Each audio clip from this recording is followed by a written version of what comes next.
वाहिगुरू जी का खालसा वाहिगुरू जी की फतेह। TV 84 ਦੇ ਸਾਰੇ ਦਰਸ਼ਕ ਤੇ ਸਰੋਤੇ ਜਿਹੜੇ ਇਸ ਵਕਤ ਸਾਡੇ ਨਾਲ ਦੁਨੀਆ ਭਰ ਦੇ ਵਿੱਚੋਂ ਜੁੜੇ ਹੋਏ ਆ ਤੇ ਖਾਸ ਤੌਰ ਤੇ ਨਾਰਥ ਅਮਰੀਕਾ ਦੇ ਵਿੱਚੋਂ ਜਿਹੜੇ ਗੈਜਟਸ ਹੈਗੇ ਆ ਕੇਬਲ ਨੈਟਵਰਕਸ ਨੇ ਉਹਨਾਂ ਦੇ ਰਾਹੀਂ ਸਾਡੇ ਨਾਲ ਜੁੜੇ ਹੋਏ ਉਹਨਾਂ ਸਾਰਿਆਂ ਦਾ ਮੈਂ ਅਮਰਵੀਰ ਸਿੰਘ ਅੱਜ ਤਹਿ ਦਿਲੋਂ ਸਵਾਗਤ ਕਰਦਾ। ਵੀਰਜ਼ ਅੱਜ TV 84 ਦੀ ਟੀਮ ਜਿਵੇਂ ਕਿ ਤੁਹਾਨੂੰ ਸਾਰਿਆਂ ਨੂੰ ਪਤਾ ਕਿ ਖਾਲਸਾ ਸਾਜਣਾ ਦਿਵਸ ਨੂੰ ਮੁੱਖ ਰੱਖਦਿਆਂ ਅਮਰੀਕਾ ਕੈਨੇਡਾ ਦੇ ਵਿੱਚ ਜਿਹੜੇ ਵੱਖ-ਵੱਖ ਥਾਵਾਂ ਦੇ ਉੱਤੇ ਵੱਖ-ਵੱਖ ਸ਼ਹਿਰਾਂ ਦੇ ਵਿੱਚ ਨਗਰ ਕੀਰਤਨ ਕੱਢੇ ਜਾ ਰਹੇ ਆ, ਪ੍ਰੋਕਲੇਮੇਸ਼ਨਸ ਹੋ ਰਹੀਆਂ ਨੇ। ਉਸੇ ਲੜੀ ਦੇ ਤਹਿਤ ਅੱਜ ਨਿਊ ਜਰਸੀ ਦੇ ਕਾਰਟਰੇਟ ਸ਼ਹਿਰ ਦੇ ਵਿੱਚ ਜਿਹੜੇ ਦੋ ਮੁੱਖ ਗੁਰਦੁਆਰਾ ਸਾਹਿਬਾਨ ਨੇ, ਗੁਰਦੁਆਰਾ ਦਸ਼ਮੇਸ਼ ਦਰਬਾਰ ਤੇ ਗੁਰਦੁਆਰਾ ਸਿੰਘ ਸਭਾ, ਇਹਨਾਂ ਵੱਲੋਂ ਸਾਂਝੇ ਤੌਰ ਤੇ ਅੱਜ ਇੱਥੇ ਜਿਹੜਾ 12ਵਾਂ ਨਗਰ ਕੀਰਤਨ ਹੈ, ਸਿੱਖ ਡੇ ਪੈਰੇਡ ਹੈ, ਉਹਦੀ ਜਿਹੜੀ ਸ਼ੁਰੂਆਤ ਹੈ ਉਹ ਹੋਣ ਜਾ ਰਹੀ ਹੈ। ਜਿਵੇਂ ਕਿ ਮੇਰੇ ਪਿੱਛੇ ਤੁਸੀਂ ਇਸ ਵਕਤ ਦੇਖ ਸਕਦੇ ਹੋ ਕਿ ਜਿਹੜਾ ਬੋਰੋ ਹਾਲ ਹੈ, ਕਾਰਟਰੇਟ ਸਿਟੀ ਹਾਲ ਹੈ, ਇਹਦੇ ਵਿੱਚ ਅੱਜ ਪ੍ਰੋਗਰਾਮ ਦੀ ਸ਼ੁਰੂਆਤ ਇੱਥੇ ਹੋ ਚੁੱਕੀ ਹੈ। ਪਿੱਛੇ ਢਾਡੀ ਜਿਹੜੇ ਨੇ ਲੱਗ ਚੁੱਕੇ ਨੇ ਤੇ ਜਿਹੜੀ ਸੰਗਤ ਦੀ ਆਮਦ ਹੈ ਉਹ ਸ਼ੁਰੂ ਹੋ ਚੁੱਕੀ ਹੈ। ਵੱਡੀ ਗਿਣਤੀ ਦੇ ਵਿੱਚ ਕਾਰਟਰੇਟ ਸ਼ਹਿਰ ਦੇ ਵਿੱਚ ਅੱਜ ਸੰਗਤਾਂ ਜੁੜ ਰਹੀਆਂ ਨੇ। ਜੇ ਤੁਸੀਂ ਜਿਵੇਂ ਮੇਰੇ ਬਿਹਾਈਂਡ ਜਿਹੜੇ ਪੋਲਸ ਲੱਗੇ ਹੋਏ ਨੇ ਨਾ, ਪੋਲਸ ਦੇ ਉੱਤੇ ਜਿੱਥੇ ਅੱਜ ਅਮਰੀਕਾ ਦਾ ਝੰਡਾ ਲਹਿਰਾਇਆ ਜਾਵੇਗਾ, ਉੱਥੇ ਹੀ ਇੱਕ ਖਾਸ ਗੱਲ ਕਾਰਟਰੇਟ ਸ਼ਹਿਰ ਦੀ ਇਹ ਹੈ ਵੀ ਇੱਥੇ ਅੱਜ ਜਿੱਥੇ ਅਮਰੀਕਾ ਦਾ ਝੰਡਾ ਲਹਿਰਾਇਆ ਜਾਵੇਗਾ, ਇੱਥੇ ਹੀ ਕੇਸਰੀ ਨਿਸ਼ਾਨ ਵੀ ਨਾਲ ਲਹਿਰਾਇਆ ਜਾਵੇਗਾ, ਜਿਹੜਾ ਕਿ ਆਉਣ ਵਾਲੇ ਕਈ ਹਫ਼ਤੇ ਇਸ ਸਿਟੀ ਹਾਲ ਦੇ ਵਿੱਚ ਲਹਿਰਾਇਆ ਜਾਵੇਗਾ।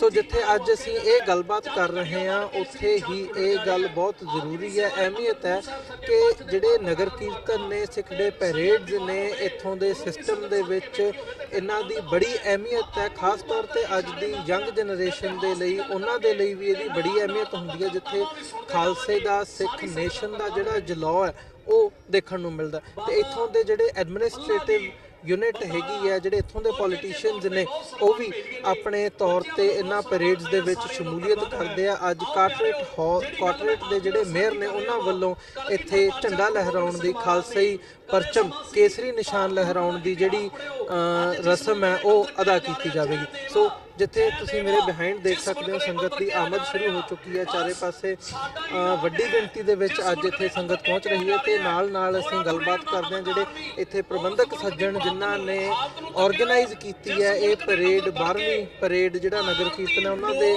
ਨਾਲ ਵੀ ਅਸੀਂ ਅੱਜ ਗੱਲਬਾਤ ਕਰਾਂਗੇ। ਤੇ ਉਸ ਤੋਂ ਬਾਅਦ ਜਿਹੜਾ ਇਹ ਸਾਰਾ ਪ੍ਰਸਾਰਣ ਹੈ ਲਾਈਵ ਤੁਸੀਂ TV 84 ਤੇ ਦੇਖ ਰਹੇ ਹੋ, ਸੋ ਇਹਦਾ ਵੀ ਅਸੀਂ ਲਾਈਵ ਪ੍ਰਸਾਰਣ ਪਹਿਲਾਂ ਇੱਥੋਂ ਹੀ ਪਰੇਡ ਦੀ ਸ਼ੁਰੂਆਤ ਵੀ ਹੋਣੀ ਹੈ ਤੇ ਫਿਰ ਜਿੱਥੇ ਪਾਰਕ ਦੇ ਵਿੱਚ ਜਾ ਕੇ ਪਰੇਡ ਐਂਡ ਹੋਣੀ ਹੈ, ਉੱਥੇ ਸਟੇਜ ਜਿੱਥੇ ਫਿਰ ਪੰਥਕ ਬੁਲਾਰਿਆਂ ਨੇ ਤੇ ਬਾਕੀ ਜਿਹੜੇ ਦੂਰ ਦਰਾਡੇੋਂ ਪੰਥਕ ਬੁਲਾਰੇ ਤੇ ਪੋਲੀਟੀਸ਼ੀਅਨਸ ਆਉਣਗੇ, ਉਹਨਾਂ ਨੇ ਵੀ ਸੰਬੋਧਨ ਕਰਨਾ। ਸੋ ਆਓ ਸ਼ੁਰੂਆਤ ਕਰਦੇ ਹਾਂ ਜਿਹੜੇ ਪ੍ਰਬੰਧਕ ਸੱਜਣ ਨੇ ਗੁਰਦੁਆਰਾ ਦਸ਼ਮੇਸ਼ ਦਰਬਾਰ ਤੇ ਗੁਰਦੁਆਰਾ ਸਿੰਘ ਸਭਾ ਕਾਰਟਰੇਟ ਦੇ, ਉਹਨਾਂ ਦੇ ਨਾਲ ਗੱਲਬਾਤ ਤੋਂ।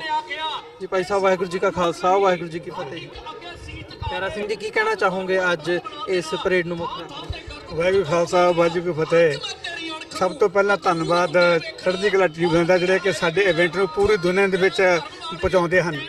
ਤੇ ਅੱਜ ਦਾ ਪ੍ਰੋਗਰਾਮ ਸਾਹਿਬ ਸ਼੍ਰੀ ਗੁਰੂ ਗੋਬਿੰਦ ਸਿੰਘ ਦੀ ਸਾਜੀ ਵਿਸਾਖੀ ਦੇ ਸੰਬੰਧ ਵਿੱਚ ਨਿਕਲੇ ਨਗਰ ਕੀਰਤਨ ਦੇ ਵਿੱਚ ਪੂਰੀ ਲੋਕਾਈ ਨੂੰ ਬਹੁਤ ਵਧਾਈਆਂ ਹੋਣ। ਇਹ ਨਗਰ ਕੀਰਤਨ ਦੋਹਾਂ ਗੁਰਦੁਆਰਾ ਸਿੰਘ ਸਭਾ ਅਤੇ ਗੁਰਦੁਆਰਾ ਦਸ਼ਮੇਸ਼ ਸਭਾ ਕਾਰਟ ਵੱਲੋਂ ਹਰ ਸਾਲ ਕੱਢਿਆ ਜਾਂਦਾ ਹੈ, ਜਿਹੜਾ ਕਿ ਅੱਜ 13ਵਾਂ ਹੈ। ਇਸ ਰਾਹੀਂ ਆਪਾਂ ਕੌਮ ਨੂੰ ਪੂਰਾ ਸੁਨੇਹਾ ਦੇਣ ਦੀ ਕੋਸ਼ਿਸ਼ ਕਰਦੇ ਹਨ ਕਿ ਸਿੱਖ ਇੱਕ ਵੱਖਰੀ ਕੌਮ ਹੈ। ਹਾਲਾਂਕਿ ਬਹੁਤ ਜਥੇਬੰਦੀਆਂ ਅਲੱਗ-ਅਲੱਗ ਤਰੀਕੇ ਨਾਲ ਸਿੱਖ ਕੌਮ ਦੀ ਚੜ੍ਹਦੀ ਕਲਾ ਵਾਸਤੇ ਕੰਮ ਕਰ ਰਹੀਆਂ ਹਨ, ਪਰ ਆਪਾਂ ਸਾਰਿਆਂ ਨੂੰ ਇੱਕ ਨਿਸ਼ਾਨ ਥੱਲੇ ਇਕੱਠੇ ਹੋ ਕੇ ਸਿੱਖ ਕੌਮ ਦੀ ਚੜ੍ਹਦੀ ਕਲਾ ਵਾਸਤੇ ਉਪਰਾਲਾ ਕਰਨਾ ਚਾਹੀਦਾ ਹੈ। ਹਾਲਾਂਕਿ ਅਮਰੀਕਾ ਦੇ ਵਿੱਚ ਵੀ ਬਹੁਤ ਹੀ ਸਿੱਖ ਜਥੇਬੰਦੀਆਂ ਅਗਾਂਹ ਅਗਲੇ ਪੜਾਅ ਤੱਕ ਪਹੁੰਚਣ ਦੀ ਕੋਸ਼ਿਸ਼ ਕਰ ਰਹੇ ਹਨ, ਪਰ ਕੈਨੇਡਾ ਦੇ ਵਿੱਚ ਬਹੁਤ ਜ਼ਿਆਦਾ ਆਪਾਂ ਕੇਸਰੀ ਸਾਹਿਬ ਨੂੰ ਨਿਸ਼ਾਨ ਚੜ੍ਹਾਉਣ ਦੇ ਲੱਗੇ ਹਾਂ। ਸੋ ਉਹ ਸਾਰੇ ਆਪਾਂ ਸਾਰੀ ਆਪਣੀ ਨਵੀਂ ਪੀੜ੍ਹੀ ਨੂੰ ਇੱਕ ਅਮਰੀਕਾ ਦੇ ਸਿੱਟ ਵਿੱਚ ਪਾ ਕੇ ਪੂਰੀ ਦੁਨੀਆ ਵਿੱਚ ਖਾਲਸਾ ਨਿਸ਼ਾਨ ਚੜ੍ਹਾਉਣ ਵਾਸਤੇ ਉਪਰਾਲਾ ਕਰੀਏ। ਇਹਦੇ ਵਿੱਚ ਹੀ ਸਿੱਖ ਕੌਮ ਦਾ ਭਲਾ ਹੈ। ਭੁੱਲਾਂ ਚੁੱਕਾਂ ਦੀ ਮਾਫੀ। ਵਾਹਿਗੁਰੂ ਜੀ ਖਾਲਸਾ ਵਾਹਿਗੁਰੂ ਜੀ ਕੀ ਫਤਿਹ। ਭਾਈ ਸਾਹਿਬ ਖਾਲਸਾ ਵਾਹਿਗੁਰੂ ਜੀ ਕੀ ਫਤਿਹ। ਵਾਹਿਗੁਰੂ ਜੀ ਕਾ ਖਾਲਸਾ ਵਾਹਿਗੁਰੂ ਜੀ ਕੀ ਫਤਿਹ। ਅੱਜ ਖਾਲਸਾ ਸਾਜਣਾ ਦਿਵਸ ਤੇ ਸਮੁੱਚੇ ਸਿੱਖ ਜਗਤ ਨੂੰ ਲੱਖ ਵਧਾਈਆਂ। ਅੱਜ ਕਾਰਟਰੇਟ ਦੇ ਵਿੱਚ 13ਵਾਂ ਨਗਰ ਕੀਰਤਨ ਬੜੀ ਸ਼ਾਨੋ ਸ਼ੌਕਤ ਦੇ ਨਾਲ ਸਜਾਇਆ ਜਾ ਰਿਹਾ ਔਰ ਸਮੁੱਚੀ ਪ੍ਰਬੰਧਕ ਕਮੇਟੀ ਗੁਰਦੁਆਰਾ ਸਿੰਘ ਸਭਾ ਗੁਰਦੁਆਰਾ ਦਸ਼ਮੇਸ਼ ਦਰਬਾਰ ਵੱਲੋਂ ਸਾਂਝੇ ਤੌਰ ਉੱਤੇ ਰਲ ਮਿਲ ਕੇ ਇਹ ਪ੍ਰੋਗਰਾਮ ਲਿਖਿਆ ਗਿਆ ਉਹ ਬੜੇ ਵਧੀਆ ਤਰੀਕੇ ਦੇ ਨਾਲ ਮਨਾਇਆ ਜਾ ਰਿਹਾ। ਉਹ ਸਮੁੱਚੀਆਂ ਸੰਗਤਾਂ ਟਰਾਈ ਸਟੇਟ ਦੀਆਂ ਪਹੁੰਚ ਰਹੀਆਂ ਔਰ ਮੈਂ ਸਾਰਿਆਂ ਨੂੰ ਲੱਖ ਲੱਖ ਵਧਾਈਆਂ ਦੇਣਾ ਹਾਂ ਔਰ ਆਸ ਕਰਦਾ ਇਸੇ ਤਰ੍ਹਾਂ ਰਲ ਮਿਲ ਕੇ ਆਪਾਂ ਖਾਲਸੇ ਦੇ ਬੋਲ ਬਾਲਿਆਂ ਨੂੰ ਬੁਲੰਦ ਕਰੀਏ ਤੇ ਚੜ੍ਹਦੀ ਕਲਾ ਵਿੱਚ ਕੌਮ ਨੂੰ ਲਿਆਈਏ। ਵਾਹਿਗੁਰੂ ਜੀ ਕਾ ਖਾਲਸਾ ਵਾਹਿਗੁਰੂ ਜੀ ਕੀ ਫਤਿਹ। ਜਿਵੇਂ ਅਸੀਂ ਗੱਲਬਾਤ ਕਰ ਰਹੇ ਹਾਂ ਦੇਖ ਰਹੇ ਹਾਂ ਮੈਂ ਇੱਕ ਕਰੈਕਸ਼ਨ ਵੀ ਕਰਦਾ ਮੈਂ ਬਿਗਨਿੰਗ ਦੇ ਵਿੱਚ 12ਵਾਂ ਨਗਰ ਕੀਰਤਨ ਕਿਹਾ ਪਰ ਪ੍ਰਬੰਧਕਾਂ ਵੱਲੋਂ ਮੈਨੂੰ ਕਰੈਕਟ ਕੀਤਾ ਗਿਆ ਤੇ ਇਹ 13ਵਾਂ ਨਗਰ ਕੀਰਤਨ ਹੈ ਜਿਹੜਾ ਕਾਟਰੇਟ ਸ਼ਹਿਰ ਦੇ ਵਿੱਚ ਇਸ ਵਕਤ ਕੱਢਿਆ ਜਾ ਰਿਹਾ ਹੈ। ਸੋ ਜਿੱਥੇ ਅਸੀਂ ਗੱਲਬਾਤ ਕਰਦੇ ਹਾਂ ਜਿਹੜੇ ਇੱਥੇ ਬਾਹਰੋਂ ਦੂਰ ਦਰਾਡਿਓਂ ਪਤਵੰਤੇ ਸੱਜਣ ਇੱਥੇ ਆਏ ਆ ਖਾਸ ਤੌਰ ਤੇ ਖਾਲਿਸਤਾਨ ਅਫੇਅਰ ਸੈਂਟਰ ਦੇ ਸੰਚਾਲਕ ਡਾਕਟਰ ਅਮਰਜੀਤ ਸਿੰਘ ਦੇ ਵਿਚਾਰ ਜਾਣਦੇ ਹਾਂ ਅੱਜ ਦੇ ਇਸ ਦਿਹਾੜੇ ਬਾਰੇ। ਜੀ ਡਾਕਟਰ ਸਾਹਿਬ ਵਾਹਿਗੁਰੂ ਜੀ ਕਾ ਖਾਲਸਾ ਵਾਹਿਗੁਰੂ ਜੀ ਕੀ ਫਤਿਹ ਜੀ। ਸਤਨਾਮ ਸਿੰਘ ਜੀ ਸਾਡੇ ਨਾਲ ਮੌਜੂਦ ਨੇ ਜਿਹੜੇ ਕਿ ਗੁਰਦੁਆਰਾ ਸਾਹਿਬ ਦਾ ਇਸ ਵਕਤ ਪ੍ਰਬੰਧ ਸਾਂਭ ਰਹੇ ਨੇ ਤੇ ਇਸ ਲੀਡਰ ਦੇ ਤੌਰ ਤੇ ਉਹਨਾਂ ਨੇ ਇਸ ਪਰੇਡ ਨੂੰ ਜਿਹਦਾ ਆਯੋਜਨ ਕੀਤਾ ਇਹਨੂੰ ਆਰਗੇਨਾਈਜ਼ ਕੀਤਾ ਉਹਨਾਂ ਦੇ ਵੀ ਵਿਚਾਰ ਜਾਣਦਾ। ਭਾਈ ਸਾਹਿਬ ਖਾਲਸਾ ਵਾਹਿਗੁਰੂ ਜੀ ਕੀ ਖਾਲਸਾ ਵਾਹਿਗੁਰੂ ਜੀ ਕੀ ਫਤਿਹ। ਕੀ ਕਹਿਣਾ ਚਾਹੋਗੇ ਜੀ ਅੱਜ ਦੇ ਦਿਹਾੜੇ? ਸਭ ਤੋਂ ਪਹਿਲਾਂ ਤਾਂ ਟੀਵੀ 84 ਟੀਵੀ ਚੈਨਲ ਦਾ ਬਹੁਤ ਬਹੁਤ ਧੰਨਵਾਦ ਆ ਜਿਹੜੇ ਕਿ ਕੌਮ ਦਾ ਜਿਹੜੇ ਕਾਰਜ ਜੋ ਅਸਲੀ ਕਾਰਜ ਹੈ ਕੌਮ ਦਾ ਸਿੱਖੀ ਦਾ ਜੋ ਸਿੱਖੀ ਹੱਕਾਂ ਦਾ ਔਰ ਸਿੱਖ ਰਾਜ ਦੀ ਪ੍ਰਾਪਤੀ ਵਾਸਤੇ ਜਿਹੜਾ ਜਦੋਜਹਿਦ ਕਰ ਰਹੇ ਨੇ ਸਭ ਤੋਂ ਪਹਿਲਾਂ ਇਸ ਟੀਵੀ ਦਾ ਬਹੁਤ ਬਹੁਤ ਧੰਨਵਾਦ ਆ। ਔਰ ਅੱਜ ਦਾ ਪ੍ਰੋਗਰਾਮ ਜੋ 13ਵਾਂ ਨਗਰ ਕੀਰਤਨ ਕਾਟੜ ਦੇ ਵੀ ਕੱਢਿਆ ਜਾ ਰਿਹਾ ਹੈ ਇਹ 13ਵਾਂ ਹੈ ਔਰ 2006 ਦੇ ਵਿੱਚ ਪਹਿਲੀ ਵਾਰੀ ਨਿਸ਼ਾਨ ਸਾਹਿਬ ਬਾਰੋਹਾਲ ਦੇ ਸਾਹਮਣੇ ਚੜਾਇਆ ਗਿਆ ਸੀਗਾ ਔਰ 2007 ਦੇ ਵਿੱਚ ਨਾਲ ਹੀ ਜਿਸ ਤਰ੍ਹਾਂ ਕਿ ਹਰ ਸਾਲ ਹੁਣ ਨਿਸ਼ਾਨ ਸਾਹਿਬ ਵੀ ਚੜਾਇਆ ਜਾਂਦਾ ਹੈ ਔਰ ਨਗਰ ਕੀਰਤਨ ਵੀ ਕੱਢਿਆ ਜਾਂਦਾ ਹੈ ਔਰ ਕਾਟੜ ਜੋ ਹੈ ਜਿਹਨੂੰ ਪਿਆਰ ਦੇ ਨਾਲ ਅਸੀਂ ਕਰਤਾਰਪੁਰ ਵੀ ਕਹਿੰਦੇ ਹਾਂ ਭਾਰੀ ਗਿਣਤੀ ਵਿੱਚ ਸਿੱਖਾਂ ਦੀ ਗਿਣਤੀ ਹੈ ਔਰ ਵੱਧ ਰਹੀ ਹੈ ਦਿਨੋਂ ਦਿਨ ਜਿਵੇਂ ਕਿ ਦੁਨੀਆ ਦੇ ਕੋਨੇ ਅੰਦਰ ਖਾਲਸੇ ਦੀ ਚੜ੍ਹਦੀ ਕਲਾ ਹੋ ਰਹੀ ਹੈ ਇਸੇ ਤਰ੍ਹਾਂ ਹੀ ਕਾਟੜ ਦੇ ਵਿੱਚ ਵੀ ਇਸੇ ਤਰ੍ਹਾਂ ਹੀ ਚੜ੍ਹਦੀ ਕਲਾ ਹੋ ਰਹੀ ਹੈ ਔਰ ਮੈਂ ਸਮਝਦਾ ਕਿ ਉਹ ਦਿਨ ਦੂਰ ਨਹੀਂ ਹੈ ਕਿ ਜਿਸ ਦਿਨ ਕਾਟੜ ਦੇ ਵਿੱਚ ਵੀ ਸਿੱਖਾਂ ਦਾ ਆਪਣਾ ਇੱਕ ਮਿਹਰ ਹੋਏਗਾ। ਸੋ ਗੁਰੂ ਪਾਤਸ਼ਾਹ ਦੀ ਬਖਸ਼ਿਸ਼ ਹੋ ਰਹੀ ਹੈ ਔਰ ਸਾਰਿਆਂ ਨੂੰ ਹੀ ਖਾਲਸਾ ਦੇ ਸਾਜਨਾ ਦਿਵਸ ਦੀ ਔਰ ਗੁਰੂ ਨਾਨਕ ਪਾਤਸ਼ਾਹ ਦੇ ਜੇ 550ਵੇਂ ਪ੍ਰਕਾਸ਼ ਦਿਹਾੜੇ ਤੇ ਸਾਰੀਆਂ ਸੰਗਤਾਂ ਨੂੰ ਲੱਖ ਲੱਖ ਵਧਾਈ ਦਿੱਤੀ ਜਾਂਦੀ ਹੈ। ਸਤਨਾਮ ਸਿੰਘ ਜੀ ਮੇਅਰ ਵੀ ਸਾਡਾ ਹੋਵੇਗਾ ਤੇ ਫਿਲਹਾਲ ਜਿਹੜਾ ਅੱਜ ਦੇ ਮੇਅਰ ਨੇ ਉਹਨਾਂ ਦਾ ਵੀ ਬਹੁਤ ਬਹੁਤ ਧੰਨਵਾਦ ਜਿਨ੍ਹਾਂ ਨੇ ਅੱਜ ਖਾਲਸਾਈ ਨਿਸ਼ਾਨ ਦੇ ਚਲਾਉਣ ਦੀ ਜਿਹੜੀ ਰਸਮ ਉਹਨਾਂ ਨੂੰ ਅਦਾ ਕਰਨੀ ਹੈ। ਤੇ ਡਾਕਟਰ ਸਾਹਿਬ ਤੁਸੀਂ ਕੀ ਕਹਿਣਾ ਚਾਹੋਗੇ ਅੱਜ ਇਸ ਦਿਹਾੜੇ ਤੇ? ਦੇਖੋ ਅਸੀਂ ਜਿੱਥੇ ਅਮਰੀਕਨ ਝੰਡੇ ਨਿਊ ਜਰਸੀ ਦੇ ਝੰਡੇ ਦੇ ਨਾਲ ਅੱਜ 13ਵੀਂ ਵਾਰ ਨਿਸ਼ਾਨ ਸਾਹਿਬ ਝੁਲਾਣਾ ਉੱਥੇ ਮੈਂ ਜਦੋਂ ਅੱਜ ਨਿਊ ਜਰਸੀ ਦਾ ਝੰਡਾ ਧਿਆਨ ਨਾਲ ਦੇਖ ਰਿਹਾ ਸੀ ਤੇ ਇਹਨਾਂ ਦੇ ਵਿੱਚ 3 ਹੱਲ ਨੇ ਆਰਮੀ ਦੇ ਨਾਈਟ ਦਾ ਹੈਲਮਟ ਹੈ ਔਰ ਇਹਨਾਂ ਦਾ ਮੈਸੇਜ ਲਿਬਰਟੀ ਐਂਡ ਪ੍ਰੋਸਪੈਰਿਟੀ ਹੈ ਲਿਬਰਟੀ ਐਂਡ ਪ੍ਰੋਸਪੈਰਿਟੀ ਤੇ ਇੱਕਦਮ ਧਿਆਨ ਪੰਜਾਬ ਵੱਲ ਗਿਆ ਮੈਂ ਕਿਹਾ ਵੈਸੇ ਤਾਂ ਕਰਤਾਰਪੁਰ ਕਹਿੰਦੇ ਹੀ ਨੇ ਇਹਨੂੰ ਪਰ ਈਵਨ ਇਸ ਸਟੇਟ ਦਾ ਮੈਸੇਜ ਵੀ ਜਿੱਥੇ ਸਾਡੀ ਧਰਤੀ ਸਾਰੇ ਉਸ ਖਿੱਤੇ ਨੂੰ ਖਵਾਉਣ ਵਾਲੀ ਹੈ ਪ੍ਰੋਸਪੈਰਿਟੀ ਹੱਲ ਕਿਰਸਾਣੀ ਸਾਡੀ ਸਿੱਖੀ ਦੀ ਬੈਕਬੋਨ ਹੈ ਉੱਥੇ ਸਾਡੀਆਂ ਬਹਾਦਰ ਪਰੰਪਰਾਵਾਂ ਸੰਤ ਸਿਪਾਹੀ ਦਾ ਕਨਸੈਪਟ ਗੁਰੂ ਦਾ ਬਿਲਕੁਲ ਮੇਲ ਖਾਂਦਾ ਹੈ। ਇਹ ਸਿਟੀ ਆਫ ਗਾਰਡਨਸ ਹੈ ਔਰ ਇੱਥੇ 13ਵੀਂ ਵਾਰ ਇਹ ਨਿਸ਼ਾਨ ਸਾਹਿਬ ਮੈਸੇਜ ਦਿੰਦਾ ਹੈ ਕਿ ਬੇਸ਼ੱਕ ਅੱਜ ਅਸੀਂ ਬੇਘਰੀ ਕੌਮ ਹੈ ਇਹ ਨੇਸ਼ਨ ਵਿਦਆਊਟ ਲੈਂਡ ਪਰ ਇਹਦੇ ਬਾਵਜੂਦ ਦੁਨੀਆ ਭਰ ਦੇ ਵਿੱਚ ਸਾਡੇ ਖਾਲਸਾਈ ਝੰਡੇ ਝੂਲਦੇ ਨੇ ਔਰ ਇੱਥੇ ਬੜਾ ਕਲੀਅਰ ਮੈਸੇਜ ਆਜ਼ਾਦੀ ਦਾ ਹੁੰਦਾ ਹੈ ਔਰ ਜਦੋਂ ਇਹ ਮਾਰਚ ਵੀ ਸ਼ੁਰੂ ਹੋਏਗਾ ਜਿੱਥੇ ਜਾ ਕੇ ਮੁੱਕਦਾ ਦੋਨੋਂ ਹੀ ਗੁਰਦੁਆਰਾ ਸਾਹਿਬਾਨ ਮੈਂ ਸਮਝਦਾ ਗੁਰਦੁਆਰਾ ਸਿੰਘ ਸਭਾ ਦਸ਼ਮੇਸ਼ ਦਰਬਾਰ ਵਧਾਈ ਦੇ ਪਾਤਰ ਨੇ ਔਰ ਇਹ ਮੈਸੇਜ ਵੀ ਹੈ ਕਿ ਸਾਡੇ ਗੁਰਦੁਆਰੇ ਜਾਂ ਜਥੇਬੰਦੀਆਂ ਬੇਸ਼ੱਕ ਲੋੜ ਮੁਤਾਬਕ ਅਸੀਂ ਬਣਾਉਂਦੇ ਪਰ ਪੰਥਕ ਕਾਜ਼ ਲਈ ਔਰ ਆਪਣੀ ਸਟਰੈਂਥ ਸ਼ੋਅ ਕਰਨ ਦੇ ਲਈ ਅਸੀਂ ਇਕੱਠੇ ਹੋ ਕੇ ਪ੍ਰੋਗਰਾਮ ਉਲੀਕੀਏ। ਸੋ ਮੈਂ ਸਮੂਹ ਸਿੱਖ ਸੰਗਤ ਨੂੰ ਮੁਬਾਰਕਬਾਦ ਦਿੰਦਾ ਅੱਜ ਖੂਬਸੂਰਤ ਵੈਦਰ ਦੇ ਵਿੱਚ 4 ਚਫੇਰੇ ਜਿੱਥੇ ਕੇਸਰੀ ਦਸਤਾਰਾਂ ਕੇਸਰੀ ਚੁੰਨੀਆਂ ਨੇ ਉੱਥੇ ਸਾਡੀ ਆਜ਼ਾਦੀ ਦੀ ਗੱਲ ਕੌਮੀ ਘਰ ਖਾਲਿਸਤਾਨ ਦੀ ਗੱਲ ਵੀ ਫਿਜ਼ਾ ਦੇ ਵਿੱਚ ਗੂੰਜ ਰਹੀ ਹੈ। ਸਮੂਹ ਸਿੱਖ ਸੰਗਤਾਂ ਨੂੰ ਖਾਲਸਾ ਪੰਥ ਦੇ ਸਾਜਨਾ ਦਿਵਸ ਦੇ 320ਵੇਂ ਵਰ੍ਹੇ ਦੀ ਯਾਦ ਨੂੰ ਸਮਰਪਿਤ ਇਸ ਨਗਰ ਕੀਰਤਨ ਦੀਆਂ ਬਹੁਤ ਬਹੁਤ ਵਧਾਈਆਂ। ਬਿਲਕੁਲ ਸੋ ਜਿਹੜੇ ਦਰਸ਼ਕ ਸਾਡੇ ਨਾਲ ਇਸ ਵਕਤ ਜੁੜੇ ਹੋਏ ਨੇ ਮੈਂ ਦੇਖ ਰਿਹਾ ਕਿ ਮੇਰੇ ਬਿਹਾਈਂਡ ਮੇਰੇ ਸਾਹਮਣੇ ਜਿਹੜੀ ਸਟੇਜ ਹੈ, ਸਟੇਜ ਦੀ ਜਿਹੜੀ ਕਾਰਵਾਈ ਹੈ ਉਹ ਸ਼ੁਰੂ ਹੋ ਚੁੱਕੀ ਹੈ ਤੇ ਸਟੇਜ ਦੀ ਜਿਹੜੀ ਕਾਰਵਾਈ ਹੈ ਇਹਦੇ ਵਿੱਚ ਅੱਜ ਹੁਣ ਖਾਸ ਤੌਰ ਤੇ ਜਿਹੜੇ ਕਾਟਰੇਟ ਦੇ ਮੇਅਰ ਨੇ ਉਹਨਾਂ ਨੇ ਐਡਰੈਸ ਕਰਨਾ। ਸੋ ਸਟੇਜ ਤੇ ਜਾਣ ਤੋਂ ਪਹਿਲਾਂ ਜਤਿੰਦਰ ਸਿੰਘ ਸਾਡੇ ਨਾਲ ਪ੍ਰਬੰਧਕਾਂ ਦੇ ਵਿੱਚੋਂ ਆਏ ਨੇ, ਸੋ ਸਪੈਸ਼ਲ ਰਿਕੁਐਸਟ ਇਹਨਾਂ ਨਾਲ ਵੀ ਇਹਨਾਂ ਦੇ ਵੀ ਵਿਚਾਰ ਜਾਣਦੇ ਹਾਂ। ਭਾਈ ਸਾਹਿਬ ਖਾਲਸਾ ਵਾਹਿਗੁਰੂ ਜੀ ਕੀ ਫਤਿਹ। ਵਾਹਿਗੁਰੂ ਜੀ ਕਾ ਖਾਲਸਾ ਵਾਹਿਗੁਰੂ ਜੀ ਕੀ ਫਤਿਹ ਜੀ। ਸੁਣੀ ਅਰਦਾਸ ਸੁਆਮੀ ਮੇਰੇ ਸਰਬ ਕਲਾ ਬਣਾਈ, ਪ੍ਰਗਟ ਪਈ ਸਗਲੇ ਜਗੇ ਅੰਤਰ ਗੁਰੂ ਨਾਨਕ ਕੀ ਵਡਿਆਈ। ਸਾਰੀਆਂ ਸੰਗਤਾਂ ਨੂੰ ਵਾਹਿਗੁਰੂ ਜੀ ਕਾ ਖਾਲਸਾ ਵਾਹਿਗੁਰੂ ਜੀ ਕੀ ਫਤਿਹ। ਅੱਜ ਨਾਨਕ ਨਾਮ ਲੇਵਾ ਸੰਗਤਾਂ ਦੇ ਵਿੱਚ ਖਾਲਸੇ ਦੇ ਸਾਜਨਾ ਦਿਵਸ ਨੂੰ ਸਮਰਪਿਤ ਅਤੇ ਗੁਰੂ ਨਾਨਕ ਪਾਤਸ਼ਾਹ ਦੇ ਪ੍ਰਕਾਸ਼ ਪੁਰਬ 550ਵੇਂ ਪ੍ਰਕਾਸ਼ ਪੁਰਬ ਨੂੰ ਸਮਰਪਿਤ ਜੋ ਪ੍ਰੋਗਰਾਮ ਹੋ ਰਹੇ ਨੇ, ਕੁੱਲ ਨਾਨਕ ਨਾਮ ਲੇਵਾ ਜੋ ਸੰਗਤਾਂ ਬੈਠੀਆਂ ਨੇ ਸਾਰੀਆਂ ਵਧਾਈ ਦੀਆਂ ਪਾਤਰ ਨੇ। ਗੁਰੂ ਦਾ ਖਾਲਸਾ ਦੇਸ਼ਾਂ ਵਿਦੇਸ਼ਾਂ ਦੇ ਵਿੱਚ ਬੜੀ ਚੜ੍ਹਦੀ ਕਲਾ ਵਿੱਚ ਜਾ ਰਿਹਾ। ਗੁਰੂ ਮਹਾਰਾਜ ਕਿਰਪਾ ਕਰਨ, ਖਾਲਸੇ ਨੂੰ ਆਪਣਾ ਰਾਜ ਭਾਗ ਬਖਸ਼ਿਸ਼ ਕਰਨ ਤੇ ਖਾਲਸੇ ਦੀ ਸਦਾ ਚੜ੍ਹਦੀ ਕਲਾ ਹੋਵੇ। ਸਭਨਾਂ ਨੂੰ ਜੀ ਆਇਆਂ ਨੂੰ ਜੀ। ਵਾਹਿਗੁਰੂ ਜੀ ਕਾ ਖਾਲਸਾ ਵਾਹਿਗੁਰੂ ਜੀ ਕੀ ਫਤਿਹ। ਬਹੁਤ ਬਹੁਤ ਧੰਨਵਾਦ ਭਾਈ ਸਾਹਿਬ।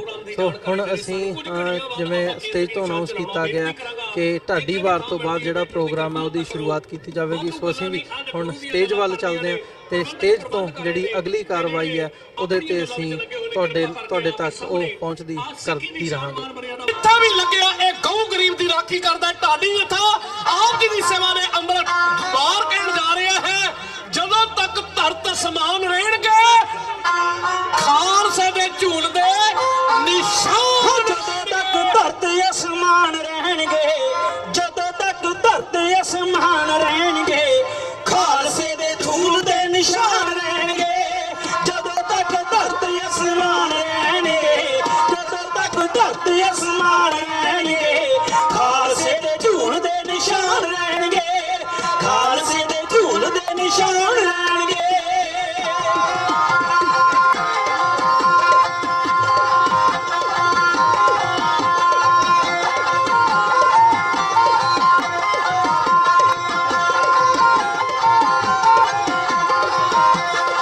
ਸਤਿਗੁਰਾਂ ਵੱਖਰਾ ਹੈ ਪੰਥ ਸਜਿਆ, ਫੌਜ ਹੈ ਅਕਾਲੀ ਆਖ ਕੇ ਨਵਾਜਿਆ।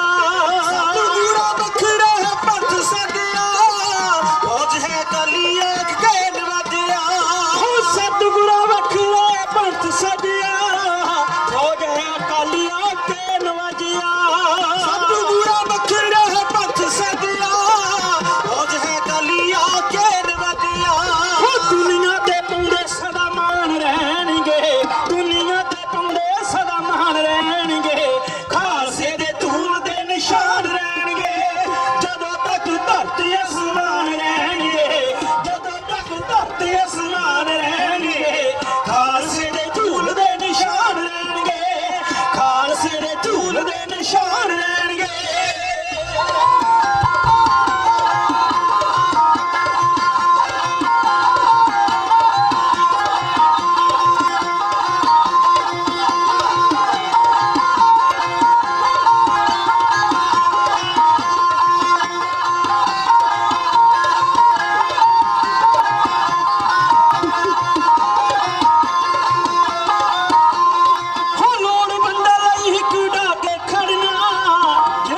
ਖਾਲਸੇ ਨੇ ਉਹਨੇ ਝੜਨਾ, ਲੋੜ ਵੰਡਾ ਲਈ ਇੱਕ ਢਾਕੇ ਖੜਨਾ, ਜਿਹੜਾ ਉੜੂ ਖਾਲਸੇ ਨੇ ਉਹਨੇ ਝੜਨਾ। ਲੋੜ ਵੰਡਾ ਲਈ ਇੱਕ ਢਾਕੇ ਖੜਨਾ, ਜਿਹੜਾ ਉੜੂ ਖਾਲਸੇ ਨੇ ਉਹਨੇ ਝੜਨਾ। ਲੋੜ ਵੰਡਾ ਲਈ ਇੱਕ ਢਾਕੇ ਖੜਨਾ, ਜਿਹੜਾ ਉੜੂ ਖਾਲਸੇ ਨੇ ਉਹਨੇ ਝੜਨਾ। ਜ਼ਾਲਮਾਂ ਦੇ ਲਈ ਬਣੇ ਬਾਣ ਰਹਿਣਗੇ, ਜ਼ਾਲਮਾਂ ਦੇ ਲਈ ਬਣੇ ਬਾਣ ਰਹਿਣਗੇ ਖਾਲਸੇ ਦੇ ਧੂਲ ਦੇ ਨਿਸ਼ਾਨ ਰਹਿਣਗੇ। ਜਦੋਂ ਤੱਕ ਧਰਤੀ ਅਸਮਾਨ ਰਹਿਣਗੇ, ਜਦੋਂ ਤੱਕ ਧਰਤੀ ਅਸਮਾਨ ਰਹਿਣਗੇ ਖਾਲਸੇ ਦੇ ਧੂਲ ਦੇ ਨਿਸ਼ਾਨ ਰਹਿਣਗੇ, ਖਾਲਸੇ ਦੇ ਧੂਲ ਦੇ ਨਿਸ਼ਾਨ ਰਹਿਣਗੇ।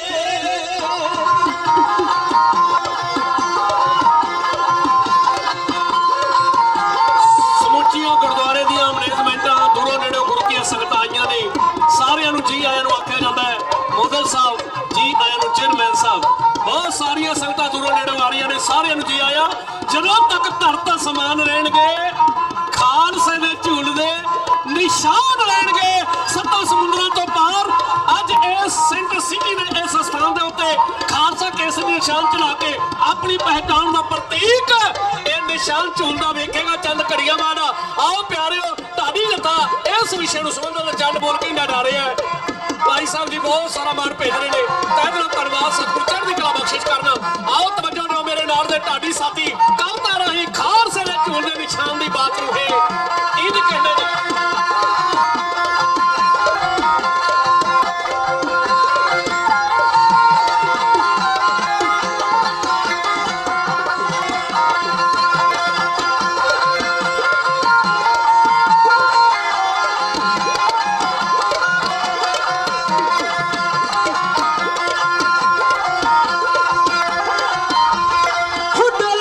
ਕਿਸੇ ਕੋਲੋਂ ਨਾ ਡਰਾਏਗਾ, ਜਿਹੜਾ ਪਾਉ ਭਾਜੀ ਉਹਦਾ ਸਿਰ ਲਾਏਗਾ। ਡਰੇਗਾ ਨਾ ਕਿਸੇ ਕੋਲੋਂ ਨਾ ਡਰਾਏਗਾ, ਜਿਹੜਾ ਪਾਉ ਭਾਜੀ ਉਹਦਾ ਸਿਰ ਲਾਏਗਾ। ਡਰੇਗਾ ਨਾ ਕਿਸੇ ਕੋਲੋਂ ਨਾ ਡਰਾਏਗਾ, ਜਿਹੜਾ ਪਾਉ ਭਾਜੀ ਉਹਦਾ ਸਿਰ ਲਾਏਗਾ। ਡਰੇਗਾ ਨਾ ਕਿਸੇ ਤਾਈ ਨਾ ਡਰਾਏਗਾ, ਜਿਹੜਾ ਪਾਉ ਭਾਜੀ ਉਹਦਾ ਸਿਰ ਲਾਏਗਾ। ਉਹ ਧਰਮ ਲਈ ਬਣੇ ਬਲਵਾਨ ਰਹਿਣਗੇ, ਧਰਮ ਲਈ ਬਣੇ ਬਲਵਾਨ ਰਹਿਣਗੇ।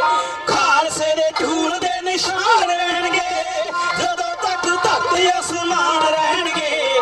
ਜਦੋਂ ਤੱਕ ਧਰਤੀ ਅਸਮਾਨ ਰਹਿਣਗੇ, ਖਾਲਸੇ ਦੇ ਝੂਲ ਦੇ ਨਿਸ਼ਾਨ ਰਹਿਣਗੇ। ਖਾਲਸੇ ਦੇ ਝੂਲ ਦੇ ਨਿਸ਼ਾਨ ਰਹਿਣਗੇ।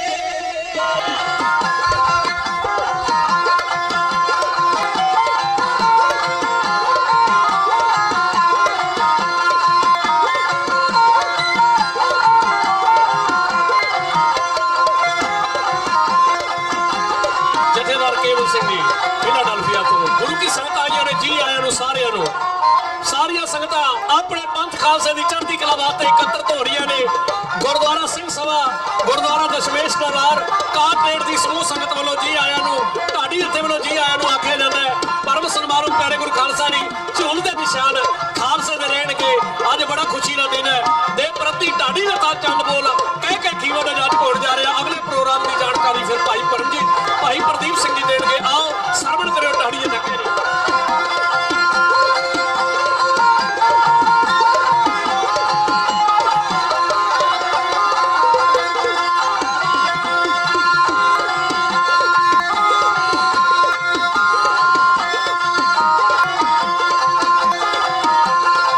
ਖਾਲਸੇ ਨੇ ਸਦਾ ਹੈ ਜੀ ਘਰੇ ਗੂੰਜਣੇ, ਦੁਸ਼ਟ ਜਹਾਨ ਚੋਂ ਵਡਾਉਣੇ ਹੂੰਜਣੇ। ਖਾਲਸੇ ਦੇ ਸਦਾ ਹੀ ਦੇ ਘਰੇ ਗੂੰਜਣੇ, ਦੁਸ਼ਟ ਜਹਾਨ ਚੋਂ ਵਡਾਉਣੇ ਹੂੰਜਣੇ। ਖਾਲਸੇ ਦੇ ਸਦਾ ਹੀ ਦੇ ਘਰੇ ਗੂੰਜਣੇ, ਦੁਸ਼ਟ ਜਹਾਨ ਚੋਂ ਵਡਾਉਣੇ ਹੂੰਜਣੇ। ਖਾਲਸੇ ਦੇ ਸਦਾ ਹੀ ਦੇ ਘਰੇ ਗੂੰਜਣੇ, ਦੁਸ਼ਟ ਜਹਾਨ ਚੋਂ ਵਡਾਉਣੇ ਹੂੰਜਣੇ। ਜਗ ਉੱਤੇ ਸੂਰੇ ਸਨਮਾਨ ਲੈਣਗੇ, ਜਗ ਉੱਤੇ ਸੂਰੇ ਸਨਮਾਨ ਲੈਣਗੇ। ਖਾਲਸੇ ਦੇ ਝੂਲ ਦੇ ਨਿਸ਼ਾਨ ਰਹਿਣਗੇ, ਜਦੋਂ ਤੱਕ ਧਰਤੀ ਅਸਮਾਨ ਰਹਿਣਗੇ। ਜਦੋਂ ਤੱਕ ਧਰਤੀ ਅਸਮਾਨ ਰਹਿਣਗੇ, ਖਾਲਸੇ ਦੇ ਝੂਲ ਦੇ ਨਿਸ਼ਾਨ ਰਹਿਣਗੇ। ਖਾਲਸੇ ਦੇ ਝੂਲ ਦੇ ਨਿਸ਼ਾਨ ਰਹਿਣਗੇ। ਖਾਲਸੇ ਦੇ ਝੂਲ ਦੇ ਨਿਸ਼ਾਨ ਰਹਿਣਗੇ। ਜਕਾਰਿਆਂ ਦੀ ਗੂੰਜ, ਆਓ ਜਰਾ। ਬੋਲੇ ਸੋਨਹਾ, ਸਤਿ ਸ੍ਰੀ ਅਕਾਲ। ਬੋਲੇ ਸੋਨਹਾ, ਸਤਿ ਸ੍ਰੀ ਅਕਾਲ। ਬੋਲੇ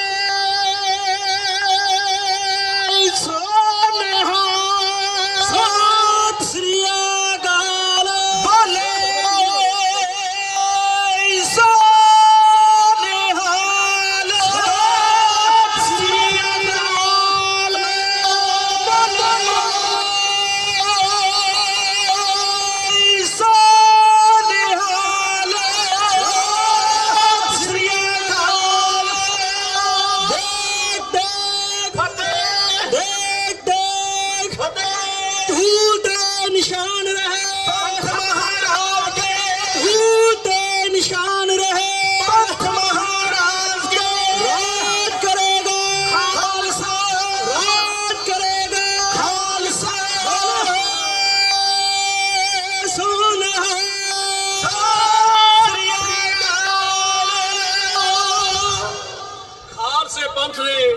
ਸਿਰਜਣਾ ਦਿਵਸ ਦੇ ਉੱਤੇ ਅਤੇ 550 ਸਾਲਾ ਧੰਨ ਗੁਰੂ ਨਾਨਕ ਸਾਹਿਬ ਸਿੱਖ ਕੌਮ ਦੇ ਮਹਾਨ ਬਾਨੀ ਰਹਿਮਤਾਂ ਦੇ ਮਾਲਕ ਸਤਿਗੁਰੂ ਮਹਾਰਾਜ ਦੇ ਪਾਵਨ ਪ੍ਰਕਾਸ਼ ਦਿਹਾੜੇ ਨੂੰ ਸਮਰਪਿਤ ਹਰ ਸਾਲ ਦੀ ਤਰ੍ਹਾਂ 13ਵੀਂ ਸਿੱਖ ਡੇ ਪਰੇਡ ਦੇ ਅੰਦਰ ਸ਼ਮੂਲੀਅਤ ਕਰ ਰਹੇ ਸਰਬੱਤ ਪਿਆਰੇ ਗੁਰੂ ਖਾਲਸਾ ਜੀਓ, ਆਪ ਜੀ ਨੂੰ ਬਹੁਤ ਬਹੁਤ ਬਹੁਤ ਬਹੁਤ ਵਧਾਈ।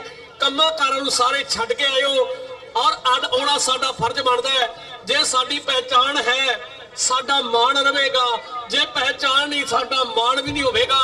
ਜਿਸ ਗੁਰੂ ਗੋਬਿੰਦ ਸਿੰਘ ਮਹਾਰਾਜ ਨੇ ਸਾਡੀ ਖਾਤਰ ਆਪਣੇ ਪੁੱਤਰ ਕੁਰਬਾਨ ਕਰ ਦਿੱਤੇ ਨੇ ਤੇ ਸਾਡਾ ਵੀ ਕੁਝ ਫਰਜ਼ ਬਣਦਾ ਹੈ। ਅੱਜ ਆਪਣੇ ਫਰਜ਼ ਨੂੰ ਨਿਭਾਉਂਦੇ ਹੋਇਆ ਜਿੰਨੇ ਵੀ ਪਹੁੰਚੇ ਨੇ ਸਾਰਿਆਂ ਨੂੰ ਜੀ ਆਇਆਂ ਨੂੰ ਆਖਿਆ ਜਾਂਦਾ ਹੈ।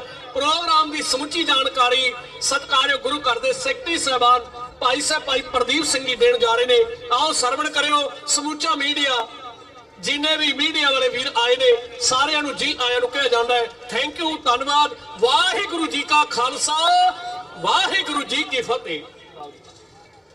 ਵਾਹਿਗੁਰੂ ਜੀ ਕਾ ਖਾਲਸਾ, ਵਾਹਿਗੁਰੂ ਜੀ ਕੀ ਫਤਿਹ। ਮੈਂ ਸਭ ਤੋਂ ਪਹਿਲੀ ਬੇਨਤੀ, we are looking for the Louis who was driving that float car. So where he is, wherever he is, we need him. Louis who was driving the float car.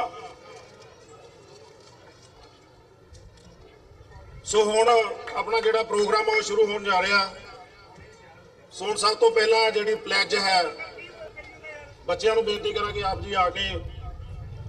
Viewers, ਜਿਵੇਂ ਕਿ ਹੁਣ ਤੁਸੀਂ ਦੇਖ ਰਹੇ ਹੋ ਕਿ ਜਿਹੜੇ ਸਕੱਤਰ ਨੇ ਪ੍ਰਦੀਪ ਸਿੰਘ, ਉਹਨਾਂ ਵੱਲੋਂ ਅਨਾਉਂਸ ਕੀਤਾ ਗਿਆ ਪ੍ਰਦੀਪ ਸਿੰਘ ਵੱਲੋਂ ਕਿ ਹੁਣ ਜਿਹੜੀ ਕਾਰਵਾਈ ਹੈ ਉਹ ਸ਼ੁਰੂ ਹੋ ਚੁੱਕੀ ਹੈ ਤੇ ਇਸ ਵਕਤ ਨੈਸ਼ਨਲ ਐਂਥਮ ਹੁਣ ਗਾਇਨ ਕੀਤਾ ਜਾਵੇਗਾ। I pledge allegiance to the flag of the United States of America and to the republic for which it stands, one nation, under God, indivisible, with liberty and justice for all.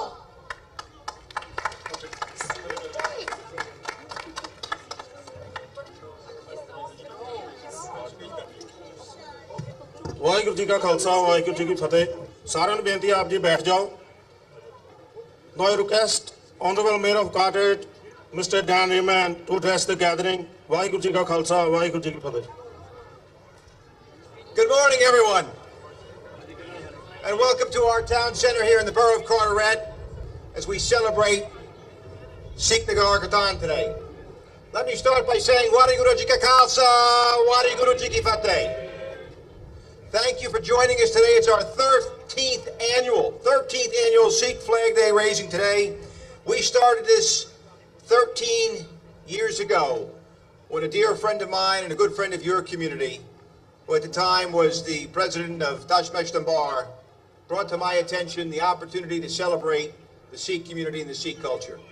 13 years later, the community has continued to expand, has continued to invest in Carteret, to grow the community, to participate now in Little League and sportsmen and soccer, have grown to be represented on various boards, such as on the council where A.J. Johal serves as the first elected Sikh member of the Borough Council, to the Board of Education, where Jasbir Judge, who's in the audience, serves as our first elected member of the Board of Education from the Sikh community.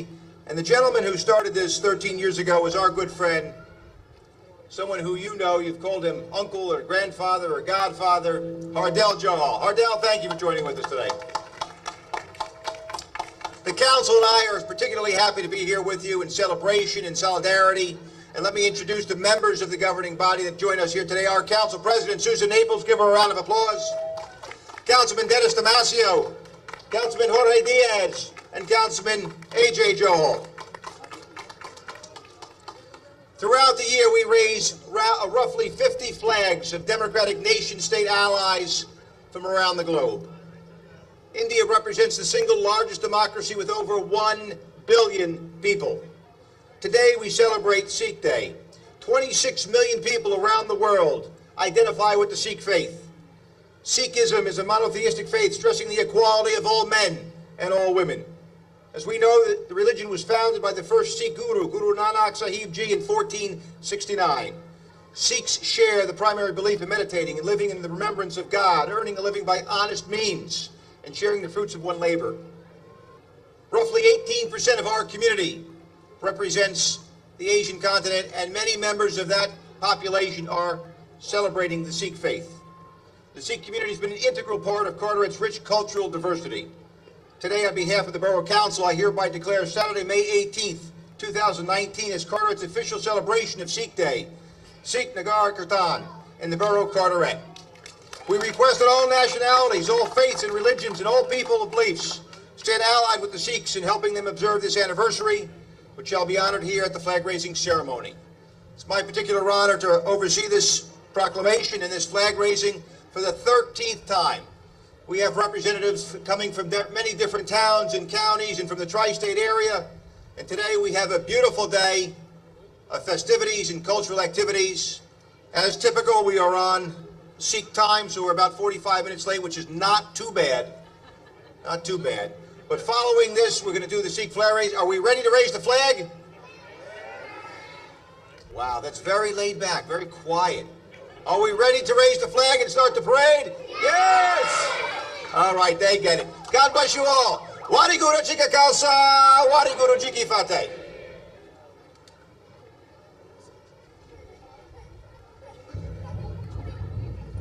Thank you Dan. So ਮੈਂ ਬੱਚਿਆਂ ਨੂੰ ਬੇਨਤੀ ਕਰਾਂ ਕਿ ਸ਼ਬਦ ਇੱਕ ਉਸ ਤੋਂ ਉਪਰੰਤ ਜਿਹੜਾ ਨਿਸ਼ਾਨ ਸਾਹਿਬ ਹੈ ਉਹਨੂੰ ਚਲਾਉਣ ਦੀ ਜਿਹੜੀ ਰਸਮ ਹੈ। ਵਿਊਅਰਸ, ਜਿਵੇਂ ਕਿ ਹੁਣ ਤੁਸੀਂ ਦੇਖ ਰਹੇ ਹੋ, ਜਿਹੜੇ ਕਾਰਟਰੇਟ ਸ਼ਹਿਰ ਹੈ ਨਿਊ ਜਰਸੀ ਦਾ, ਇੱਥੇ 13ਵੀਂ ਜਿਹੜੀ ਪਰੇਡ ਹੈ ਉਹ ਕੱਢੀ ਜਾ ਰਹੀ ਹੈ। ਉਹਦੀ ਜਿਹੜੀ ਸ਼ੁਰੂਆਤ ਹੈ, ਆਗਾਜ਼ ਹੈ, ਉਹ ਹੋ ਚੁੱਕਿਆ। ਤੇ ਤੁਸੀਂ ਦੇਖਿਆ ਕਿ ਕਾਰਟਰੇਟ ਸ਼ਹਿਰ ਦੇ ਜਿਹੜੇ ਮੇਅਰ ਨੇ ਡੈਨੀਅਲ ਜੇ ਰੈਮਨ, ਉਹਨਾਂ ਦੇ ਵੱਲੋਂ ਜਿਹੜਾ ਸ਼ਬਦ ਪੜ੍ਹਨਾ ਭਾਈ ਸਾਹਿਬ ਤੁਸੀਂ 2 ਮਿੰਟ ਕੀਤਾ ਲਗਾ ਗਿਆ ਨੂੰ ਰੋਕ ਲਓ। ਤੇ ਹੁਣ ਬੱਚਿਆਂ ਵੱਲੋਂ ਸ਼ਬਦ ਪੜ੍ਹਿਆ ਜਾਣਾ ਤੇ ਨਾਲ ਜਿਵੇਂ ਕਿ ਤੁਸੀਂ ਦੇਖ ਸਕਦੇ ਹੋ ਸਕਰੀਨ ਦੇ ਉੱਤੇ 5 ਸਿੰਘ ਸਾਹਿਬਾਨ ਨੇ ਜਿਹੜੇ ਉਹ ਆ ਚੁੱਕੇ ਆ ਇੱਥੇ ਕਾਰਟਰੇਟ ਬੋਰੋ ਹਾਲ ਦੇ ਵਿੱਚ।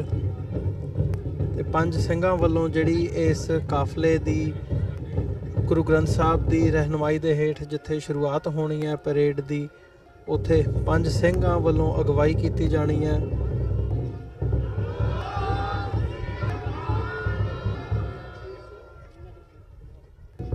ਤੁਸੀਂ ਦੇਖ ਸਕਦੇ ਹੋ ਕਿ ਜਿਹੜਾ ਨਿਸ਼ਾਨ ਹੈ ਉਹ ਝੁਲਾਇਆ ਜਾ ਰਿਹਾ ਹੈ। ਜਿੱਥੇ ਅਮਰੀਕਨ ਝੰਡਾ ਝੁਲਾਇਆ ਜਾ ਰਿਹਾ ਹੈ ਇਸ ਵਕਤ, ਉੱਥੇ ਨਾਲ ਕੇਸਰੀ ਨਿਸ਼ਾਨ ਝੁਲਾਇਆ ਜਾ ਰਿਹਾ ਹੈ।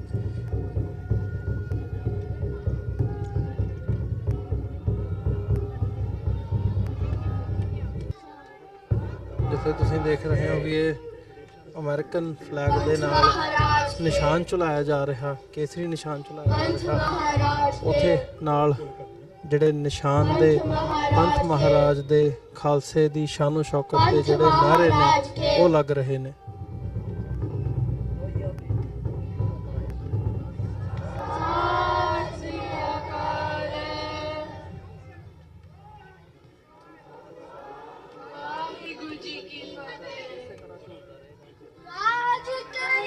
ਜਿਹੜਾ ਇਹ ਨਿਸ਼ਾਨ ਹੈ ਜਿਹੜਾ ਝੁਲਾਇਆ ਗਿਆ ਇਸ ਵਕਤ, ਇਹ ਜਿਹੜਾ ਨਿਸ਼ਾਨ ਹੈ ਕੇਸਰੀ ਨਿਸ਼ਾਨ ਅਮਰੀਕਨ ਝੰਡੇ ਦੇ ਨਾਲ ਇਸੇ ਵਕਤ ਰਹੇਗਾ।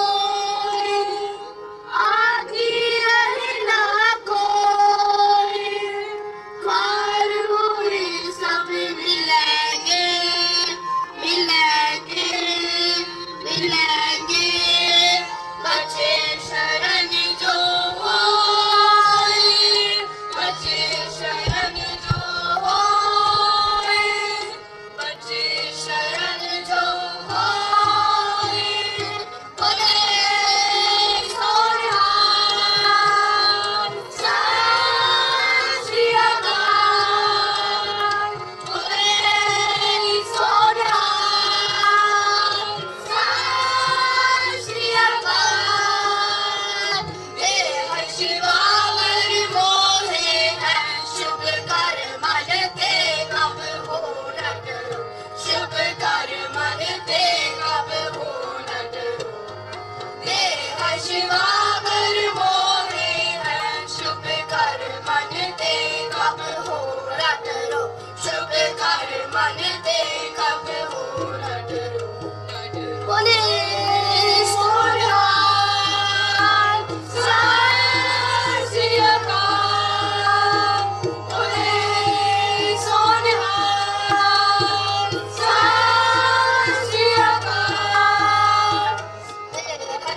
शिवावर मोहे है शुभ कर मन ते कब न करो शुभ कर मन ते कब न करो जब आगे की ओदन दाड़ पड़े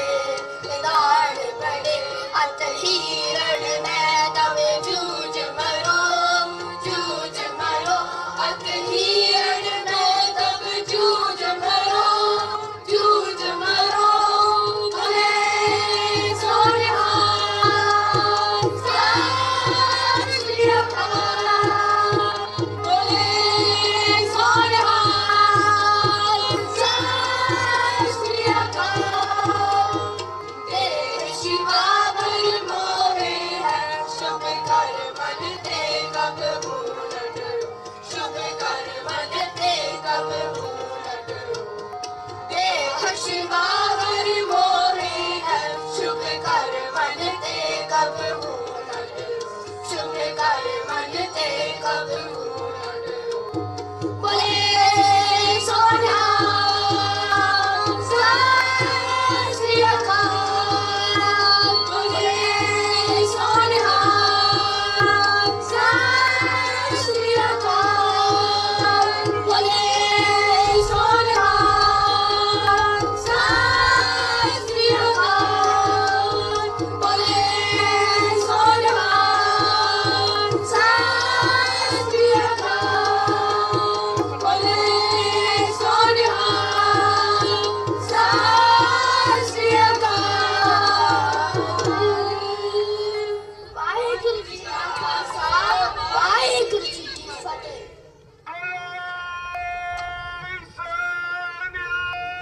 सत श्री अकाल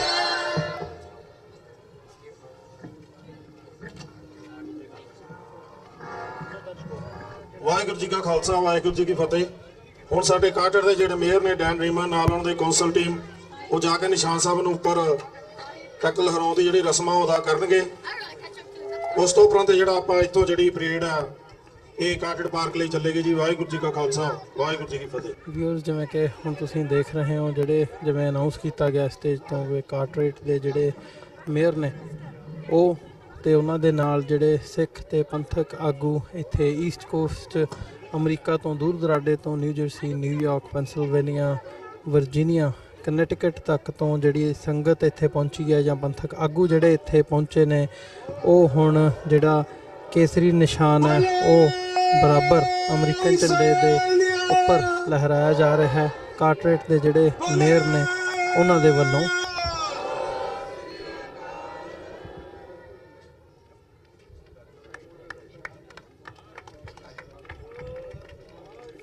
ਵਿਊਅਰਸ ਜਿਵੇਂ ਕਿ ਤੁਸੀਂ ਸਕਰੀਨ ਤੇ ਵੀ ਦੇਖ ਰਹੇ ਹੋ ਕਿ ਕਾਰਪੋਰੇਟ ਦੇ ਜਿਹੜੇ ਮੇਅਰ ਨੇ ਉਹਨਾਂ ਦੇ ਨਾਲ ਜਿਹੜੇ ਡਿਗਨਿਟਰੀਜ਼ ਨੇ ਉਹ ਇਸ ਵਕਤ ਉਹਨਾਂ ਨੇ ਨਿਸ਼ਾਨ ਝੁਲਾਇਆ ਤੇ ਹੁਣ ਜਿਹੜੀ ਪਰੇਡ ਹੈ ਉਹ ਅੱਗੇ ਗੁਰੂ ਗ੍ਰੰਥ ਸਾਹਿਬ ਦੀ ਰਹਿਨੁਮਾਈ ਦੇ ਹੇਠ ਕੱਢੀ ਜਾਵੇਗੀ ਤੇ ਜਿਹੜੀ ਸੰਗਤ ਹੈ ਇਸ ਵਕਤ ਇਕੱਤਰ ਹੋਣੀ ਸ਼ੁਰੂ ਹੋ ਰਹੀ ਹੈ ਗੁਰੂ ਗ੍ਰੰਥ ਸਾਹਿਬ ਦੇ ਫਲੋਟ ਦੇ ਪਿੱਛੇ। ਵਿੱਚ ਅੱਜ ਇੱਥੇ ਪਹੁੰਚੇ ਆ ਸਿੱਖ ਕੌਮ ਦਾ ਇੱਕ ਠਾਠਾ ਮਾਰਦਾ ਇਕੱਠ ਇਹ ਸਾਬਤ ਕਰ ਰਿਹਾ ਸਿੱਖ ਇੱਕ ਵੱਖਰੀ ਕੌਮ ਦਾ ਪ੍ਰਤੀਕ ਹੈ। ਤੇ ਉਸ ਤੋਂ ਬਾਅਦ ਹਿੰਦੁਸਤਾਨ ਤੋਂ ਬਾਹਰ ਜਿਹੜਾ ਡਾਇਸਪੋਰਾ ਸਿੱਖ ਆ ਉਹਨਾਂ ਨੇ ਆਪਣਾ ਇੱਕ ਬੇਸ ਬਣਾਇਆ ਕਿ ਹਰੇਕ ਸ਼ਹਿਰ ਦੇ ਵਿੱਚ ਹਰੇਕ ਕੰਟਰੀ ਦੇ ਵਿੱਚ ਬਹੁਤ ਵੱਡੇ ਵੱਡੇ ਨਗਰ ਕੀਰਤਨ ਕੱਢੇ ਜਾ ਰਹੇ ਆ ਜਿਨ੍ਹਾਂ ਨਗਰ ਕੀਰਤਨਾਂ ਵਿੱਚ ਕੌਮ ਦੀ ਆਜ਼ਾਦੀ ਦੀ ਗੱਲ ਬਹੁਤ ਵੱਡੇ ਪੱਧਰ ਤੇ ਹੋ ਰਹੀ ਹੈ। ਸਤਿਗੁਰ ਸੱਚੇ ਪਾਤਸ਼ਾਹ ਕਿਰਪਾ ਕਰਨ ਕੌਮ ਨੂੰ ਇੱਕ ਉਦਮ ਬਖਸ਼ਣ ਚੜ੍ਹਦੀ ਕਲਾ ਬਖਸ਼ਣ ਤਾਂ ਕਿ ਕੌਮ ਆਪਣੇ ਕੌਮੀ ਘਰ ਖਾਲਿਸਤਾਨ ਲਈ ਜੂਝਦੀ ਰਹੇ। ਸੰਤ ਜਰਨੈਲ ਸਿੰਘ ਖਾਲਸਾ ਭਿੰਡਰਾਂ ਵਾਲਿਆਂ ਦੇ ਬੋਲੇ ਉਹ ਵਚਨ ਕਿ ਜਿਸ ਦਿਨ ਦਰਬਾਰ ਸਾਹਿਬ ਦੀ ਪਰਿਕਰਮਾ ਵਿੱਚ ਹਿੰਦੁਸਤਾਨ ਦੇ ਨਾਪਾਕ ਕਦਮ ਪਏ ਉਸ ਦਿਨ ਖਾਲਿਸਤਾਨ ਦੀ ਨੀਂਹ ਰੱਖੀ ਜਾਊਗੀ। ਉਹ ਨੀਂਹ ਰੱਖੀ ਜਾ ਚੁੱਕੀ ਹੈ। ਕੌਮ ਦੇ ਉਹ ਜੁਝਾਰੂ ਯੋਧਿਆਂ ਨੇ ਬਹੁਤ ਹੀ ਚੜ੍ਹਦੀ ਕਲਾ ਦੇ ਨਾਲ ਆਪਣੀਆਂ ਸਤਿਗੁਰ ਸੱਚੇ ਪਾਤਸ਼ਾਹ ਦੀ ਕਿਰਪਾ ਦੇ ਨਾਲ ਸੰਘਰਸ਼ ਲੜਿਆ ਤੇ ਲੜ ਰਹੇ ਨੇ।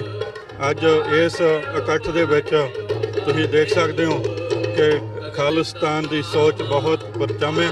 ਸਭ ਤੋਂ ਪਹਿਲਾਂ ਸਭ ਤੋਂ ਫਰੰਟ ਦੇ ਉੱਤੇ ਇੱਕ ਖਾਲਿਸਤਾਨ ਦਾ ਨਿਸ਼ਾਨ ਸਾਹਿਬ ਲੈ ਕੇ ਜਾ ਰਹੇ ਸਿੰਘ ਨੇ ਜਿਹਦੇ 'ਚ ਦੱਸਿਆ ਜਾ ਰਿਹਾ ਕਿ ਪੂਰਾ ਸਮੁੱਚਾ ਨਗਰ ਕੀਰਤਨ ਖਾਲਿਸਤਾਨ ਨੂੰ ਸਮਰਪਿਤ ਹੈ। ਵਾਹਿਗੁਰੂ ਜੀ ਕਾ ਖਾਲਸਾ, ਵਾਹਿਗੁਰੂ ਜੀ ਕੀ ਫਤਿਹ। ਨਿਊ ਜਰਸੀ ਸਟੇਟ ਦੇ ਬਣੇ ਆ ਔਰ ਜਿਵੇਂ ਮੇਅਰ ਵੀ ਬਣੇ ਆ ਇੱਕ ਸਾਡੇ ਸਿੱਖ ਭਰਾ। ਸੋ ਇਸ ਨਗਰ ਕੀਰਤਨਾਂ ਦਾ ਬੜਾ ਸਹਾਈ ਹੁੰਦਾ ਉਹਨਾਂ ਗੱਲਾਂ ਦੇ ਵਿੱਚ। ਨਿਊ ਜਰਸੀ ਸਟੇਟ ਦੇ ਵਿੱਚ ਔਰ ਇਸ ਸ਼ਹਿਰ ਦੇ ਵਿੱਚ ਵੀ ਸਾਡੇ ਜਿਹੜੇ ਪਲੈਨਿੰਗ ਬੋਰਡ ਦੇ ਵਿੱਚ ਕੁਝ ਗੁਰਸਿੱਖ ਭਰਾ ਸਾਡੇ ਹੈਗੇ ਆ। ਔਰ ਇਹਨਾਂ ਜਦੋਂ ਅੱਜ ਅਸੀਂ ਵੱਡੀ ਤਾਦਾਦ ਦੇ ਵਿੱਚ ਅਸੀਂ ਇਹਨਾਂ ਨਗਰ ਕੀਰਤਨਾਂ ਦੇ ਵਿੱਚ ਨਿਕਲਦੇ ਆ, ਸੋ ਇਹ ਇੱਥੇ ਦੇ ਪੋਲੀਟੀਕਲ ਸਾਨੂੰ ਦੇਖਦੇ ਆ। ਔਰ ਅੱਜ ਦਾ ਜਿਹੜਾ ਯੋਗਾ ਉਹ ਨੰਬਰਾਂ ਦੀ ਗੱਲ ਕਰਦਾ। ਸੋ ਮੈਂ ਸਮਝਦਾ ਇਹ ਬੜੇ ਸਹਾਈ ਹੁੰਦੇ ਆ ਜਿੱਥੇ ਆਪਾਂ ਗੁਰੂ ਸਾਹਿਬ ਦੀ ਬਾਣੀ ਦੀ ਗੱਲ, ਗੁਰੂ ਗ੍ਰੰਥ ਸਾਹਿਬ ਜੀ ਦੀ, ਦੂਜੇ ਪਾਸੇ ਜਿਵੇਂ ਪੰਜਾਬ ਦੇ ਵਿੱਚ ਬੇਹੁਰਮਤੀਆਂ ਹੋ ਰਹੀਆਂ ਆ, ਅਸੀਂ ਇੱਥੇ ਸਤਿਕਾਰ ਕਰ ਰਹੇ ਆ, ਕਿੰਨੇ ਸਤਿਕਾਰ ਦੇ ਨਾਲ ਅਸੀਂ ਚੱਲ ਰਹੇ ਆ। ਔਰ ਦੂਜੀਆਂ ਕਮਿਊਨਿਟੀਆਂ ਦੇ ਵਿੱਚ ਵੀ, ਚਾਹੇ ਉਹ ਸਪੈਨਿਸ਼ ਹੋਵੇ, ਅਮਰੀਕਨ ਹੋਵੇ, ਉਹ ਦੇਖਦੇ ਆ ਔਰ ਪੁੱਛਦੇ ਆ। ਮਤਲਬ ਇਹ ਅੱਜ ਦੀ ਜਿਹੜੀ ਗੱਲ ਆ ਸਾਜਨਾ ਦਿਵਸ ਨੂੰ ਸਮਰਪਿਤ ਹੈ, ਜੋ ਅਨੰਦਪੁਰ ਸਾਹਿਬ ਦੀ ਧਰਤੀ ਤੇ ਗੁਰੂ ਸਾਹਿਬ ਨੇ 5 ਪਿਆਰਿਆਂ ਦੀ ਸਾਜਨਾ ਕੀਤੀ। ਸੋ ਮੈਂ ਸਮਝਦਾ ਵੀ ਹਰ ਪੱਖ ਤੋਂ ਇਹ ਸਾਡੇ ਵਾਸਤੇ ਬੈਨੀਫਿਟ ਦੇ ਵਿੱਚ ਹੁੰਦੇ ਆ ਨਗਰ ਕੀਰਤਨ। ਔਰ ਅਸੀਂ ਗੁਰੂ ਸਾਹਿਬ ਦੇ ਚਰਨ ਪਰਸਨ ਪਹੁੰਚਦੇ ਆ ਔਰ ਨਾਲ ਦੀ ਨਾਲ ਆਪਣੇ ਨੇਸ਼ਨ ਦੀ ਗੱਲ, ਖਾਲਿਸਤਾਨ ਦੀ ਗੱਲ ਵੀ ਜਿਹੜੀ ਆ ਉਹ ਸਾਰੀਆਂ ਪਰੇਡ ਨਗਰ ਕੀਰਤਨਾਂ ਦੇ ਵਿੱਚ ਉਹ ਬੜੇ ਖੁੱਲ੍ਹੇਆਮ, ਬੜੇ ਸਟਰੋਂਗ ਤਰੀਕੇ ਦੇ ਨਾਲ ਹੁੰਦੀ ਆ। ਸੋ ਅੱਜ ਫਿਰ ਮੈਂ ਦੋਨੇ ਗੁਰਦੁਆਰਾ ਸਾਹਿਬ ਜੋ ਸਿੰਘ ਸਭਾ, ਕਾਟਰੇਟ ਔਰ ਦਸ਼ਮੇਸ਼ ਦਰਬਾਰ ਗੁਰਦੁਆਰਾ ਸਾਹਿਬ ਦੀਆਂ ਜਿਹੜੀਆਂ ਪ੍ਰਬੰਧਕ ਕਮੇਟੀਆਂ ਨੂੰ, ਸਿੱਖ ਸੰਗਤਾਂ ਨੂੰ, ਸਾਰਿਆਂ ਨੂੰ ਅਸੀਂ ਵਧਾਈ ਦਿੰਦੇ ਆ। ਔਰ ਜਿਵੇਂ ਸਾਡੇ ਨਾਲ ਵਿਰਕ ਸਾਹਿਬ ਵੀ ਖੜੇ ਆ, ਬੜਾ ਉਦਮ ਆ। ਸੋ ਸਾਰੀਆਂ ਪ੍ਰਬੰਧਕ ਕਮੇਟੀਆਂ ਦਾ ਸੋ ਧੰਨਵਾਦ ਕਰਦੇ ਆ ਜੀ। ਵਾਹਿਗੁਰੂ ਜੀ ਕਾ ਖਾਲਸਾ, ਵਾਹਿਗੁਰੂ ਜੀ ਕੀ ਫਤਿਹ। ਵੀਰ ਜਿਵੇਂ ਕਿ ਮੈਂ ਤੁਹਾਨੂੰ ਦੱਸਿਆ, ਹਿੰਮਤ ਸਿੰਘ ਹੋਰਾਂ ਨੇ ਇਸੇ ਕੋਆਰਡੀਨੇਸ਼ਨ ਕਮੇਟੀ ਈਸਟ ਕੋਸਟ ਦੇ ਜਿਹੜੇ ਕੋਆਰਡੀਨੇਟਰ ਨੇ ਉਹਨਾਂ ਨੇ ਆਪਣੇ ਵਿਚਾਰ ਅੱਜ ਦੇ ਇਸ ਦਿਹਾੜੇ ਤੇ ਉਹ ਕਿਵੇਂ ਮਹਿਸੂਸ ਕਰ ਰਹੇ ਨੇ, ਉਹਨਾਂ ਨੇ ਆਪਣੇ ਜਿਹੜੇ ਵਿਚਾਰ ਨੇ ਉਹ ਸਾਂਝੇ ਕੀਤੇ। ਇਸ ਦੂਰ ਦਰਾਡੇ ਤੋਂ ਜਿਹੜੀਆਂ ਸੰਗਤਾਂ ਨੇ, ਪ੍ਰਬੰਧਕ ਕਮੇਟੀਆਂ ਦੇ ਜਿਹੜੇ ਨੁਮਾਇੰਦੇ ਨੇ ਉਹ ਅੱਜ ਇੱਥੇ ਪਹੁੰਚੇ ਆ ਸਾਡੇ ਨਾਲ। ਜੇ ਅਸੀਂ ਦੇਖਣਾ ਹੋਵੇ ਤਾਂ ਮੂਦਲ ਸਾਹਿਬ ਗੁਰਦੁਆਰਾ ਸਿੱਖ ਕਲਚਰਲ ਸੁਸਾਇਟੀ ਤੋਂ ਇੱਥੇ ਸਾਡੇ ਨਾਲ ਮੌਜੂਦ ਨੇ। ਇਹਨਾਂ ਦੇ ਵਿਚਾਰ ਜਾਣਦੇ ਹਾਂ। ਭਾਈ ਸਾਹਿਬ ਖਾਲਸਾ, ਵਾਹਿਗੁਰੂ ਜੀ ਕੀ ਫਤਿਹ। ਵਾਹਿਗੁਰੂ ਜੀ ਕਾ ਖਾਲਸਾ, ਵਾਹਿਗੁਰੂ ਜੀ ਕੀ ਫਤਿਹ। ਸਮੁੱਚੀ ਸਾਧ ਸੰਗਤ ਜੀ ਨੂੰ ਅਸੀਂ ਕੀ ਕਹਿਣਾ ਹੈ ਵੀ ਅੱਜ ਦੋ ਗੁਰਦੁਆਰਾ ਸਾਹਿਬ ਜਰਸੀ ਕਾਟਰੇਟ ਦੇ ਵਿੱਚ ਇਹ ਜੋ ਨਗਰ ਕੀਰਤਨ ਕੱਢ ਰਹੇ ਨੇ 13 ਸਾਲ ਤੋਂ ਲਗਾਤਾਰ ਹੀ, ਇਹ ਬਹੁਤ ਵਧੀਆ ਉਪਰਾਲਾ ਹੈ। ਕਿਉਂਕਿ ਜਿਹੜੇ ਛੋਟੇ ਬੱਚੇ ਸਾਡੇ ਗੁਰਸਿੱਖੀ ਨਾਲ ਜੁੜਦੇ ਆ ਤੇ ਕਾਟਰੇਟ ਦੇ ਲੋਕ ਦੁਨੀਆ ਬਾਹਰ ਦੇ ਵਸਿੰਦੇ ਉਹ ਵੀ ਦੇਖਦੇ ਆ ਵੀ ਇਹਨਾਂ ਦਾ ਬਹੁਤ ਵੱਡਾ ਇਵੈਂਟ ਹੈ ਜਿਹੜਾ ਹਰ ਸਾਲ ਦੀ ਤਰ੍ਹਾਂ ਮਨਾਉਂਦੇ ਆ। ਇਹ ਬਹੁਤ ਵਧੀਆ ਗੱਲ ਹੈ ਕਿ ਹੋਰ ਪੂਰੇ ਅਮਰੀਕਾ ਦੇ ਵਿੱਚ ਵੀ ਬਹੁਤ ਹੀ ਸਿੱਖਾਂ ਨੂੰ ਪ੍ਰਫੁੱਲਤ ਕਰਨ ਵਾਸਤੇ ਇਹ ਨਗਰ ਕੀਰਤਨ ਕੱਢੇ ਜਾਂਦੇ ਆ ਤੇ ਬਹੁਤ ਵਧੀਆ ਗੱਲ ਹੈ। ਤੇ ਅਸੀਂ ਅਰਦਾਸ ਕਰਦੇ ਹਾਂ ਤੇ ਇਸ ਤਰ੍ਹਾਂ ਚੱਲਦੇ ਰਹਿਣ। ਤੇ ਬਾਕੀ 84 ਵਾਲੇ ਚੈਨਲ ਵਾਲਿਆਂ ਦਾ ਬਹੁਤ ਧੰਨਵਾਦ ਆ ਜਿਹੜੇ ਇਹ ਟੈਲੀਕਾਸਟ ਹਰ ਇਵੈਂਟ ਨੂੰ ਲੋਕਾਂ ਨੂੰ ਘਰ ਤੱਕ ਪਹੁੰਚਾਉਂਦੇ ਆ। ਅਸੀਂ ਇਹਨਾਂ ਵਾਸਤੇ ਵੀ ਅਰਦਾਸ ਕਰਦੇ ਹਾਂ ਕਿ ਇਸ ਤਰ੍ਹਾਂ ਦਿਨ ਦੁਗਣੀ ਰਾਤ ਚੌਗੁਣੀ ਤਰੱਕੀ ਕਰਨ। ਵਾਹਿਗੁਰੂ ਜੀ ਕਾ ਖਾਲਸਾ, ਵਾਹਿਗੁਰੂ ਜੀ ਕੀ ਫਤਿਹ। ਇਹ ਸਨ ਸੁਰਜੀਤ ਸਿੰਘ ਮੂਦਲ ਜਿਹੜੇ ਕਿ Gurdwara Sikh Cultural Society Richmond Hill New York ਤੋਂ ਸਾਡੇ ਨਾਲ ਬਣੇ ਸੀ। ਉੱਥੋਂ ਇੱਥੇ ਨਿਊ ਜਰਸੀ ਕਾਟਰੇਟ ਦੇ ਵਿੱਚ ਪਹੁੰਚੇ ਆ ਤੇ ਇਹਨਾਂ ਨੇ ਆਪਣੇ ਜਿਹੜੇ ਵਿਚਾਰ ਹੈਗੇ ਆ ਉਹ ਸਾਂਝੇ ਕੀਤੇ। ਅਸੀਂ ਜਿਵੇਂ ਤੁਸੀਂ ਦੇਖ ਸਕਦੇ ਹੋ, ਮੈਂ ਬਾਰ-ਬਾਰ ਰਿਪੀਟ ਕਰ ਰਿਹਾ ਵੀ ਜਿਹੜੀ ਸਿੱਖ ਸੰਗਤ ਹੈ ਉਹ ਬੜੀ ਵੱਡੀ ਤਾਦਾਦ ਦੇ ਵਿੱਚ, ਹਜ਼ਾਰਾਂ ਦੀ ਗਿਣਤੀ ਦੇ ਵਿੱਚ ਤੁਸੀਂ ਪਿੱਛੇ ਦੇਖ ਸਕਦੇ ਹੋ ਮਾਰਚ ਕਰ ਰਹੀ ਹੈ। ਸੋ ਅਸੀਂ ਜਿਹੜੀ ਫਲੋਟ ਹੈ ਉਹਦਾ ਵੀ ਇੱਕ ਝਲਕ ਜਿਹੜੀ ਹੈ, ਕੀਰਤਨ ਦੀ ਝਲਕ ਜਿਹੜੀ ਹੈ ਉਹ ਵੀ ਤੁਹਾਡੇ ਤੱਕ ਪਹੁੰਚਦੀ ਕਰਦੇ।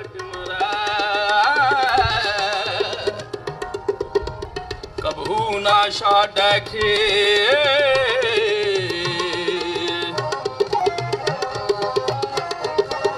ਪੁਰਜਾ ਪੁਰਜਾ ਪੁਰਜਾ ਪੁਰਜਾ ਪੁਰਜਾ ਪੁਰਜਾ ਕੱਟ ਮਾਰੈ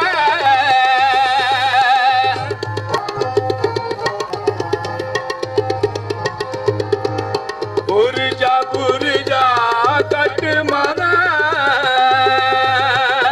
ਸੇਵਾਦਾਰ ਹੈਗੇ ਜਿਹੜੇ ਇਸ ਪਰੇਡ ਦੇ ਵਿੱਚ ਸ਼ਾਮਲ ਹੁੰਦੇ ਆ ਜਾਂ ਇਸ ਪਰੇਡ ਨੂੰ ਸਫਲ ਬਣਾਉਂਦੇ ਆ, ਉਹਨਾਂ ਦੇ ਵੀ ਵਿਚਾਰ ਜਾਣਦੇ। ਜਿਹੜੇ ਸੇਵਾਦਾਰ ਹੁੰਦੇ ਆ, ਵੋਲੰਟੀਅਰ ਕਰਦੇ ਆ। ਬਾਬਾ ਜੀ ਬੋਲੇ ਸੋਨਿਆ ਸ੍ਰੀ ਅਕਾਲ। ਬਾਬਾ ਜੀ ਕੁਝ ਕਹਿਣਾ ਚਾਹੋਗੇ ਸਿੱਖ ਸੰਗਤਾਂ ਨੂੰ? ਵਾਹਿਗੁਰੂ ਜੀ ਕਾ ਖਾਲਸਾ, ਵਾਹਿਗੁਰੂ ਜੀ ਕੀ ਫਤਿਹ। ਆਪ ਜੀ ਦੇ ਸਿੱਖ ਨਾਨਕ ਨਿਵਾਲ ਨੂੰ ਲੱਖ ਲੱਖ ਵਧਾਈਆਂ। ਖਾਲਸਾ ਸਾਜਨ ਦਿਵਸ ਤੇ ਅੱਜ ਸਾਡੇ ਕਾਟ ਨਿਊ ਜਰਸੀ 'ਚ ਪਰੇਡ ਨਿਕਲ ਰਹੀ ਆ। ਤੋਂ ਤਾਂ ਸੰਗਤਾਂ ਪਹੁੰਚੀਆਂ, ਚੜ੍ਹਦੀ ਕਲਾ। ਅੱਗੇ ਤੋਂ ਵੀ ਇਦਾਂ ਖਾਲਸਾ ਪੰਥ ਚੜ੍ਹਦੀ ਕਲਾ 'ਚ ਰਹੇ। ਬਲੇ ਸੋਨਿਆ ਸਤਿ ਸ੍ਰੀ ਅਕਾਲ। ਗੁਰੂ ਗੋਬਿੰਦ ਸਿੰਘ, ਗੁਰੂ ਗੋਬਿੰਦ ਸਿੰਘ, ਗੁਰੂ ਗੋਬਿੰਦ ਸਿੰਘ, ਗੁਰੂ ਗੋਬਿੰਦ ਸਿੰਘ। ਹੱਕ ਹੱਕ ਹੱਕ ਹੱਕ ਹੱਕ ਹੱਕ ਆਗਾ, ਹੱਕ ਹੱਕ ਆਗਾ, ਹੱਕ ਹੱਕ ਆਗਾ, ਹੱਕ ਹੱਕ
ਵੀ ਹੁੰਦਾ ਇਹ ਸਾਰਾ ਪਾਰਟ। ਸੋ ਜਿੱਥੇ ਬਾਹਰਲੀਆਂ ਜਿਹੜੀਆਂ ਕਮਿਊਨਿਟੀਜ਼ ਹੈਗੀਆਂ ਨੇ ਉਹ ਗੋਰੇ ਹੋਣ, ਉਹ ਹੋਰ ਕਮਿਊਨਿਟੀਜ਼ ਹੋਣ, ਉਹ ਬਾਹਰ ਇਸ ਨਜ਼ਾਰੇ ਨੂੰ ਦੇਖਦੇ ਵੀ ਆ, ਇਸ ਨਜ਼ਾਰੇ ਨੂੰ ਦੇਖਦੇ ਆ। ਉਹਨਾਂ ਦੇ ਵੀ ਅਸੀਂ ਜਿਹੜੇ ਅਸੀਂ ਜਦੋਂ ਗੋਰਿਆਂ ਦੀ ਗੱਲ ਕਰਦੇ ਹਾਂ, ਹੋਰ ਕਮਿਊਨਿਟੀਜ਼ ਦੀ ਗੱਲ ਕਰਦੇ ਹਾਂ, ਉਹ ਵੀ ਇਸ ਨਗਰ ਕੀਰਤਨ ਨੂੰ ਇੱਕ ਚਾਅ ਦੇ ਨਾਲ ਦੇਖਦੇ ਆ,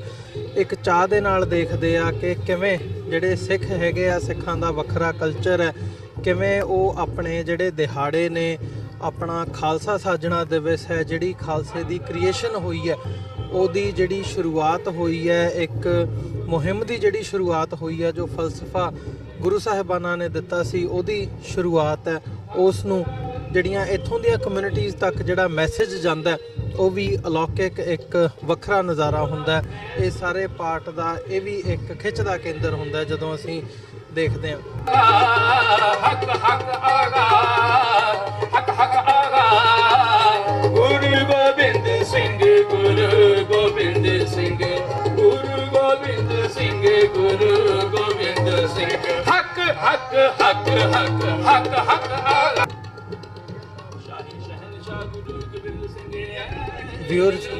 ਵਿਊਅਰਸ ਜਿਵੇਂ ਅਸੀਂ ਗੱਲ ਕਰ ਰਹੇ ਹਾਂ, ਦੇਖ ਰਹੇ ਹਾਂ, ਤੇ ਸਾਡੇ ਨਾਲ ਜਿਹੜੇ ਦੂਰ ਦੁਰਾਡੇ ਤੋਂ ਸਿੱਖ ਸੰਗਤਾਂ ਹੈ ਨੇ ਉਹ ਇੱਥੇ ਪਹੁੰਚੀਆਂ ਨੇ। ਖਾਸ ਤੌਰ ਤੇ ਗੁਰਦੁਆਰਾ ਸਿੱਖ ਕਲਚਰਲ ਸੁਸਾਇਟੀ, ਜਿਹੜੀ ਕਿ ਅਸੀਂ ਈਸਟ ਕੋਸਟ ਦੀ ਗੱਲ ਕਰੀਏ ਤੇ ਲੀਡ ਕਰਦੇ ਆ, ਸਭ ਤੋਂ ਵੱਡੀ ਜਿਹੜੀ ਇੱਥੇ ਨਿਊਯਾਰਕ ਸ਼ਹਿਰ ਦੇ ਵਿੱਚ ਪਰੇਡ ਹੁੰਦੀ ਆ, ਉਹਦੇ ਵੀ ਜਿਹੜੇ ਪ੍ਰਬੰਧਕ ਸੱਜਣ ਨੇ ਸਾਡੇ ਨਾਲ ਪਹੁੰਚੇ ਨੇ। ਗੁਰਦੇਵ ਸਿੰਘ ਕੰਗ ਦੇ ਵਿਚਾਰ ਜਾਣਦੇ ਹਾਂ। ਭਾਈ ਸਾਹਿਬ ਖਾਲਸਾ, ਵਾਹਿਗੁਰੂ ਜੀ ਕੀ ਫਤਿਹ। ਵਾਹਿ ਖਾਲਸਾ, ਵਾਹਿਗੁਰੂ ਜੀ ਕੀ ਫਤਿਹ। ਕਿਵੇਂ ਦਾ ਮਹਿਸੂਸ ਹੋ ਰਿਹਾ, ਕੀ ਕਹਿਣਾ ਚਾਹੋਗੇ ਮੈਸੇਜ ਅੱਜ ਦੇ ਦਿਹਾੜੇ ਤੇ? ਅੱਜ ਜਦੋਂ ਵੇਖੋ ਜੀ, ਜਦੋਂ ਖਾਲਸਾ ਪੰਥ, ਮੈਂ ਸਮਝਦਾ ਕਿ ਕੇਸਰੀ ਦਸਤਾਰਾਂ ਸਾ ਕੇ ਖਾਲਸਾ ਜਦੋਂ ਸਟਰੀਟਾਂ ਵਿੱਚ ਜਾਂਦਾ, ਆਪਣੀ ਇੱਕ ਵੱਖਰੀ ਧਰਮ ਦੀ ਆਪਣੀ ਆਇਡੈਂਟੀਟੀ ਨੂੰ ਪ੍ਰਦਰਸ਼ਨ ਕਰਦਾ, ਉੱਥੇ ਨਾਲ ਦੀ ਨਾਲ ਆਪਣੀ ਇੱਕ ਵੱਖਰਤਾ, ਆਪਣੀ ਆਜ਼ਾਦੀ ਦੀ ਵੀ ਮੰਗ ਕਰਦਾ। ਮੈਂ ਸਮਝਦਾ ਕਿ ਅੱਜ ਦਾ ਇਹ ਜਿਹੜਾ ਨਗਰ ਕੀਰਤਨ ਆ, ਜੋ ਵਿਸਾਖੀ ਦੇ ਗੁਰਪੁਰਬ ਨੂੰ ਲੈ ਕੇ ਗੁਰੂ ਗੋਬਿੰਦ ਸਿੰਘ ਜੀ ਮਹਾਰਾਜ ਨੇ ਜਦੋਂ ਸਾਨੂੰ 10ਵੇਂ ਪਾਤਸ਼ਾਹ ਨੇ ਸਾਨੂੰ ਖੰਡੇ ਪਾਤਸ਼ਾਹ ਦੀ ਬੋਲ ਦੇ ਕੇ ਸਿੱਖ ਸਾਂਝਾ, ਉਹਦੇ ਸੰਬੰਧ ਦੇ ਵਿੱਚ ਜਿਹੜਾ ਅਸੀਂ ਨਗਰ ਕੀਰਤਨ ਕੱਢਦੇ ਹਾਂ। ਅੱਜ ਇਹ ਗੁਰਦੁਆਰਾ ਦਸ਼ਮੇਸ਼ ਦਰਬਾਰ ਕਾਟਰੇਟ ਤੇ ਸਿੰਘ ਸਭਾ ਕਾਟਰੇਟ ਦੇ ਸਮੂਹ ਸੰਗਤਾਂ ਦੇ ਸਹਿਯੋਗ ਦੇ ਨਾਲ ਕੱਢਿਆ ਜਾ ਰਿਹਾ। ਮੈਂ ਚੌਥੇ ਤੌਰ ਤੇ ਜਿੱਥੇ ਇਹਨਾਂ ਨੂੰ ਵਧਾਈ ਦਿੰਦਾ, ਉੱਥੇ ਜਿੰਨੀਆਂ ਸੰਗਤਾਂ ਹੁਮ ਕੇ ਪਹੁੰਚੀਆਂ ਉਹਨਾਂ ਨੂੰ ਵੀ ਵਧਾਈ ਦਿੰਦਾ, ਤੇ TV 84 ਦੇ ਵੀ ਧੰਨਵਾਦੀ ਹਾਂ ਕਿ ਕੋਈ ਵੀ ਪੰਥ ਦਾ ਕੰਮ ਹੁੰਦਾ, ਵੇਖੋ ਭਾਵੇਂ ਜਿੰਨੀ ਵੀ ਮਰਜ਼ੀ ਪ੍ਰੋਗਰੈਸ ਹੋਵੇ, ਜਿਹੜਾ ਪੰਥ ਦਾ ਨਾਰਾ ਮਾਰਦਾ ਨਾ, ਉਹ ਜੋ ਵੀ ਭਾਵੇਂ ਕਿਸੇ ਵੀ ਪੋਲੀਟੀਕਲ ਪਾਰਟੀ ਨੂੰ ਜੁੜਿਆ ਹੋਵੇ, ਪਰ ਜਦੋਂ ਅਸੀਂ ਇੱਕ ਪੰਥ ਦੀ, ਆਪਣੀ ਸਿੱਖਾਂ ਦੀ ਆਪਣੀ ਵੱਖਰੀ ਗੱਲ ਕਰਦੇ ਹਾਂ ਤੇ ਸਾਨੂੰ ਬੜਾ ਮਾਣ ਮਹਿਸੂਸ ਹੁੰਦਾ। TV 84 ਜਿਹੜਾ ਇੱਕ ਪੰਥ ਦੀ ਚੜ੍ਹਦੀ ਕਲਾ ਵਾਸਤੇ ਜਿਹੜਾ ਚੈਨਲ ਵਾ, ਮੈਂ ਸਮਝਦਾ ਜਿੰਨੇ ਵੀ ਸਾਡੇ ਪੱਖ ਦੇ ਮਸਲੇ ਨੇ, ਕਿਉਂਕਿ ਡਾਕਟਰ ਅਮਰਜੀਤ ਸਿੰਘ ਜੀ ਇੱਕ ਸਾਡੇ ਸਿੱਖ ਸਕਾਲਰ ਨੇ, ਜਿਨ੍ਹਾਂ ਨੂੰ ਸਾਡੀ ਸਿੱਖ ਹਿਸਟਰੀ ਬਾਰੇ, ਬਾਕੀ ਧਰਮਾਂ ਦੀ ਹਿਸਟਰੀ ਬਾਰੇ ਵੀ ਪਤਾ। ਜਦੋਂ ਕੰਪੈਰੀਜ਼ਨ ਕਰਕੇ ਜਿਹੜੇ ਇਸ ਕੰਟਰੀ ਦੇ ਵਿੱਚ ਰਹਿੰਦੇ ਆ, ਇਹ ਸਾਡੀ ਆਵਾਜ਼ ਜਿਹੜੀ ਆ ਵਾਸ਼ਿੰਗਟਨ DC ਦੇ ਵਿੱਚ ਵੀ ਬੁਲੰਦ ਕਰਦੇ ਨੇ, ਸਾਡੇ ਸੈਨੇਟਰਾਂ ਦੇ ਨਾਲ ਵੀ ਕਰਦੇ ਨੇ।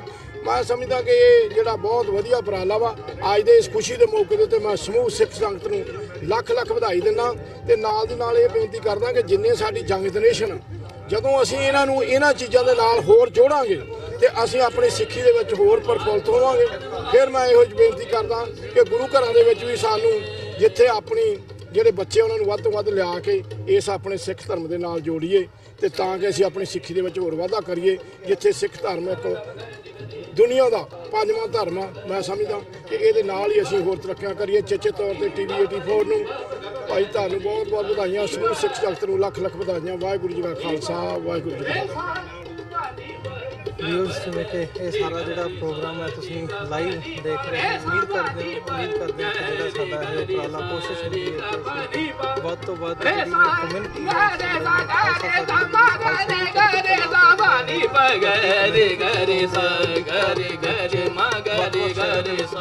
ਮਹੀਨੇ ਦੇ ਵਿੱਚ ਕੱਢੇ ਗਏ ਨੇ, ਹੁਣ ਵੀ ਕੱਢੇ ਜਾ ਰਹੇ ਨੇ, ਸੋ ਅਸੀਂ ਤੁਹਾਡੇ ਤੱਕ ਪਹੁੰਚਦੇ ਗੁਰੂ ਗੋਬਿੰਦ ਸਿੰਘ ਪਸੰਦ ਆਇਆ ਹੋਵੇਗਾ। ਅੱਜ ਅਸੀਂ ਦੇਖ ਰਹੇ ਹਾਂ, ਤੁਸੀਂ ਦੇਖ ਰਹੇ ਹੋ ਮੇਰੇ ਪਿੱਛੇ ਹਜ਼ਾਰਾਂ ਦੀ ਤਾਦਾਦ ਦੇ ਵਿੱਚ ਜਿਹੜੇ ਸੱਜਣ ਹੈਗੇ ਆ, ਜਿਹੜੇ ਸੰਗਤ ਹੈ, ਸਿੱਖ ਸੰਗਤ, ਉਹ ਇਸ ਨਗਰ ਕੀਰਤਨ ਦੇ ਵਿੱਚ ਸ਼ਮੂਲੀਅਤ ਕਰ ਰਹੇ ਹਨ। ਗੁਰੂ ਗੋਬਿੰਦ ਸਿੰਘ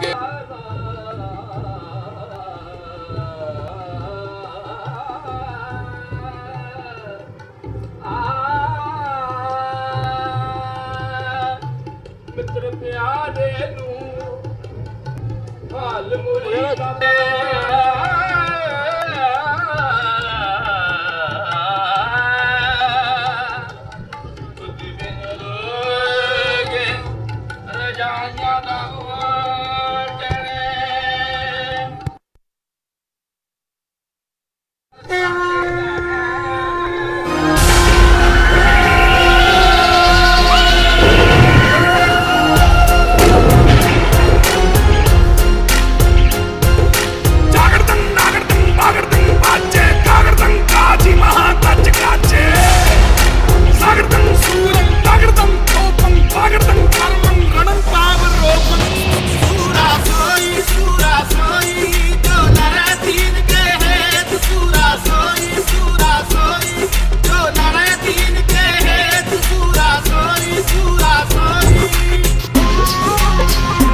ਖਾਲਸਾ ਵਾਹਿਗੁਰੂ ਜੀ ਕੀ ਫਤਿਹ। ਵਾਹਿ ਖਾਲਸਾ ਵਾਹਿ ਫਤਿਹ ਜੀ। ਇਸ ਦੇ ਦਿਹਾੜੇ ਤੇ ਕਿਵੇਂ ਦਾ ਮਹਿਸੂਸ ਹੋ ਰਿਹਾ ਅੱਜ ਇੱਥੇ? ਬਹੁਤ ਵਧੀਆ ਲੱਗ ਰਿਹਾ ਜੀ ਕਿ ਮੌਸਮ ਨੇ ਬੜਾ ਸਾਥ ਦਿੱਤਾ ਹੈ। ਵਾਹਿਗੁਰੂ ਨੇ ਬੜੀ ਕਿਰਪਾ ਕੀਤੀ ਹੈ ਕਿ ਮੌਸਮ ਵਧੀਆ ਤੇ ਸਾਰੇ ਅਸੀਂ ਬਾਈਕਰ ਸਾਡਾ ਸਿੱਖ ਮੋਟਰਸਾਈਕਲ ਕਲੱਬ ਆਇਆ। ਲਾਸਟ ਈਅਰ ਬਾਰਿਸ਼ ਸੀਗੀ ਤੇ ਇਸ ਸਾਲ ਕੀ ਹੋਇਆ ਕਿ ਇਸ ਸਾਲ ਮੌਸਮ ਵਧੀਆ ਇਸ ਕਰਕੇ ਸੰਗਤ ਵੀ ਜ਼ਿਆਦਾ ਹੈ ਤੇ ਲੋਕ ਇੰਜੋਏ ਕਰ ਰਹੇ। ਬਾਬੇ ਦੀ ਮਿਹਰ। ਵਾਹਿਗੁਰੂ ਖਾਲਸਾ।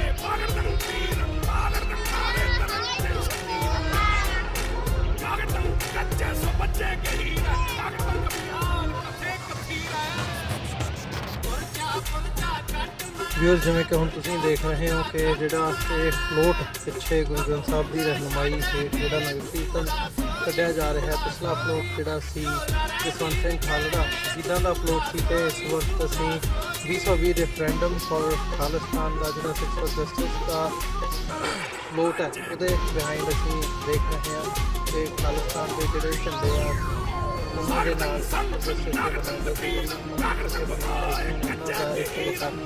ਇਸ ਵਕਤ ਸਾਡੇ ਨਾਲ ਮੌਜੂਦ ਹੈ। ਉਹਨਾਂ ਦੇ ਨਾਲ ਅਸੀਂ ਗੱਲਬਾਤ ਕਰਦੇ ਹਾਂ ਜਿਹੜੇ ਇਹਨਾਂ ਦੇ ਪਤਵੰਤੇ ਸੱਜਣ ਹੈਗੇ ਆ ਜਿਹੜੇ ਆਰਗੇਨਾਈਜ਼ਰ ਨੇ। ਭਾਈ ਸਾਹਿਬ ਸਾਹਿਬ ਵਾਹਿਗੁਰੂ ਜੀ ਕਾ ਖਾਲਸਾ ਵਾਹਿਗੁਰੂ ਜੀ ਕੀ ਫਤਿਹ। ਵਾਹਿ ਖਾਲਸਾ ਵਾਹਿਗੁਰੂ ਜੀ ਕੀ ਫਤਿਹ ਜੀ। ਅੱਜ ਅਸੀਂ 13ਵਾਂ ਨਗਰ ਕੀਰਤਨ ਜਿਹੜਾ ਕਾਰਟਰੇਟ ਸ਼ਹਿਰ ਦੇ ਵਿੱਚ ਜਿਸ ਨੂੰ ਸਿੱਖ ਕੌਮ ਨੇ ਕਰਤਾਰਪੁਰ ਦੇ ਨਾਂ ਦੇ ਨਾਲ ਜਾਣਿਆ ਜਾਂਦਾ, ਇਹਦੇ ਵਿੱਚ ਬੜੀ ਸ਼ਾਨੋ ਸ਼ੌਕਤ ਦੇ ਨਾਲ 13ਵਾਂ ਨਗਰ ਕੀਰਤਨ ਜਿਹੜਾ ਉਹ ਕੱਢਿਆ ਜਾ ਰਿਹਾ। ਮੈਂ ਸਮਝਦਾ ਸਮੁੱਚੇ ਟਰਾਈ ਸਟੇਟ ਦੇ ਵਿੱਚੋਂ ਪੰਥਕ ਜਥੇਬੰਦੀਆਂ, ਗੁਰਦੁਆਰੇ ਦੇ ਪ੍ਰਬੰਧਕ ਸੱਜਣ, ਸਮੁੱਚੀ ਸਾਧ ਸੰਗਤ ਜਿਹੜੀ ਆ ਉਹ ਇੱਥੇ ਪਹੁੰਚੀ ਆ। ਅਸੀਂ ਇਸ ਦਿਨ ਦੇ ਉੱਤੇ ਸਮੁੱਚੇ ਕੌਮ ਨੂੰ ਲੱਖ ਲੱਖ ਮੁਬਾਰਕਬਾਦ ਦਿੰਦੇ ਹਾਂ। ਇਸ ਦੇ ਨਾਲ ਜਿਹੜਾ ਪ੍ਰੋਗਰਾਮ 35 ਵਰੇ ਬੀਤ ਜਾਣ ਦੇ ਉੱਤੇ ਅਕਾਲ ਤਖਤ ਸਾਹਿਬ ਦੇ ਉੱਤੇ ਜਿਹੜਾ ਅਟੈਕ ਕੀਤਾ ਗਿਆ ਭਾਰਤੀ ਦਹਿਸ਼ਤਗਰਦ ਗਵਰਨਮੈਂਟ ਦੇ ਵੱਲੋਂ, ਉਸ ਦੀ 35ਵੀਂ ਵਰ੍ਹੇਗੰਢ ਜਿਹੜੀ ਆ ਉਹ ਵਾਸ਼ਿੰਗਟਨ DC ਦੇ ਵਿੱਚ ਲਿੰਕਨ ਮੈਮੋਰੀਅਲ ਪਾਰਕ ਦੇ ਵਿੱਚ ਜਿਹੜੀ ਆ ਉਹ ਮਨਾਈ ਜਾ ਰਹੀ ਆ। ਇਹ ਵਰਲਡ ਵਾਈਡ ਜਿਹੜੀ ਆ ਸਿੱਖਾਂ ਦੇ ਵੱਲੋਂ ਇਹ ਜਿਹੜੀ ਕੰਪੇਨ ਚਲਾਈ ਗਈ, ਇਹ ਰੈਲੀ ਜਿਹੜੀ ਆ ਰੱਖੀ ਗਈ ਆ, ਉਸ ਦੇ ਵਿੱਚ ਸਿੱਖ ਕੌਮ ਜਿਹੜੀ ਆ ਪਹੁੰਚ ਰਹੀ ਆ। ਮੈਂ ਸਮਝਦਾ ਜਿੱਥੇ ਸਿੱਖ ਕੌਮ ਨੇ 35ਵੀਂ ਵਰ੍ਹੇਗੰਢ ਦੇ ਉੱਤੇ ਇੱਕ ਉਹ ਮਹਾਨ ਸ਼ਖਸੀਅਤ ਜਿਹੜੀ ਕਿ ਹਿਊਮਨ ਰਾਈਟਸ ਦੀ ਗੱਲ ਕਰਦੇ, ਜਿਹੜੇ ਕਿ 2 ਵਾਰੀ ਅਮਰੀਕਨ ਪ੍ਰੈਜ਼ੀਡੈਂਟ ਦੀ ਇਲੈਕਸ਼ਨ ਲੜਨ ਵਾਲੇ ਉਹ ਬੰਦੇ ਜੈਸੀ ਜੈਕਸਨ, ਜਿਸ ਨੂੰ ਬੜੇ ਹਿਊਮਨ ਰਾਈਟਸ ਦੇ ਐਕਟਿਵਿਸਟ ਹੋਣ ਦੇ ਨਾਤੇ ਜਾਣਿਆ ਜਾਂਦਾ, ਜਿਹੜੇ ਕਿ ਵਾਸ਼ਿੰਗਟਨ DC ਦੇ ਵਿੱਚ ਜਿਹੜੇ ਕਿ ਸੈਨੇਟਰ ਤੌਰ ਦੇ ਉੱਤੇ ਮੈਜੋਰਟੀ ਦੇ ਵਿੱਚ ਕਾਂਗਰਸ ਦੇ ਵਿੱਚ ਆਵਾਜ਼ ਉਠਾਉਣ ਵਾਲੇ ਉਹ ਇਨਸਾਨ ਜਿਹੜੇ ਆ ਉਹ ਪਹੁੰਚ ਰਹੇ ਹਨ।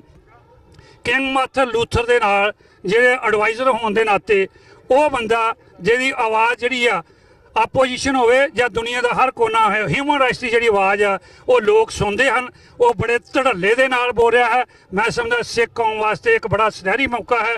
ਇਹ ਵਾਸ਼ਿੰਗਟਨ DC ਦੇ ਵਿੱਚ ਲਿੰਕਨ ਮੈਮੋਰੀਅਲ ਪਾਰਕ ਦੇ ਵਿੱਚ ਜਿਹੜਾ ਸਿੱਖਾਂ ਦੇ ਵੱਲੋਂ ਇੱਕ ਐਕਟਿਵਿਸਟ ਨੂੰ ਜਿਹੜਾ ਕਿ ਹਿਊਮਨ ਰਾਈਟਸ ਦੀ ਗੱਲ ਕਰਦਾ, ਜੈਸੀ ਜੈਕਸਨ, ਉਹ ਵੀ ਉੱਥੇ ਪਹੁੰਚ ਰਿਹਾ ਵਾ। ਮੈਂ ਸਮਝਦਾ ਸਾਨੂੰ ਸਾਰਿਆਂ ਨੂੰ ਉੱਥੇ ਪਹੁੰਚਣਾ ਚਾਹੀਦਾ ਵਾ, ਜਿੱਥੇ ਜਿੱਥੇ ਸਾਡੀ ਆਵਾਜ਼ ਸੁਣਦੇ ਜੇ ਸਿੱਖ ਕੌਮ ਨੂੰ, ਬਾਕੀ ਲੋਕਾਂ ਨੂੰ ਜਿਹੜੇ ਕਮਿਟਡ ਹਨ ਕੌਮ ਪ੍ਰਤੀ, ਪੰਜਾਬ ਪ੍ਰਤੀ, ਉਹਨਾਂ ਨੂੰ ਬੇਨਤੀ ਹੈ ਕਿ ਤੁਸੀਂ ਉੱਥੇ ਜ਼ਰੂਰ ਪਹੁੰਚੋ ਜੀ।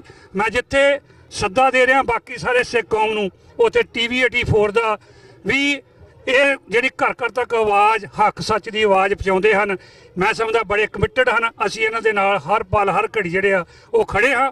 ਇਹੋ ਜਿਹੇ ਚੈਨਲ ਜਿਹੜੇ ਆ ਸਿੱਖ ਕੌਮ ਦੇ ਕੋਲ ਹੋਣੇ ਚਾਹੀਦੇ ਹਨ, ਜਿਹੜੀ ਅਸੀਂ ਆਪਣੀ ਆਵਾਜ਼ ਜਿਹੜੀ ਆ ਉਹ ਵਰਲਡ ਵਾਈਡ ਪਹੁੰਚਾ ਸਕੀਏ। ਵਾਹਿਗੁਰੂ ਜੀ ਕਾ ਖਾਲਸਾ, ਵਾਹਿਗੁਰੂ ਜੀ ਕੀ ਫਤਿਹ।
ਤਸਵੀਰ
ਮਹਾਨ ਯੋਧੇ ਦੀ ਤਸਵੀਰ ਤੋਂ ਅੱਜ ਵੀ ਭਾਰਤੀ ਗਵਰਨਮੈਂਟ ਡਰਦੀ ਹੈ ਤੇ ਜੋ ਦਿਲਾਂ ਦੇ ਅੰਦਰ ਉਹ ਸਿੱਖਾਂ ਦੀ ਤਸਵੀਰ, ਸਿੱਖਾਂ ਦੇ ਦਿਲਾਂ ਵਿੱਚ ਤਸਵੀਰ ਲੱਗ ਚੁੱਕੀ ਹੈ, ਉਹਨੂੰ ਕੋਈ ਲਾਉਣ ਵਾਲਾ ਨਹੀਂ। ਸੰਤਾਂ ਦੀ ਤਸਵੀਰ ਸਾਡੇ ਹਿਰਦਿਆਂ ਵਿੱਚ ਲੱਗੀ ਹੈ। ਉਹ ਕਦਰ, ਉਹ ਮਾਨ ਮਰਿਆਦਾ ਨੂੰ ਕਿਵੇਂ ਦਿਲ ਦੇ ਵਿੱਚੋਂ ਕੱਢੇਗੀ? ਨਹੀਂ ਕੱਢਿਆ ਜਾਵੇਗਾ। ਇੱਕ ਦਿਨ ਸਾਡਾ ਰਾਜ ਭਾਗ ਹੋਵੇਗਾ, ਜਿਹਦੇ ਵਾਸਤੇ ਸਾਡੀਆਂ ਬਹੁਤ ਸਾਰੀਆਂ ਜਥੇਬੰਦੀਆਂ ਸੰਘਰਸ਼ ਕਰ ਰਹੀਆਂ ਨੇ। ਸਿੱਖ ਕੋਆਰਡੀਨੇਟਰ ਨੇਸ਼ਨ ਦੇ ਪ੍ਰਧਾਨ ਸਾਹਿਬ ਸਤਿਕਾਰਯੋਗ ਹਿੰਮਤ ਸਿੰਘ ਜੀ ਆਏ ਨੇ, ਜੀ ਆਇਆਂ ਨੂੰ ਕਹਿੰਦਾ ਵਾ। ਭਾਈ ਬਲਜਿੰਦਰ ਸਿੰਘ ਜੀ, ਸਤਿਕਾਰਯੋਗ ਡਾਕਟਰ ਸਾਹਿਬ ਅਮਰਜੀਤ ਸਿੰਘ ਜੀ ਵਿਸ਼ੇਸ਼ ਤੌਰ ਤੇ ਸਾਡੇ ਮੁੱਖ ਬੁਲਾਰੇ ਨੇ, ਤਹਿ ਦਿਲੋਂ ਧੰਨਵਾਦ ਕੀਤਾ ਜਾਂਦਾ ਹੈ। ਦਿਲਵਰ ਸਿੰਘ ਜੀ ਸੇਖੋਂ ਸਾਹਿਬ ਬਹੁਤ ਸਾਰਾ ਮਾਣ ਭੇਜ ਗਏ ਨੇ, ਧੰਨਵਾਦ ਕੀਤਾ ਜਾਂਦਾ ਹੈ। ਗਲੋਬਲ ਟੀਵੀ ਅਤੇ ਚੜ੍ਹਦੀ ਕਲਾ ਟਾਈਮ ਟੀਵੀ ਵਾਲੇ ਅਤੇ ਵਿਸ਼ੇਸ਼ ਤੌਰ ਦੇ ਉੱਤੇ 84 ਟੀਵੀ ਵੱਲੋਂ ਵਿਸ਼ੇਸ਼ ਤੌਰ ਤੇ ਸਾਡੀ ਮੁਹਿੰਮ ਨੂੰ ਹੱਥ ਤੇ ਪਹੁੰਚਾਇਆ ਜਾ ਰਿਹਾ ਹੈ। ਸਾਰੇ ਮੀਡੀਆ ਵਾਲੇ ਵੀਰਾਂ ਨੂੰ ਜੀ ਆਇਆਂ ਨੂੰ ਆਖਿਆ ਜਾਂਦਾ ਹੈ। ਸਤਿਗੁਰੂ ਚੜ੍ਹਦੀ ਕਲਾ ਬਖਸ਼ਿਸ਼ ਕਰਨਾ। ਅਗਲਾ ਪ੍ਰੋਗਰਾਮ ਜਿਹੜਾ ਹੈ ਉਹਦੀ ਜਾਣਕਾਰੀ ਸਤਿਕਾਰਯੋਗ ਭਾਈ ਪ੍ਰਦੀਪ ਸਿੰਘ ਜੀ, ਸੈਕਟਰੀ ਸਾਹਿਬਾਨ ਗੁਰਦੁਆਰਾ ਸਿੰਘ ਸਭਾ ਕਾਟਰੇਟ ਵਾਲੇ ਆਪ ਜੀ ਨੂੰ ਦੇਣਗੇ। ਸਾਰੀ ਸੰਗਤ ਨੂੰ ਬੇਨਤੀ ਹੈ, ਪਿਆਰ ਸਹਿਤ ਆ। ਬਹੁਤ ਸਾਰੀਆਂ ਕੁਰਸੀਆਂ ਨੇ ਖਾਲੀ ਪਈਆਂ ਨੇ, ਪਿੱਛੇ ਖੜ ਕੇ ਗੱਲਾਂ ਕਰਨ ਵਾਲੋ ਆਓ ਆਪਣੀ ਕੌਮ ਦੇ ਮਸਲਿਆਂ ਤੋਂ ਜਾਣੂ ਹੋਣ ਵਾਸਤੇ ਅੱਗੇ ਆ ਕੇ ਮੂਹਰੇ ਆ ਕੇ ਬੈਠਣ ਦੀ ਕਿਰਪਾਲਤਾ ਕਰੀਏ। ਸਾਰੀ ਸੰਗਤ ਨੂੰ ਦੁਬਾਰਾ ਬੇਨਤੀ ਕੀਤੀ ਜਾਂਦੀ ਹੈ। ਚੰਦ ਘੜੀਆਂ ਵਾਸਤੇ ਥੋੜਾ ਜਿਹਾ ਸਮਾਂ ਹੋਰ ਹੈ। ਇਸ ਸਮੇਂ ਦਾ ਆਪਾਂ ਸਾਰੇ ਲਾਹਾ ਉਠਾਉਣਾ, ਪ੍ਰਾਪਤ ਕਰਨਾ। ਆਪਾਂ ਗੁਰੂ ਦੀ ਅਸੀਸ ਮਹਾਰਾਜ ਸੱਚੇ ਪਾਤਸ਼ਾਹ ਚੜ੍ਹਦੀ ਕਲਾ ਬਖਸ਼ਿਸ਼ ਕਰੇ। ਸਾਰੀ ਸੰਗਤ ਦਾ ਤਹਿ ਦਿਲੋਂ ਧੰਨਵਾਦ। ਸਿੱਖ ਫॉर ਜਸਟਿਸ ਵਾਲੇ ਵੀਰਾਂ ਦਾ ਵੀ ਉਚੇਚੇ ਤੌਰ ਤੇ ਧੰਨਵਾਦ। 2020 ਰੈਫਰੈਂਡਮ ਦੀ ਗੱਲ ਚੱਲ ਰਹੀ ਹੈ, ਆਓ ਉਹਦੇ ਲਈ ਆਪਾਂ ਸਾਰੇ ਰਲ ਕੇ ਹੰਭਲਾ ਮਾਰੀਏ। ਕੌਮ ਦੀ ਸ਼ਾਨ ਮਾਨ ਮਰਿਆਦਾ ਉੱਚੀ ਹੋਵੇ। ਅਤੇ ਅਪੀਲ ਕਰਾਂਗਾ ਖਾਸ ਤੌਰ ਤੇ ਇਹਨਾਂ ਭਾਈ ਪ੍ਰਦੀਪ ਸਿੰਘ ਜੀ ਆ ਰਹੇ ਨੇ, ਬੇਨਤੀ ਕਰਾਂਗਾ ਖਾਸ ਤੌਰ ਦੇ ਉੱਤੇ ਪੰਜਾਬ ਦੇ ਅੰਦਰ ਤੁਹਾਨੂੰ ਸਾਰਿਆਂ ਨੂੰ ਪਤਾ ਬੀਬੀ ਖਾਲੜਾ ਜੀ ਇਲੈਕਸ਼ਨ ਲੜ ਰਹੇ ਨੇ, ਉਸ ਮਹਾਨ ਯੋਧੇ ਦੀ ਕੁਰਬਾਨੀ ਨੂੰ ਭੁਲਾ ਨਾ ਦਿਓ। ਜਿੱਥੇ ਤੱਕ ਪਹੁੰਚ ਹੈ ਆਪਣੀ ਪਹੁੰਚ ਕਰਦਿਆਂ ਹੋਇਆਂ ਜਗਾਓ, ਸਾਰੇ ਵੀਰਾਂ ਨੂੰ ਸਮਝਾਓ। ਜੇ ਅੱਜ ਉਸ ਕੌਮ ਦੇ ਮਹਾਨ ਜਰਨੈਲ ਯੋਧੇ ਦੀ ਕੁਰਬਾਨੀ ਨੂੰ ਮਿੱਟੀ ਵਿੱਚ ਰੋਲ ਦਿੱਤਾ, ਆਉਣ ਵਾਲਾ ਕੱਲ ਜਿਹੜਾ ਉਹ ਸਾਡਾ ਚੰਗਾ ਨਹੀਂ ਹੋਵੇਗਾ। ਆਪਣੇ ਸ਼ਹੀਦਾਂ ਦਾ ਸਤਿਕਾਰ ਕਰਨਾ ਸਾਡਾ ਫਰਜ਼ ਬਣਦਾ ਹੈ। ਅਪੀਲ ਕਰਾਂਗਾ ਬੀਬੀ ਖਾਲੜਾ ਜੀ, ਜਸਵੰਤ ਸਿੰਘ ਜੀ ਖਾਲੜਾ ਸਾਹਿਬ ਜਿਹੜੇ ਲਾਵਾਰਸਾਂ ਦੇ ਵਾਰਸ ਸਨ, ਇੱਕ ਦਿਨ ਗਵਰਨਮੈਂਟ ਨੇ ਤੱਕਿਆ ਇਹ ਵਾਰਸ ਬਣਦਾ ਹੈ, ਉਹਨੂੰ ਲਾਵਾਰਸ ਕਰਕੇ ਸਾਡੇ ਵਿੱਚੋਂ ਖੋਹ ਲਿਆ ਗਿਆ ਹੈ। ਅੱਜ ਉਹ ਬੀਬੀ ਖਾਲੜਾ ਸਾਡੇ ਵਾਸਤੇ ਇੱਕ ਬਹੁਤ ਵੱਡੀ ਚੁਣੌਤੀ ਹੋਵੇਗੀ, ਬਹੁਤ ਵੱਡਾ ਇੱਕ ਸਾਡੇ ਵਾਸਤੇ ਸਵਾਲ ਹੈ ਸੱਜਣੋ। ਜੇਕਰ ਉਹ ਜਿੱਤਦੇ ਨੇ ਤੇ ਕੌਮ ਦੇ ਉਹਨਾਂ ਮਰਜ਼ੀ ਬੜੇ ਯੋਧਿਆਂ ਅੰਦਰ ਬਹੁਤ ਵੱਡਾ ਹੌਸਲਾ ਹੋਵੇਗਾ। ਪਰ ਜੇਕਰ ਕਿਤੇ ਗਲਤ ਕੰਮ ਹੋ ਗਿਆ ਤੇ ਯਾਦ ਰੱਖਿਓ ਸਾਡੀ ਜ਼ਮੀਨ ਸਾਨੂੰ ਹੀ ਮਾਫ ਨਹੀਂ ਕਰੇਗੀ। ਸਵਾਲ ਹੋਵੇਗਾ ਸਾਡੀ ਜ਼ਮੀਨ ਸਾਨੂੰ ਟਿਕਣ ਨਹੀਂ ਦੇਵੇਗੀ।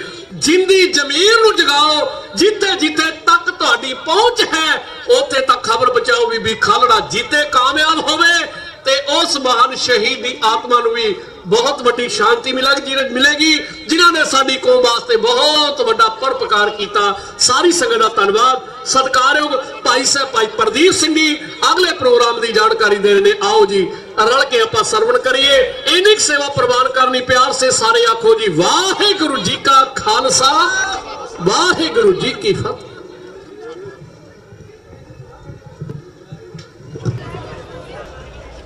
ਗਿਆਨ ਧਿਆਨ ਕਿਛ ਕਰਨ ਨਾ ਜਾਣਾ, ਸਾਰ ਨਾ ਜਾਣਾ ਤੇਰੀ, ਸਭ ਤੇ ਵੱਡਾ ਸਤਿਗੁਰੂ ਨਾਨਕ ਜਨ ਕਲ ਰਾਖੀ ਮੇਰੀ। ਕਾਟੜ ਦੇ 13ਵੇਂ ਨਗਰ ਕੀਰਤਨ ਅਤੇ ਨਿਸ਼ਾਨ ਸਾਹਿਬ ਚਲਾਉਣ ਦੀ ਰਸਮ ਦੇ ਵਿੱਚ ਜੁੜ ਬੈਠੀ ਸਮੂਹ ਖਾਲਸਾ ਸਾਧ ਸੰਗਤ ਜੀ, ਆਓ ਗੱਜ ਵੱਜ ਕੇ ਫਤਿਹ ਬੁਲਾਈਏ ਜੀ। ਵਾਹਿਗੁਰੂ ਜੀ ਕਾ ਖਾਲਸਾ, ਵਾਹਿਗੁਰੂ ਜੀ ਕੀ ਫਤਿਹ। ਸਭ ਤੋਂ ਪਹਿਲਾਂ ਮੈਂ ਬੇਨਤੀ ਕਰਾਂ ਜਿੰਨੀ ਸੰਗਤ ਆਲੇ ਦੁਆਲੇ ਆਪਾਂ ਬੈਠੇ ਆ ਦੂਰ, ਉਹਨਾਂ ਨੂੰ ਬੇਨਤੀ ਆ ਵੀ ਆਪ ਦੀ ਜਿਹੜੀਆਂ ਮੂਹਰੇ ਚੇਅਰਸ ਲੱਗੀਆਂ ਨੇ, ਗਰਮੀ ਜ਼ਰੂਰ ਆ ਪਰ ਪਲੀਜ਼ ਆ ਕੇ ਉਹਦੇ ਉੱਤੇ ਸਜਣ ਦੀ ਕਿਰਪਾਲਤਾ ਕਰੋ। ਦੂਸਰੇ ਜਿਹੜੇ ਦੂਰੋਂ ਨੇੜਿਓਂ ਸਾਡੇ ਗੁਰੂ ਘਰਾਂ ਦੇ ਪ੍ਰਧਾਨ ਜਾਂ ਜਥੇਬੰਦੀਆਂ ਦੇ ਜਿਹੜੇ ਨੁਮਾਇੰਦੇ ਨੇ, ਉਹਨਾਂ ਨੂੰ ਵੀ ਬੇਨਤੀ ਹੈ ਕਿ ਉਹ ਮੂਹਰੇ ਜਿਹੜੀਆਂ ਚੇਅਰਸ ਲੱਗੀਆਂ ਨੇ ਉਹਨਾਂ ਤੇ ਆ ਕੇ ਪਲੀਜ਼ ਬੈਠਣ ਦੀ ਕਿਰਪਾਲਤਾ ਕਰੋ। ਸੋ ਜਿਸ ਤਰ੍ਹਾਂ ਆਪਾਂ ਨੂੰ ਸਾਰਿਆਂ ਨੂੰ ਪਤਾ ਹੀ ਹੈ ਕਿ 13ਵਾਂ ਨਗਰ ਕੀਰਤਨ ਧੰਨ ਸਾਹਿਬ ਸ੍ਰੀ ਗੁਰੂ ਨਾਨਕ ਦੇਵ ਮਹਾਰਾਜ ਸਾਹਿਬ ਜੀ ਦੇ 550ਵੇਂ ਪ੍ਰਕਾਸ਼ ਪੁਰਬ ਨੂੰ ਅਤੇ ਖਾਲਸਾ ਪੰਥ ਦੇ ਸਾਜਨਾ ਦਿਵਸ ਨੂੰ ਸਮਰਪਿਤ ਹੈ। ਸੋ ਇਹ ਨਗਰ ਕੀਰਤਨ ਲੰਬੇ ਸਮੇਂ ਤੋਂ ਆਪਾਂ ਕੱਢਦੇ ਆ ਰਹੇ ਹਾਂ। ਦਿਨੋਂ ਦਿਨ ਇਸ ਦੇ ਵਿੱਚ ਜਿਹੜੀ ਸਿੱਖ ਕੌਮ ਦੀ ਸਿੱਖਾਂ ਦੀ ਜਿਹੜੀ ਆਮਦ ਹੈ ਉਹ ਵੱਧ ਰਹੀ ਹੈ। ਸੋ ਸਾਡੇ ਕਾਟੜ ਦੇ ਜਿਹੜੇ ਆਨਰੇਬਲ ਮੇਅਰ ਡੈਨ ਰੀਮੈਨ, ਉਹਨਾਂ ਨੇ ਕਿਤੇ ਜਾਣਾ ਸੀ, ਇਸ ਕਰਕੇ ਉਹ ਸਟੇਜ ਤੇ ਨਹੀਂ ਹੈ, ਪਰ ਉਹਨਾਂ ਦੀ ਜਗ੍ਹਾ ਤੇ ਸਾਡੇ ਕੋਲ ਬੋਰੋ ਆਫ ਕਾਟੜ ਦੇ ਕੌਂਸਲ ਦੇ ਪ੍ਰੈਜ਼ੀਡੈਂਟ ਮਿਸਿਸ ਸੁਜ਼ਨ ਨੇਪਲਸ ਉਹ ਬੈਠੇ ਨੇ। ਸੋ ਮੈਂ ਉਹਨਾਂ ਨੂੰ ਬੇਨਤੀ ਕਰਨੀ ਚਾਹੁੰਦਾ ਪਹਿਲਾਂ ਕਿ ਉਹ ਆ ਕੇ ਜਿਹੜੇ ਉਹਨਾਂ ਦੇ ਨਾਲ ਕੌਂਸਲਮੈਨ ਨੇ ਉਹਨਾਂ ਨੂੰ ਇੰਟਰੋਡਿਊਸ ਕਰਾਉਣਗੇ। So I request Mrs Susan Naples to come to the podium please. Waheguru ji ਕਾ ਖਾਲਸਾ, ਵਾਹਿਗੁਰੂ ਜੀ ਕੀ ਫਤਿਹ। Thank you very much. Wahi ki kakalsa. Wahi hi kakafate. What a beautiful day, and thank you for choosing Carteret as your home to have your flag raising. We do many things in Carteret. We have many improvements, and on behalf of Dan Ryman, I welcome you. But out of all the things we do and all the improvements that we've made, our most point of pride is our cultural diversity, and your community has embraced us, and I hope you feel we have embraced you as well. So enjoy the day. It's beautiful weather. Enjoy the hospitality and fellowship. I would like to introduce and have join me my colleagues on the council. Councilman Jorge Diaz, if you'd like to come up with me, please. Councilman Diaz, thank you for your service. Councilman Ajmar Johal, please join us. Thank you as well for your service, Ajmar. Thank you, Mrs. Susan Naples. So these are our councilmen, and she is the president of Board of Carteret Council. So I'll ask ask Mr. Judge, Jasmeet Singh Judge, to come up in front. So we want to honor our mayor on behalf of our mayor, Mrs. Susan Naples. She will accept the trophy. And I'll ask, मैं बेनती करा ਜਿਹੜੇ ਆਪਣੇ ਇੱਥੇ ਬੈਠੇ ਆ ਗੁਰੂ ਘਰ ਰਿਚਮਨਹਿਲ ਦੇ ਪ੍ਰਧਾਨ ਭਾਈ ਕੁਲਦੀਪ ਸਿੰਘ ਜੀ ਢਿੱਲੋਂ, ਭਾਈ ਹਿੰਮਤ ਸਿੰਘ ਜੀ, ਡਾਕਟਰ ਰਣਜੀਤ ਸਿੰਘ ਜੀ, ਭਾਈ ਯਾਦਵਿੰਦਰ ਸਿੰਘ ਜੀ, ਸੋ ਸਾਰੇ ਆਪ ਉੱਤੇ ਆ ਜਾਓ 5-7 ਜਣੇ ਤਾਂ ਕਿ ਆਪਾਂ ਇਹਨਾਂ ਨੂੰ ਰਲ ਮਿਲ ਕੇ ਸਨਮਾਨਿਤ ਕਰ ਲਈਏ ਜੀ।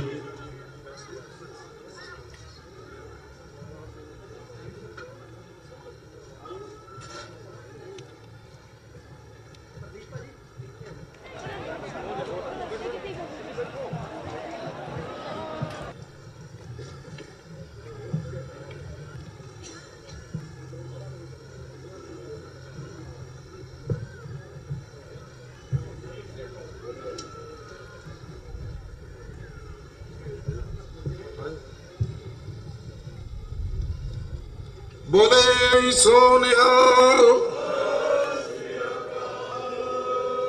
थैंक यू सुजन। सो हुण जिहड़ा अपना जिहड़ा प्रोग्राम है ਉਹਨੂੰ ਆਪਾਂ ਸ਼ੁਰੂਆਤ ਕਰਦੇ ਹਾਂ। If I may, on behalf of Mayor Ryman, who works very, very hard for every member of our community, thank you very much. Thank you, Susan. ਸੋ ਹੁਣ ਮੈਂ ਬੇਨਤੀ ਕਰਾਂ ਗੁਰਦੁਆਰਾ ਦਸ਼ਮੇਸ਼ ਦਰਬਾਰ ਦੇ ਪ੍ਰਧਾਨ ਸਰਦਾਰ ਦਿਆਲ ਸਿੰਘ ਜੀ ਜੋਲ 1-2 ਮਿੰਟ ਵਾਸਤੇ ਸੰਗਤਾਂ ਨੂੰ ਸੰਬੋਧਨ ਹੋਣਗੇ ਜੀ। ਵਾਹਿਗੁਰੂ ਜੀ ਕਾ ਖਾਲਸਾ, ਵਾਹਿਗੁਰੂ ਜੀ ਕੀ ਫਤਿਹ।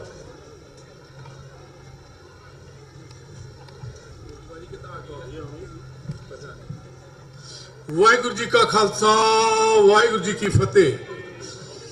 ਅਜੇ ਥੋੜੇ ਜਿਹੇ ਅੰਗਰੇਜ਼ 2-3 ਇੱਥੇ ਬੈਠੇ ਆ, ਮੇਰਾ ਖਿਆਲ ਹੈ ਥੋੜਾ ਜਿਹਾ ਮੈਂ ਅੰਗਰੇਜ਼ੀ 'ਚ ਬੋਲ ਲੈਣਾ, ਫਿਰ ਆਪਾਂ ਪੰਜਾਬੀ 'ਚ ਗੱਲਾਂ ਕਰਾਂਗੇ।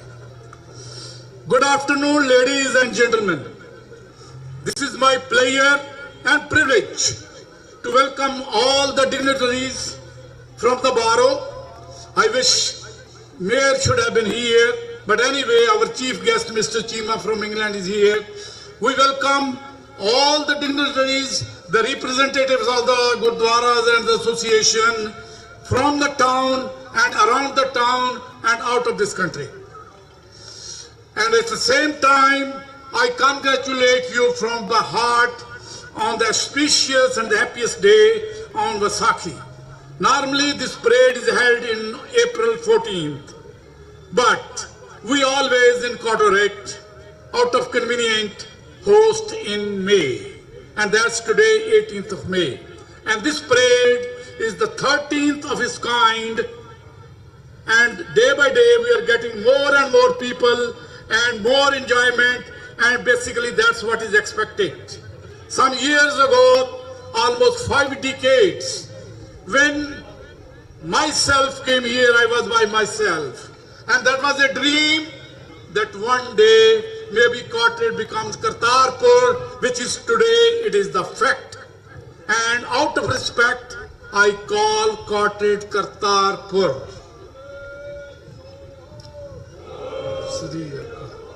So in other words, we have got 3 Kartarpurs, one in Pakistan, one in India, that Punjab, and one here in Carteret. Actually, I did tried and talked to the mayor that how we can change this name. That was lot of formalities, but he offered me that if I can collect about $1 million, this park can be named Dishmesh Darbar Park or Kartarpur Park. But I say no, park is not enough.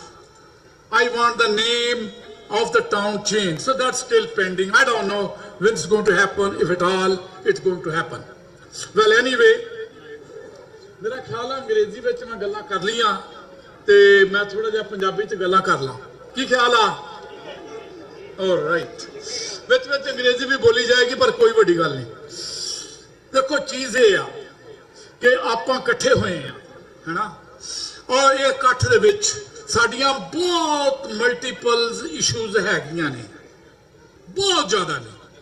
ਅਸੀਂ ਬਾਹਰਲੇ ਮੁਲਕਾਂ ਚ ਆਏ ਆ। ਬਾਬੇ ਨਾਨਕ ਨੇ ਸਾਨੂੰ 1669 ਦੇ ਵਿੱਚ ਇੱਕ ਪੈਗਾਮ ਦਿੱਤਾ ਸੀਗਾ ਭਈ ਤੁਸੀਂ ਇਮਾਨਦਾਰੀ ਦੀ ਰੋਟੀ ਕਮਾਉਣੀ ਆ, ਆਪਣਿਆਂ ਤੋਂ ਘੱਟ ਗਰੀਬਾਂ ਦੇ ਨਾਲ ਸ਼ੇਅਰ ਕਰਨਾ ਤੇ ਵਾਹਿਗੁਰੂ ਨੂੰ ਕ੍ਰੈਡਿਟ ਦੇਣਾ।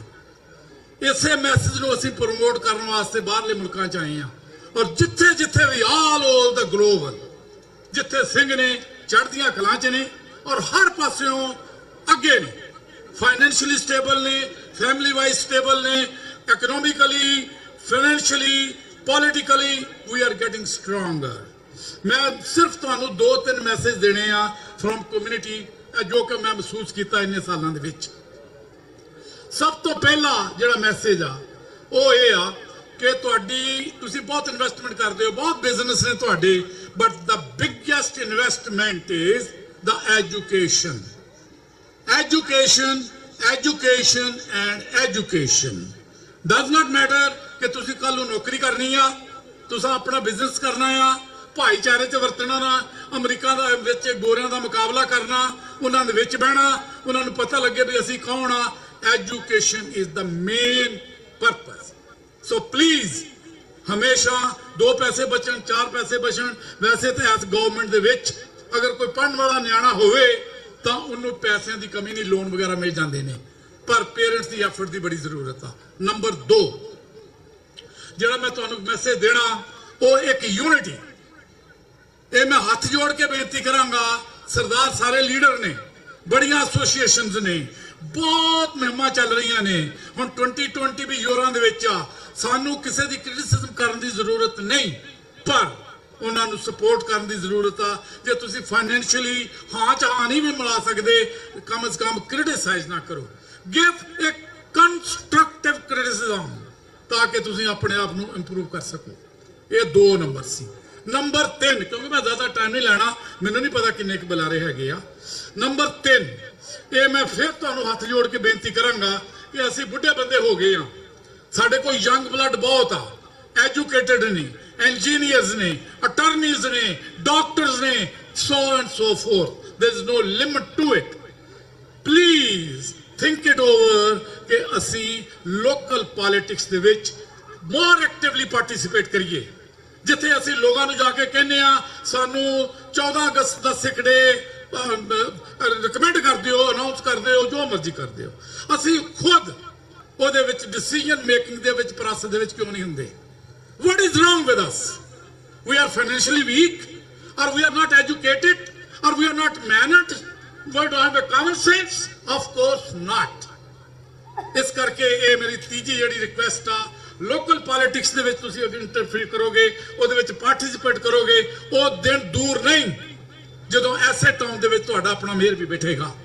ਹਾਲਾਂਕਿ ਬਹੁਤ ਚਿਰ ਬਹਿਣਾ ਚਾਹੀਦਾ ਸੀਗਾ, ਪਰ ਆਪਾਂ ਸਰਦਾਰ ਆ, ਆਪਾਂ ਸਿੰਘ ਵੀ ਰੱਖਦੇ ਆ, ਅਸੀਂ ਟੱਕਰਾਂ ਵੀ ਲਾਉਣੇ ਆ, ਅਸੀਂ ਅਪੋਜ਼ ਵੀ ਕਰਨਾ ਆ। ਸਾਨੂੰ ਇੱਕ ਚੀਜ਼ ਬਿਲਕੁਲ ਚੰਗੀ ਤਰ੍ਹਾਂ ਪਤਾ, ਉਹ ਇਹ ਅਗਰ ਕਿਸੇ ਆਦਮੀ ਨੇ ਕੋਈ ਕੰਮ ਕੀਤਾ, ਡਜ਼ਨਟ ਮੈਟਰ ਕਿਹੜੀ ਐਸੋਸੀਏਸ਼ਨ ਆ, ਮੈਂ ਫਟਾਫਟ ਕਹਿ ਦੇਣਾ ਇਹ ਗਲਤ ਆ, ਇਹ ਗਲਤ ਆ।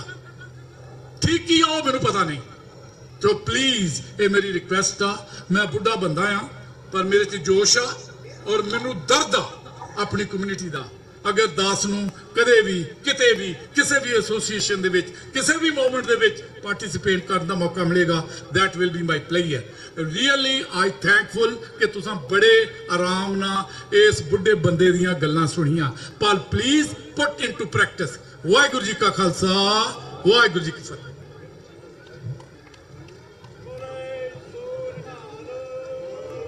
ਵਾਹਿਗੁਰੂ ਜੀ ਕਾ ਖਾਲਸਾ, ਵਾਹਿਗੁਰੂ ਜੀ ਕੀ ਫਤਿਹ। ਸਾਧ ਸੰਗਤ ਜੀ, ਅੱਜ ਅਸੀਂ ਖਾਲਸੇ ਦਾ ਸਿਰਜਣਾ ਦਿਵਸ ਮਨਾ ਰਹੇ ਹਾਂ ਤੇ ਆਓ ਖਾਲਸੇ ਦਾ ਬਖਸ਼ਿਆ ਹੋਇਆ ਜਕਾਰਾ ਬੜੇ ਜੋਸ਼ ਨਾਲ ਬੁਲਾਉਣਾ ਹੈ ਤਾਂ ਕਿ ਇੱਕ ਵਾਰੀ ਪਤਾ ਲੱਗ ਜਾਏ ਕਿ ਵਾਕਈ ਅੱਜ ਸਿੱਖਾਂ ਦਾ ਖਾਲਸੇ ਦਾ ਪ੍ਰਕਾਸ਼ ਦਿਹਾੜਾ ਹੈ, ਜਨਮ ਦਿਹਾੜਾ ਮਨਾ ਰਹੇ ਨੇ। ਘੱਟ ਤੋਂ ਘੱਟ ਅੱਧੇ ਕੁ ਕਾਟ ਰੇਟ 'ਚ ਤਾਂ ਪਤਾ ਲੱਗਣਾ ਚਾਹੀਦਾ ਹੈ ਜੀ। ਬੋਲੇ ਸੋ ਨਿਹਾਲ। ਧੰਨਵਾਦ ਸੰਗਤ ਜੀ।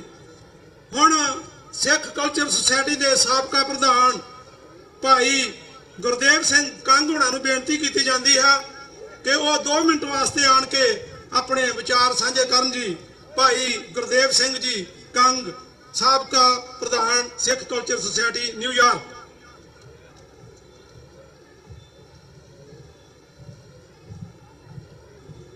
ਵਾਹਿਗੁਰੂ ਜੀ ਕਾ ਖਾਲਸਾ, ਵਾਹਿਗੁਰੂ ਜੀ ਕੀ ਫਤਿਹ। ਮੈਂ ਸਮਝਦਾ ਕਿ ਅੱਜ ਬੁੱਢਿਆਂ ਤੋਂ ਹੀ ਨੰਬਰ ਸ਼ੁਰੂ ਹੋਇਆ ਵਾ, ਕਿਉਂਕਿ ਜੋਲ ਸਾਹਿਬ ਪੁਰਾਣੇ ਇੰਜਣ ਉਦੋਂ ਮਗਰੋਂ ਅਸੀਂ ਆ। ਤੇ ਮੈਂ ਸਮਝਦਾ ਇਹ ਜਿਹੜਾ ਪੈਂਦਰਾ ਵਾ ਸਾਨੂੰ ਨਵੇਂ ਨੌਜਵਾਨਾਂ ਦੇ ਹੱਥ 'ਚ ਫੜਾਉਣਾ ਚਾਹੀਦਾ ਤੇ ਨੌਜਵਾਨਾਂ ਨੂੰ ਇਹਦੇ ਵਿੱਚ ਮੋਹਰੇ ਆ ਕੇ ਸ਼ਮੂਲੀਅਤ ਕਰਨੀ ਚਾਹੀਦੀ ਆ ਕਿ ਨੌਜਵਾਨਾਂ ਨੂੰ ਵੀ ਪਾਰਟਿਸਿਪੇਟ ਇਹਦੇ ਵਿੱਚ ਆ ਕੇ ਕਰਨਾ ਚਾਹੀਦਾ।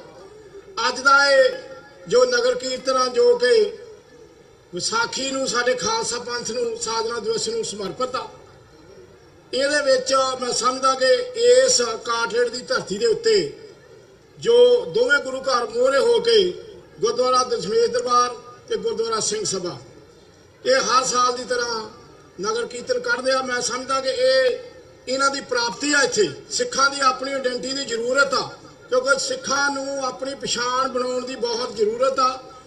ਮੈਂ ਸਮਝਦਾ ਕਿ ਸਾਰੇ ਅਸੀਂ ਇਹੋ ਹੀ ਕਹਿੰਦੇ ਕਿ ਇੱਕ ਪੰਥ ਇੱਕ ਝੰਡੇ ਥੱਲੇ ਆਵੇ। ਚਲੋ ਉਹ ਦਿਨ ਦੂਰ ਨਹੀਂ, ਆਉਣਾ ਹੀ ਪਊਗਾ ਜਦੋਂ ਕੱਲੇ ਕੱਲੇ ਨੂੰ ਜਦੋਂ ਕਦੇ ਮਾਰਿਆ ਜਾਂਦਾ, ਦਿੱਲੀ ਦੇ ਵਿੱਚ ਟਾਰ ਪਾ ਕੇ ਮਾਰਿਆ ਜਾਂਦਾ, ਉਦੋਂ ਇਹ ਨਹੀਂ ਪੁੱਛਿਆ ਜਾਂਦਾ ਕਿ ਤੂੰ ਕਿਹੜੀ ਪਾਰਟੀ ਨੂੰ ਬਿਲੋਂਗ ਕਰਦਾ। ਇਸ ਕਰਕੇ ਇਹ ਸਾਨੂੰ ਇੱਕ ਸੰਦੇਸ਼ ਹੀ ਮਿਲ ਰਿਹਾ। ਮੈਂ ਸਮਝਦਾ ਕਿ ਸਭ ਤੋਂ ਜਿਹੜਾ ਜ਼ਰੂਰਤ ਆ, ਜਿੱਦਾਂ ਕਿ ਸਾਡੇ 35 ਸਾਲ ਹੋ ਗਿਆ ਸ਼੍ਰੀ ਅਕਾਲ ਤਖਤ ਸਾਹਿਬ ਨੂੰ ਢਹਿ ਢੇਰੀ ਕੀਤੇ ਨੂੰ। ਹਿੰਦੁਸਤਾਨ ਦੀ ਸਰਕਾਰ ਨੇ ਉਸ ਟਾਈਮ ਢਾਇਆ, ਉਹਦੀ 35ਵੀਂ ਸਾਲ ਦੀ ਜਿਹੜੀ ਵਰ੍ਹੇਗੰਢ ਆ ਵਾਸ਼ਿੰਗਟਨ DC ਦੇ ਵਿੱਚ ਆ 6 ਜੂਨ ਨੂੰ। ਉਹ ਹੈ ਵੀ ਉੱਥੇ ਮੈਮੋਰੀਅਲ ਹੌਟ ਟਾਊਨ ਹਾਲ ਦੇ ਵਿੱਚ।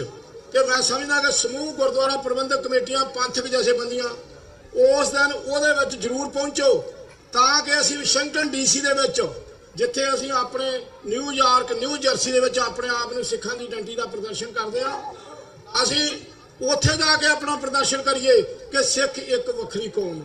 ਸਿੱਖਾਂ ਨੂੰ ਆਪਣੀ ਇੱਕ ਵੱਖਰੀ ਪਛਾਣ ਦੀ ਜ਼ਰੂਰਤ ਆ। ਸਿੱਖਾਂ ਨੂੰ ਆਪਣੀ ਇੱਕ ਧਾਰਮਿਕ ਵੱਖਰੀ ਆਜ਼ਾਦੀ ਦੀ ਜ਼ਰੂਰਤ ਆ। ਉਹਦੇ ਸਬੰਧ ਦੇ ਵਿੱਚ ਮੈਂ ਸਮਝਦਾ ਕਿ ਬੜੇ ਜੋ ਕਾਰਟਰੇਟ ਆ ਇਹਨੇ ਆਪਣੇ ਇਸ ਨਿਊ ਜਰਸੀ ਏਰੀਆ ਦੇ ਵਿੱਚ ਜੋ ਸਿੱਖ ਸੰਗਤਾਂ ਨੇ ਬੜੀ ਤਰੱਕੀ ਕੀਤੀ ਆ। ਗੁਰਦੁਆਰਾ ਸਿੱਖ ਸੋਸਾਇਟੀ ਵੱਲੋਂ ਮੈਂ ਸਾਡੀ ਪੂਰੀ ਪ੍ਰਬੰਧਕ ਕਮੇਟੀ, ਸਾਡੇ ਪ੍ਰਧਾਨ ਸਾਹਿਬ ਕੁਲਦੀਪ ਸਿੰਘ ਜੀ ਢਿੱਲੋਂ, ਜਿੰਨੀ ਕਮੇਟੀ ਆ ਜਾਂ ਸੰਗਤੀ ਰੂਪ 'ਚ ਪਹੁੰਚੀ ਆ, ਕਿਉਂਕਿ ਜਿਹੜੇ ਇਹੋ ਜਿਹੇ ਫੰਕਸ਼ਨ ਹੁੰਦੇ ਨੇ ਉਹ ਸਾਰਿਆਂ ਦੇ ਸਹਿਯੋਗ ਦੇ ਨਾਲ ਹੀ ਕੀਤੇ ਜਾਂਦੇ ਨੇ। ਜੇ ਸਿੱਖ ਦੇ ਪਰੇਡ ਨਿਕਲਦੀ ਆ ਤੇ ਇੱਥੋਂ ਦੀਆਂ ਨਿਊ ਜਰਸੀ ਦੀਆਂ ਸੰਗਤਾਂ ਵੱਧ ਤੋਂ ਵੱਧ ਉਹਦੇ 'ਚ ਪਾਰਟਿਸਿਪੇਟ ਕਰਦੀਆਂ। ਬਾਕੀ ਮੈਂ ਇਸ ਖੁਸ਼ੀ ਦੇ ਮੌਕੇ ਤੇ ਸਭ ਨੂੰ ਲੱਖ ਲੱਖ ਵਧਾਈ ਦਿੰਦਾ, ਪਰ ਇਹ ਮੈਸੇਜ ਜ਼ਰੂਰ ਦਿੰਦਾ ਕਿ ਕੋਈ ਵੀ ਜਥੇਬੰਦੀ ਮੋਹਰੇ ਲਾ ਕੇ ਕੰਮ ਕਰਦੀ ਆ ਤੇ ਅਸੀਂ ਜਿੰਨਾ ਵੀ ਉਹਦੇ 'ਚ ਯੋਗਦਾਨ ਪਾ ਸਕਦੇ ਆ, ਅਸੀਂ ਉਹਨਾਂ ਆਪਣਾ ਉਹਦੇ ਯੋਗਦਾਨ ਜ਼ਰੂਰ ਪਾਈਏ ਤਾਂ ਕਿ ਅਸੀਂ ਵੀ ਉਸ ਲਾਈਨ 'ਚ ਲੱਗ ਸਕੀਏ ਕਿ ਜਿੱਥੇ ਸਿੱਖ ਪੰਥ ਦਾ ਜਿਹੜਾ ਭਲਾ ਹੋਵੇ। ਮੈਂ ਚੇਤੇ ਤੌਰ ਤੇ ਇੱਥੋਂ ਦੀਆਂ ਸੰਗਤਾਂ ਨੂੰ ਲੱਖ ਲੱਖ ਵਧਾਈ ਦਿੰਦਾ, ਕਿਉਂਕਿ ਜਿਸ ਤਰ੍ਹਾਂ ਰਾਤੀ ਸਾਡੇ ਕੋਲ ਸਾਡੀ ਸੈਨੇਟਰ ਜੋ ਕਿ ਗਿਲੀ ਬ੍ਰਾਂਡ, ਉਹਨੂੰ 10 ਸਾਲ ਹੋ ਗਏ ਨਿਊਯਾਰਕ ਦੀ US ਸੈਨੇਟਰ ਬਣੀ ਨੂੰ, ਤੇ ਰਾਤੀ ਉਹਦਾ ਫੰਡ ਰੇਸ ਸੀਗਾ ਕਿਉਂਕਿ ਉਹ ਪ੍ਰੈਜ਼ੀਡੈਂਸ਼ੀਅਲ ਰੇਸ ਦੇ ਵਿੱਚ ਆਈ ਹੈ 2020 ਦੇ ਵਿੱਚ। ਉਹਨੂੰ ਪਹਿਲਾ ਕੁਐਸਚਨ ਹੀ ਮੇਰਾ ਇਹ ਸੀ ਜਦੋਂ ਉਹਨਾਂ ਵੱਖਰੀ ਮੀਟਿੰਗ ਹੋ ਕੇ ਸਾਡੀ ਹੋਈ ਆ ਵੀ ਤੈਨੂੰ 10 ਸਾਲ ਹੋ ਗਏ, ਤੂੰ ਸਿੱਖਾਂ ਤੱਕ ਅੱਜ ਤੱਕ ਆਪਣੇ ਕਿਸੇ ਗੁਰੂ ਘਰ 'ਚ ਜਾਂ ਸਿੱਖਾਂ ਦੀ ਕਿਸੇ ਈਵੈਂਟ 'ਚ ਪਹੁੰਚੀ ਆ ਤੇ ਸਿੱਖ ਤੈਨੂੰ ਕਿੱਦਾਂ ਮਿਲ ਕੇ ਤੇਰੀ ਸਪੋਰਟ ਕਰਨਗੇ। ਹਾਂ, ਤੇਰੀ ਸਪੋਰਟ ਇਹ ਫੇਰ ਵੀ ਕਰੀ ਜਾਂਦੇ ਨੇ, ਤੈਨੂੰ ਫਾਈਨੈਂਸ਼ੀਅਲ ਤੌਰ ਤੇ ਅੱਜ ਵੀ ਤੂੰ 35 ਤੋਂ 50 ਹਜ਼ਾਰ ਲੈ ਜਾਣਾ ਪਰ ਤੂੰ ਸਿੱਖਾਂ ਨੂੰ ਉਹਦਾ ਵਾਪਸ। ਪਰ ਮੈਂ ਇੱਕ ਗੱਲ ਸਮਝਦਾ ਕਿ ਜਿਹੜੀ 10 ਮਿੰਟ ਉਹਦੇ ਨਾਲ ਗੱਲ ਹੋਈ ਹੈ ਨਾ, ਉਹਨੇ ਇਸ ਚੀਜ਼ ਨੂੰ ਰਿਅਲਾਈਜ਼ ਕੀਤਾ। ਜੇ ਉਹ ਨਹੀਂ ਵੀ ਪ੍ਰੈਜ਼ੀਡੈਂਟ ਬਣੂਗੀ ਪਰ ਯੂਐਸ ਸੈਨੇਟਰ ਤੇ ਆ ਨਾ, ਉਹਨੇ ਰਿਅਲਾਈਜ਼ ਕੀਤਾ ਕਿ ਅੱਗੇ ਤੋਂ ਕੋਈ ਵੀ ਇੱਥੇ ਤੁਹਾਡੇ ਟਰਾਈ ਸਟੇਟ ਦੇ ਵਿੱਚ ਸਿੱਖਾਂ ਦਾ ਮੇਨ ਇਵੈਂਟ ਹੋਊਗਾ, ਮੈਨੂੰ ਇਨਵਾਈਟ ਕਰੋਗੇ, ਮੈਂ ਉੱਥੇ ਪਹੁੰਚੂਗੀ। ਮੈਨੂੰ ਗੁਰਦੁਆਰੇ 'ਚ ਇਨਵਾਈਟ ਕਰੋਗੇ, ਮੈਂ ਗੁਰਦੁਆਰੇ 'ਚ ਪਹੁੰਚੂਗੀ। ਮੈਂ ਵਾਸ਼ਿੰਗਟਨ DC ਦੇ ਵਿੱਚ ਤੁਹਾਡੀ ਸਿੱਖਾਂ ਦੀ ਜਿਹੜੀ ਲੌਬੀ ਬਣੇਗੀ, ਮੈਂ ਉਹਦੇ ਵਿੱਚ ਤੁਹਾਡੀ ਜਿਹੜੀ ਸਪੋਰਟ ਕਰਨ ਨੂੰ ਪਹਿਲੀ ਕਤਾਰ 'ਚ ਖੜਵਾਂਗੀ। ਇਹ ਆ ਸਾਡੇ ਸਿੱਖਾਂ ਦੀਆਂ ਪ੍ਰਾਪਤੀਆਂ ਨਾਲ ਹੋ ਕੇ। ਪਰ ਮੈਂ ਫੇਰ ਤੋਂ ਸਾਰੇ ਵੀਰਾਂ ਦਾ, ਜਿੰਨਿਆਂ ਨੂੰ ਇੱਥੇ ਆ ਕੇ ਹਾਜ਼ਰੀ ਲਵਾਈ ਆ, ਸਾਰਿਆਂ ਦਾ ਬਹੁਤ ਬਹੁਤ ਧੰਨਵਾਦ। ਇੱਥੋਂ ਦੀ ਪ੍ਰਬੰਧਕ ਕਮੇਟੀ ਦਾ, ਪੰਥਕ ਜਥੇਬੰਦੀਆਂ ਦਾ, ਸਾਰਿਆਂ ਦਾ ਬਹੁਤ ਬਹੁਤ ਧੰਨਵਾਦ। ਵਾਹਿਗੁਰੂ ਜੀ ਕਾ ਖਾਲਸਾ, ਵਾਹਿਗੁਰੂ ਜੀ ਕੀ ਫਤਿਹ। ਵਾਹਿਗੁਰੂ ਜੀ ਕਾ ਖਾਲਸਾ, ਵਾਹਿਗੁਰੂ ਜੀ ਕੀ ਫਤਿਹ। ਬਹੁਤ ਬਹੁਤ ਧੰਨਵਾਦ ਭਾਈ ਗੁਰਦੇਵ ਸਿੰਘ ਜੀ ਕੰਗਤ ਇਹਨਾਂ ਦਾ, ਜਿਹੜੇ ਕਿ ਸਾਬਕਾ ਪ੍ਰਧਾਨ ਨੇ Gurdwara Sikh Culture Society Richmond Hill New York ਤੋਂ। ਸੋ ਜਿਸ ਤਰ੍ਹਾਂ ਆਪਾਂ ਨੂੰ ਪਤਾ ਹੀ ਆ, ਆਪਣੇ ਵਿੱਚ ਡਾਕਟਰ ਇਕਤਦਾਰ ਚੀਮਾ ਇੰਗਲੈਂਡ ਤੋਂ ਪਹੁੰਚੇ ਨੇ। ਯੂਐਨ ਦੇ ਵਿੱਚ ਉਹਨਾਂ ਨੇ ਕਾਫੀ ਕੰਮ ਕੀਤਾ, ਉਹ ਵੀ ਆਪਣੇ ਕੋਲ ਨੇ। Doctor Amarjit Singh ji Washington DC, ਉਹ ਵੀ ਸਟੇਜ ਦੇ ਉੱਪਰ ਸੁਸ਼ੋਭਿਤ ਨੇ। ਸੋ ਹੁਣ ਮੈਂ ਬੇਨਤੀ ਕਰਾਂ ਸਭ ਤੋਂ ਪਹਿਲਾਂ ਭਾਈ Yadvinder Singh ji, chairman Gurdwara Singh Sabha Glen rock, 1-2 minute ਵਾਸਤੇ ਆਪ ਜੀ ਨਾਲ ਸਾਂਝ ਪਾਉਣਗੇ। ਉਸ ਤੋਂ ਬਾਅਦ ਡਾਕਟਰ ਚੀਮਾ ਜੀ ਨੂੰ ਇੰਟਰੋਡਿਊਸ ਕਰਾਉਣਗੇ ਜੀ। ਵਾਹਿਗੁਰੂ ਜੀ ਕਾ ਖਾਲਸਾ, ਵਾਹਿਗੁਰੂ ਜੀ ਕੀ ਫਤਿਹ। ਸੋ ਮੈਂ ਇੱਕ ਬੇਨਤੀ ਕਰਨੀ ਭੁੱਲ ਗਿਆ ਕਿ ਪਿੱਛੇ ਭਾਈ ਸਾਹਿਬ ਖੜੇ ਆ, ਇਹ ਬੱਚਾ ਇਹਨਾਂ ਦੇ ਕੋਲ ਆ, ਪਰ ਕਿਸੇ ਦਾ ਬੱਚਾ ਇਹ ਗੁਆਚਿਆ ਹੋਇਆ ਜਿਹੜਾ ਇਹਨਾਂ ਦੇ ਕੋਲ ਆ। ਅਗਰ ਕੋਈ ਵੀ ਜਿਹੜੇ ਅਨਾਉਂਸਮੈਂਟਸ ਹੁੰਦੇ ਆ, ਪਲੀਜ਼ ਧਿਆਨ ਦੇਣ। ਸਟੇਜ ਦੇ ਉੱਪਰ ਇਹ ਭਾਈ ਸਾਹਿਬ ਖੜੇ, ਇਹਨਾਂ ਕੋਲ ਜਿਹੜਾ ਬੱਚਾ ਵਾ, ਇਹ ਕਿਸੇ ਦਾ ਬੱਚੀ ਗਵਾਚ ਗਈ ਆ।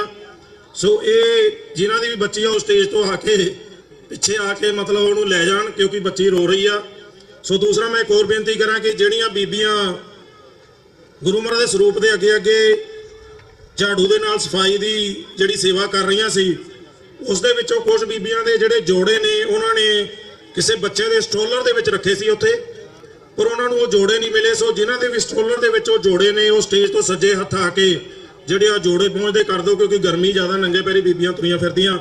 ਸੋ ਇਹ ਬੇਨਤੀ ਆਪ ਜੀ ਨੇ ਪ੍ਰਵਾਨ ਕਰਨੀ। ਸੋ ਮੈਂ ਬੇਨਤੀ ਕਰਾਂ ਭਾਈ Yadvinder Singh ji, chairman Singh Sabha Glen rock ਤੋਂ, ਨਾਲ ਉਹ 1-2 ਮਿੰਟ ਵਾਸਤੇ ਸੰਗਤ ਨਾਲ ਵਿਚਾਰਾਂ ਦੀ ਸਾਂਝ ਪਾਉਣਗੇ ਤੇ ਨਾਲ ਨਾਲ ਡਾਕਟਰ ਇਕਤਦਾਰ ਚੀਮਾ ਨੂੰ ਇੰਟਰੋਡਿਊਸ ਕਰਾਉਣਗੇ ਜੀ। ਵਾਹਿਗੁਰੂ ਜੀ ਕਾ ਖਾਲਸਾ, ਵਾਹਿਗੁਰੂ ਜੀ ਕੀ ਫਤਿਹ।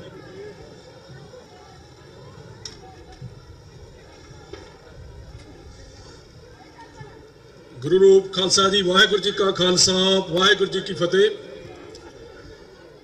ਵੈਸੇ ਤਾਂ ਡਾਕਟਰ ਚੀਮਾ ਕਿਸੇ ਪਹਿਚਾਣ ਦੇ ਮੁਤਾਜ ਨਹੀਂ, ਪਰ ਚਲੋ ਮੇਰੀ ਇਹਨਾਂ ਨੇ ਜ਼ਿੰਮੇਵਾਰੀ ਲਈ ਆ, ਮੈਂ ਆਪਣੀ ਪਹੁੰਚ ਮੁਤਾਬਕ ਜ਼ਰੂਰ ਉਹਨਾਂ ਬਾਰੇ ਗੱਲ ਕਰਾਂਗਾ। ਪਰ ਇਸ ਤੋਂ ਪਹਿਲਾਂ ਜੌਲ ਸਾਹਿਬ ਕੁਝ ਗੱਲਾਂ ਕਰਕੇ ਗਏ ਨੇ, ਉਹ ਬਹੁਤ ਕੰਸਟਰਕਟਿਵ ਨੇ, ਔਰ ਮੈਂ ਸਮਝਦਾ ਕਿ ਸਾਡਾ ਜਿਹੜਾ ਵੱਡਾ ਗੋਲ ਆ ਆਪਣੀ ਨੇਸ਼ਨਹੁੱਡ ਦਾ, ਆਪਣੀ ਨੇਸ਼ਨ ਨੂੰ ਬਿਲਡ ਕਰਨ ਦਾ, ਜਿਹੜਾ ਉਹਦਾ ਆਧਾਰ ਹੈ ਉਹ ਹੀ ਸਾਡੀ ਕੌਮ ਹੈ ਔਰ ਇਸ ਕੌਮ ਦੇ ਇੰਸਟੀਟਿਊਸ਼ਨਸ ਨੇ। ਜਿੰਨਾ ਚਿਰ ਜਿਹੜੇ ਗੁਰੂ ਸਾਹਿਬ ਦੇ ਦਿੱਤੇ ਹੋਏ ਜਿਹੜੇ ਨਿਯਮ ਨੇ, ਗੁਰੂ ਸਾਹਿਬ ਦੇ ਦਿੱਤੇ ਹੋਏ ਸਿਧਾਂਤ ਨੇ, ਉਹ ਅਸੀਂ ਆਪਣੇ ਬੇਸਿਕਲੀ ਆਪਣੇ ਜਿਹੜੇ ਸਾਡੇ ਬੇਸਿਕ ਸਾਡੇ ਇੰਸਟੀਟਿਊਸ਼ਨ ਨੇ, ਜਿਵੇਂ ਗੁਰਦੁਆਰਾ ਸਾਹਿਬ ਨੇ, ਉਹਨਾਂ ਵਿੱਚ ਅਸੀਂ ਇੰਪਲੀਮੈਂਟ ਨਹੀਂ ਕਰਦੇ, ਆਪਣੀਆਂ ਸੰਸਥਾਵਾਂ ਵਿੱਚ ਇੰਪਲੀਮੈਂਟ ਨਹੀਂ ਕਰਦੇ, ਉਹਨਾਂ ਚਿਰ ਸਾਡੇ ਜਿਹੜੀ ਕੌਮ ਦੀ ਘਰ ਦੀ ਉਸਾਰੀ ਆ ਉਹ ਹੋਰ ਲੰਬੇਰੀ ਹੁੰਦੀ ਜਾਊਗੀ। ਸੋ ਸਾਨੂੰ ਇਸ ਗੱਲ ਦਾ ਬਹੁਤ ਧਿਆਨ ਰੱਖਣਾ ਚਾਹੀਦਾ ਕਿ ਅਸੀਂ ਮੇਕ ਸ਼ੋਰ ਕਰੀਏ ਕਿ ਅਸੀਂ ਜਿਹੜਾ ਸਾਡਾ ਸਿਧਾਂਤ ਆ ਉਹਨੂੰ ਆਪਣੇ ਜਿੱਥੇ ਨਿੱਜੀ ਜੀਵਨ ਵਿੱਚ ਤਾਂ ਅਸੀਂ ਕਰਨਾ ਹੀ ਕਰਨਾ ਆ, ਆਪਣੇ ਜਿਹੜੀਆਂ ਸੰਸਥਾਵਾਂ ਨੇ ਉਹਨਾਂ ਨੂੰ ਇਸ ਤਰੀਕੇ ਨਾਲ ਬਿਲਡ ਕਰੀਏ ਤਾਂ ਕਿ ਉਹਨਾਂ ਵਿੱਚੋਂ ਸਾਡੇ ਜਿਹੜੇ ਰਾਜ ਦੀ ਖੁਸ਼ਬੂ ਆ ਉਹ ਸਾਨੂੰ ਆਵੇ ਔਰ ਲੋਕਾਂ ਨੂੰ ਵੀ ਲੱਗੇ ਕਿ ਇਹ ਲੋਕ ਨੇ ਜਿਹੜੇ ਇਹ ਇਸ ਕਾਬਲ ਨੇ ਕਿ ਇਹ ਸੈਲਫ ਗਵਰਨੈਂਸ ਹੈ, ਜਿਹੜੀ ਆਪਣੇ ਆਪ ਨੂੰ ਗਵਰਨ ਕਰਨਾ ਜਾਣਦੇ ਨੇ ਔਰ ਇਹ ਇਸ ਗੱਲ ਦੇ ਹੱਕਦਾਰ ਨੇ ਕਿ ਇਹਨਾਂ ਦੀ ਜਿਹੜੀ ਕੌਮ ਆ ਉਹਨੂੰ ਰਾਜ ਭਾਗ ਮਿਲੇ ਤਾਂ ਕਿ ਸਾਨੂੰ ਜਿਹੜੀ ਇੰਟਰਨੈਸ਼ਨਲ ਸਪੋਰਟ ਆ ਉਹ ਸੌਖੀ ਮਿਲ ਸਕੇ।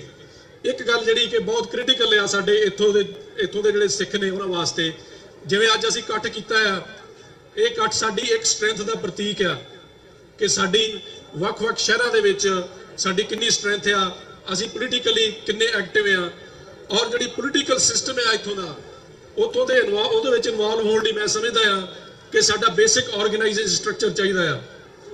ਅਸੀਂ ਹੁਣ ਜਿੰਨੇ ਵੀ ਸਾਡੇ ਪੋਲੀਟੀਕਲੀ ਜਿਹੜੇ ਲੋਕ ਸਾਹਮਣੇ ਆ ਰਹੇ ਨੇ ਇੱਥੋਂ ਦੇ ਸਿਸਟਮ ਦੇ ਵਿੱਚ, ਉਹ ਵੈਕਿਊਮ ਵਿੱਚੋਂ ਆ ਰਹੇ ਨੇ। ਜੇ ਉਹ ਕੱਲ ਨੂੰ ਕੁਝ ਨਾ ਕੁਝ ਬਣ ਵੀ ਜਾਂਦੇ ਨੇ, ਕਿਉਂਕਿ ਉਹਨਾਂ ਦੀ ਕਮਿਊਨਿਟੀ ਦੇ ਵਿੱਚੋਂ ਕੋਈ ਗਰੂਮਿੰਗ ਨਹੀਂ ਹੈਗੀ, ਉਹਨਾਂ ਦਾ ਕਮਿਊਨਿਟੀ ਵਿੱਚ ਕੋਈ ਬੇਸ ਨਹੀਂ ਹੈਗਾ। ਫਿਰ ਅਸੀਂ ਉਹਨਾਂ ਨੂੰ ਜਦੋਂ ਬਣ ਜਾਂਦੇ ਨੇ ਫਿਰ ਉਹਨਾਂ ਦੇ ਮਗਰ ਫਿਰਦੇ ਆ ਕਿ ਹੁਣ ਤੂੰ ਇਸ ਤਰ੍ਹਾਂ ਕਰ, ਹੁਣ ਤੂੰ ਇਸ ਤਰ੍ਹਾਂ ਕਰ। ਕਈ ਵਾਰੀ ਉਹਨਾਂ ਦੀ ਆਪਦੀ ਇੰਨੀ ਕਮਾਈ ਨਹੀਂ ਹੁੰਦੀ ਜਾਂ ਇੰਨੀ ਪੜ੍ਹਾਈ ਨਹੀਂ ਹੁੰਦੀ ਜਾਂ ਇੰਨੀ ਉਹਨਾਂ ਦੀ ਕਮਿਊਨਿਟੀ ਦੇ ਵਿੱਚ ਉਹਨਾਂ ਦੀ ਜਿਹੜੀ ਉਹਨਾਂ ਦੀਆਂ ਕਮਿਊਨਿਟੀ ਜਿਹੜੇ ਇਸ਼ੂਜ਼ ਨੇ ਉਹਨਾਂ ਪ੍ਰਤੀ ਉਹਨਾਂ ਦਾ ਗ੍ਰੈਸਪ ਨਹੀਂ ਹੁੰਦਾ ਕਿ ਉਹ ਸਾਡੀ ਗੱਲ ਕਰ ਸਕਣ। ਸੋ ਮੇਰੀ ਬੇਨਤੀ ਆ ਤੁਹਾਨੂੰ, ਅੱਜ ਬਹੁਤ ਇੱਥੇ ਸਾਰੇ ਨਿਊ ਜਰਸੀ ਦੇ ਜਿਹੜੇ ਸੱਜਣ ਨੇ ਵੱਖ-ਵੱਖ ਗੁਰਦੁਆਰਿਆਂ ਤੋਂ ਸੰਸਥਾਵਾਂ ਤੋਂ ਆਏ ਹੋਏ ਨੇ, ਸਾਨੂੰ ਆਪਦਾ ਸਿਸਟਮ ਕ੍ਰੀਏਟ ਕਰਨ ਦੀ ਲੋੜ ਆ ਹਰ ਇੱਕ ਸਟੇਟ ਦੇ ਵਿੱਚ, ਇੱਥੋਂ ਦੇ ਪੋਲੀਟੀਕਲ ਸਿਸਟਮ ਦੇ ਵਿੱਚ ਆਪਣੇ ਆਪ ਨੂੰ ਇੰਟਰੋਡਿਊਸ ਕਰਾਉਣ ਲਈ। ਉਹ ਇੱਕ ਟਿਪੀਕਲ ਸਿਸਟਮ ਆ ਜਿਹੜਾ ਇਸ ਸਿਸਟਮ ਦੇ ਵਿੱਚ ਜਿਹੜਾ ਚੱਲਦਾ ਆ ਉਹ ਹੈਗਾ ਆ ਜਿਹੜਾ ਤੁਸੀਂ ਪੈਕ ਕ੍ਰੀਏਟ ਕਰਦੇ ਆ, ਸਿੱਖ ਪੈਕ ਕ੍ਰੀਏਟ ਕੀਤਾ ਜਾ ਸਕਦਾ ਹਰ ਸਟੇਟ ਦੇ ਵਿੱਚ।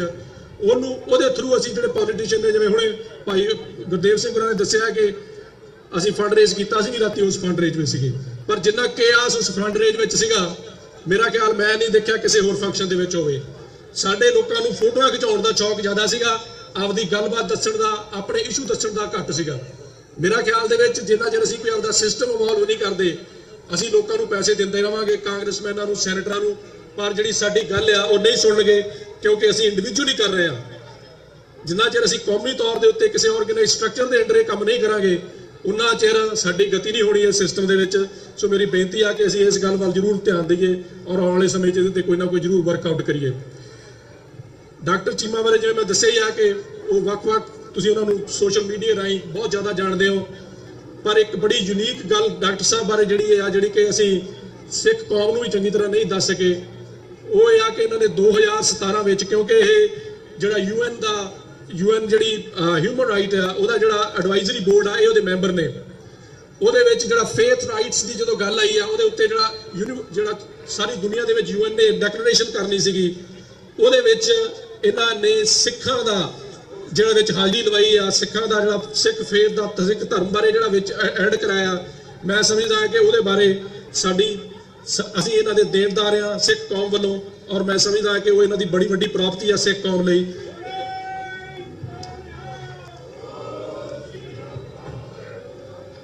ਇਸ ਤੋਂ ਇਲਾਵਾ ਵੱਖ-ਵੱਖ ਪੋਡੀਅਮਸ ਦੇ ਉੱਤੇ ਜਿਹੜੇ ਸਿੱਖ ਕੌਮ ਦੇ ਜਿਹੜੇ ਕਰੰਟ ਇਸ਼ੂਜ਼ ਨੇ ਉਹਨਾਂ ਉੱਪਰ ਇਹ ਆਪਣੀ ਕਮੈਂਟਰੀ ਕਰਦੇ ਰਹਿੰਦੇ ਨੇ, ਔਰ ਨਾਲ ਦੀ ਨਾਲ ਪਿਛਲੇ ਸਮੇਂ ਦੇ ਵਿੱਚ ਮੌਕਾ ਮਿਲਿਆ ਇਹਨਾਂ ਦੇ ਨਾਲ ਵਰਕ ਕਰਨ ਦਾ ਸੀ US ਕਾਂਗਰਸ ਦੇ ਵਿੱਚ ਵੀ, ਔਰ ਇਹਨਾਂ ਨੇ ਆਪਣੀ ਬਰੀਫਿੰਗ ਦੇ ਦੌਰਾਨ ਵੀ ਜਿਹੜਾ ਹਿੰਦੁਸਤਾਨ ਦੇ ਵਿੱਚ ਐਟਰੋਸਿਟੀਜ਼ ਹੋ ਰਹੀਆਂ ਨੇ ਮਾਈਨੋਰਿਟੀਜ਼ ਦੇ ਨਾਲ, ਖਾਸ ਕਰਕੇ ਸਿੱਖਾਂ ਨਾਲ, ਮੁਸਲਮਾਨਾਂ ਨਾਲ, ਕ੍ਰਿਸਚਨਾਂ ਨਾਲ, ਉਹਨਾਂ ਬਾਰੇ ਵੀ ਸਿੱਖ ਕੌਮ ਦੇ ਨਾਲ ਇਹਨਾਂ ਨੇ ਵਰਕ ਕੀਤਾ।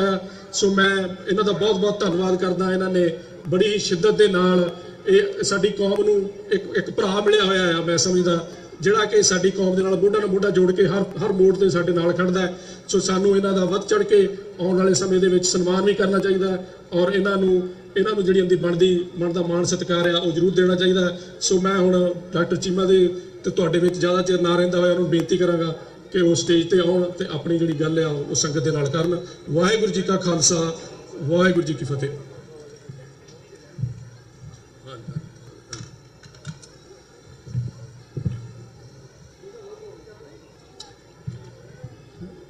ਗੁਰੂ ਸਾਜੇ ਖਾਲਸਾ ਜੀ,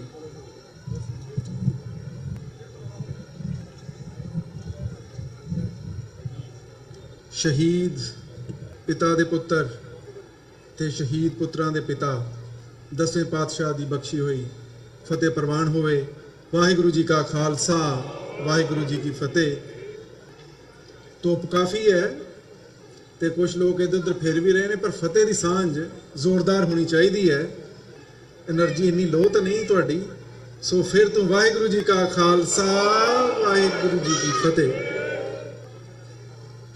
ਜਿਸ ਤਰ੍ਹਾਂ ਭਾਈ ਸਾਹਿਬ ਨੇ ਦੱਸਿਆ ਕਿ ਗੁਰੂ ਨੇ ਕਿਰਪਾ ਕੀਤੀ, UN ਦਾ ਜਿਹੜਾ ਫੇਥਫੁਲ ਰਾਈਟ ਡੈਕਲੇਰੇਸ਼ਨ ਆ ਉਹ 'ਚ ਗੁਰੂ ਨੇ ਮਿਹਰ ਕੀਤੀ, ਮੈਨੂੰ ਮੌਕਾ ਮਿਲਿਆ ਕਿ ਅਸਾਂ ਗੁਰੂ ਗ੍ਰੰਥ ਸਾਹਿਬ ਜੀ ਦੀਆਂ 3 ਤੁਕਾਂ ਉਹ 'ਚ ਦਰਜ ਕਰਾਈਆਂ। ਇਹ ਮੈਂ ਕੋਈ ਆਪਣਾ ਕਾਰਨਾਮਾ ਨਹੀਂ ਸਮਝਦਾ, ਇਸ ਵਾਸਤੇ ਕਿ ਗੁਰੂ ਦੀ ਸੇਵਾ ਸਿਰਫ ਸਿੱਖਾਂ ਤਾਈਂ ਤਾਂ ਨਹੀਂ ਮਹਦੂਦ। ਸਿੱਖ ਗੁਰੂਆਂ ਦੇ ਉੱਤੇ ਸਿੱਖ ਹੋਣ ਹੀ ਮੱਲ ਮਾਰੀ ਬੈਠੇ ਨੇ।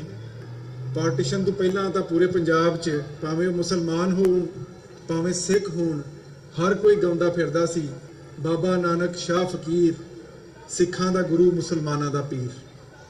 ਸੋ ਯੂਨਾਈਟਿਡ ਨੇਸ਼ਨਸ ਦੇ ਜਿਹੜਾ ਫੇਥਫੁਲ ਰਾਈਟ ਡੈਕਲੇਰੇਸ਼ਨ ਦੇ ਵਿੱਚ ਗੁਰੂ ਗ੍ਰੰਥ ਸਾਹਿਬ ਦੀਆਂ ਜਿਹੜੀਆਂ 3 ਤੁਕਾਂ ਦਰਜ ਹੋਈਆਂ, ਜਿਹੜੀਆਂ ਮੇਰੇ ਕੋਲ ਇੱਥੇ ਹੈਗੀਆਂ ਵੀ ਨੇ, ਮੈਂ ਬਾਅਦ ਦੇ ਵਿੱਚ ਪ੍ਰਬੰਧਕਾਂ ਨੂੰ ਕਹਾਂਗਾ ਕਿ ਇਹ 3 ਤੁਕਾਂ ਆਪ ਜੀ ਨੂੰ ਪੜ੍ਹ ਕੇ ਸੁਣਾ ਵੀ ਦੇਣ। ਇਹਦਾ ਕੁਛ ਇੱਦਾਂ ਹੋਇਆ ਕਿ UN ਦਾ ਜਿਹੜਾ ਚਾਰਟਰ ਹੈ 1948 'ਚ ਬਣਿਆ ਸੀ, ਪਰ UN 'ਚ ਜਦੋਂ ਨਵੇਂ ਸੈਕਟਰੀ ਜਨਰਲ ਆਏ ਬਾਨ ਕੀ ਮੂਨ ਦੀ ਜਗ੍ਹਾ ਐਂਟੋਨੀਓ ਗੁਟੈਰਸ, ਤੇ ਉਹਨਾਂ ਨੇ ਕਿਹਾ ਵੀ UN ਦਾ ਇੱਕ ਨਵਾਂ ਚਾਰਟਰ ਬਣਾਉਣਾ ਕਿ ਧਰਮ ਕਿਸ ਤਰ੍ਹਾਂ ਔਰ ਕਿਹੜੇ ਧਰਮ ਜਿਹੜੀ ਆ ਮਨੁੱਖੀ ਅਧਿਕਾਰਾਂ ਦੀ ਹਿਫਾਜ਼ਤ ਕਰਦੇ ਆ। ਸੋ ਸਾਡੀ ਇੱਕ ਯੂਨਾਈਟਿਡ ਨੇਸ਼ਨਸ ਦੇ, ਕਿਉਂਕਿ ਮੈਂ ਐਡਵਾਈਜ਼ਰੀ ਬੋਰਡ ਤੇ ਆ, ਸਾਡੀ ਇੱਕ ਮੀਟਿੰਗ ਹੋਈ, ਐਕਸਪਰਟ ਮੀਟਿੰਗ, ਉਹ 'ਚ ਡੈਕਲੇਰੇਸ਼ਨ ਬਣੀ ਹੈ। ਮੇਰੇ ਕੋਲ ਕੋਰਸਪੋਂਡੈਂਸ ਪੂਰੀ ਪਈ ਹੈ, ਕਿਉਂਕਿ ਬੰਦੇ ਕਈ ਹਵਾ 'ਚ ਗੱਲਾਂ ਕਰੀ ਜਾਂਦੇ ਆ, ਉਹ ਵੀ ਮੈਂ ਗੁਰਦੁਆਰੇ ਵਾਲਿਆਂ ਨੂੰ ਦੇ ਜਾਵਾਂਗਾ। ਉਹ ਮੇਰੇ ਕੋਲ ਪੂਰੀ ਦਸਤਾਵੇਜ਼ ਹੈ ਵੀ ਕਿਸ ਤਰ੍ਹਾਂ ਗੁਰੂ ਗ੍ਰੰਥ ਸਾਹਿਬ ਜੀ ਵਿਰਾਜਮਾਨ ਹੋਏ ਆ ਫੇਥਫੁਲ ਰਾਈਟਸ ਡੈਕਲੇਰੇਸ਼ਨ 'ਚ। ਉੱਥੇ ਮੈਨੂੰ ਇੱਕ ਚੀਜ਼ ਦੀ ਬੜੀ ਚੰਗੀ ਤਰ੍ਹਾਂ ਸਮਝ ਆਈ ਕਿ ਉਹ ਧਰਮ ਹੀ, ਉਹ ਕੌਮਾਂ ਹੀ ਦੁਨੀਆ ਦੇ ਵਿੱਚ ਮਾਣਯੋਗ ਬਣਦੀਆਂ ਉਹਨਾਂ ਦੇ ਹੀ ਟੈਕਸਟ ਡੈਕਲੇਰੇਸ਼ਨਾਂ 'ਚ ਵੜਦੇ ਜਿਨ੍ਹਾਂ ਦੇ ਕੋਲ ਰਾਜ ਹੋਵੇ, ਕਿਉਂਕਿ ਜਿਨ੍ਹਾਂ ਕੌਮਾਂ ਦੇ ਕੋਲ ਰਾਜ ਨਹੀਂ ਉਹਨਾਂ ਦੀ ਇੰਟਰਨੈਸ਼ਨਲ ਸਿਸਟਮ 'ਚ ਪੁੱਛ ਨਹੀਂ, ਕਿਉਂਕਿ ਯੂਨਾਈਟਿਡ ਨੇਸ਼ਨਸ ਲੋਕਾਂ ਦੀ ਅਧਿਕਾਰੀ ਨਹੀਂ ਹੈਗੀ। It does not represent people, it represent nations, it represent countries.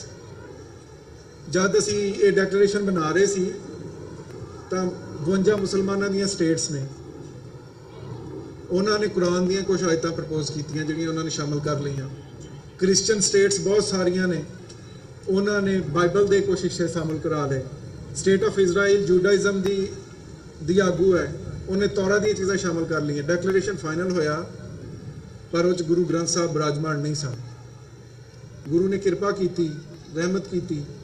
ਮੈਂ ਕਿਉਂਕਿ ਡਰਾਫਟ ਕਮੇਟੀ ਨੂੰ ਚੇਅਰ ਕਰਦਾ ਸੀ, ਮੈਂ ਕਿਹਾ ਵੀ ਮੈਂ ਇਸ ਡੈਕਲੇਰੇਸ਼ਨ ਨੂੰ ਐਕਸੈਪਟ ਕਰਨ ਨੂੰ ਤਿਆਰ ਨਹੀਂ, ਕਿਉਂਕਿ ਇਹਦੇ ਵਿੱਚ ਦੁਨੀਆ ਦਾ 5ਵਾਂ ਵੱਡਾ ਧਰਮ ਸਿੱਖੀ ਧਰਮ, ਸਰਬੱਤ ਦਾ ਭਲਾ ਕਰਨ ਵਾਲਾ ਸਿੱਖੀ ਧਰਮ ਔਰ ਗੁਰੂ ਗ੍ਰੰਥ ਸਾਹਿਬ ਜਗਤ ਗੁਰੂ ਅਗਰ ਬਿਰਾਜਮਾਨ ਨਹੀਂ ਤੇ ਮੈਨੂੰ ਇਹਦਾ ਡੈਕਲੇਰੇਸ਼ਨ ਕਬੂਲ ਨਹੀਂ।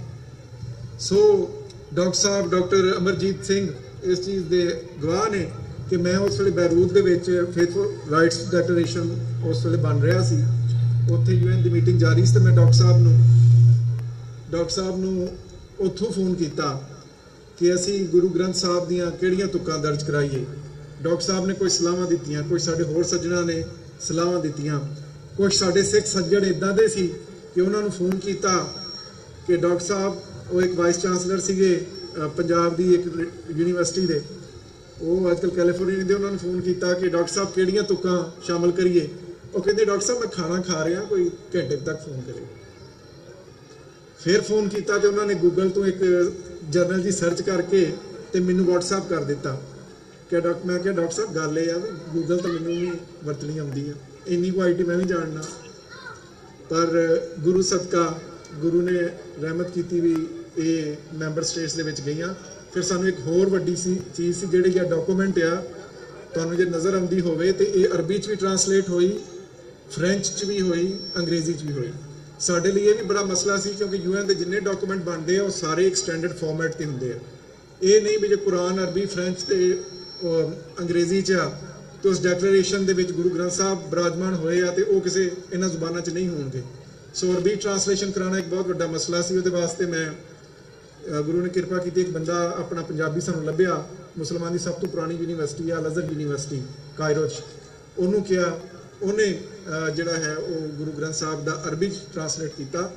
ਸੋ ਇੱਕ ਪਾਸੇ ਜੇ ਉਸ ਜ਼ਮਾਨੇ ਦੇ ਵਿੱਚ ਜਿੱਥੇ ਪੰਜਾਬ 'ਚ ਗੁਰੂ ਗ੍ਰੰਥ ਸਾਹਿਬ ਜੀ ਦੀ ਬੇਹੁਰਮਤੀ ਹੋ ਰਹੀ ਸੀ ਔਰ ਉਹ ਲੋਕ ਜਿਹੜੇ ਸਿੱਖ ਪੰਥ ਦਾ ਨਾਂ ਲੈ ਕੇ ਰਾਜ ਜਿਨ੍ਹਾਂ ਨੇ ਕੀਤਾ ਔਰ ਕੌਮ ਦਾ ਘਾਣ ਕੀਤਾ ਉਹ ਰਾਜ ਕਰਦੇ ਸੀ, ਉਸ ਸਮੇਂ ਗੁਰੂ ਨੇ ਮੇਰੇ ਤੇ ਕਿਰਪਾ ਕੀਤੀ, ਸਿੱਖ ਪੰਥ ਤੇ ਕੀਤੀ ਕਿ ਗੁਰੂ ਗ੍ਰੰਥ ਸਾਹਿਬ UN ਦੇ ਡੈਕਲੇਰੇਸ਼ਨ ਸ਼ਾਮਲ ਹੋਏ ਔਰ ਜਿੰਨੀਆਂ UN ਮੈਂਬਰ ਸਟੇਟਸ ਨੇ ਉਹਨਾਂ ਸਾਰਿਆਂ ਦੇ ਵਿੱਚ ਗੁਰੂ ਗ੍ਰੰਥ ਸਾਹਿਬ ਅੱਜ ਬਿਰਾਜਮਾਨ ਨੇ।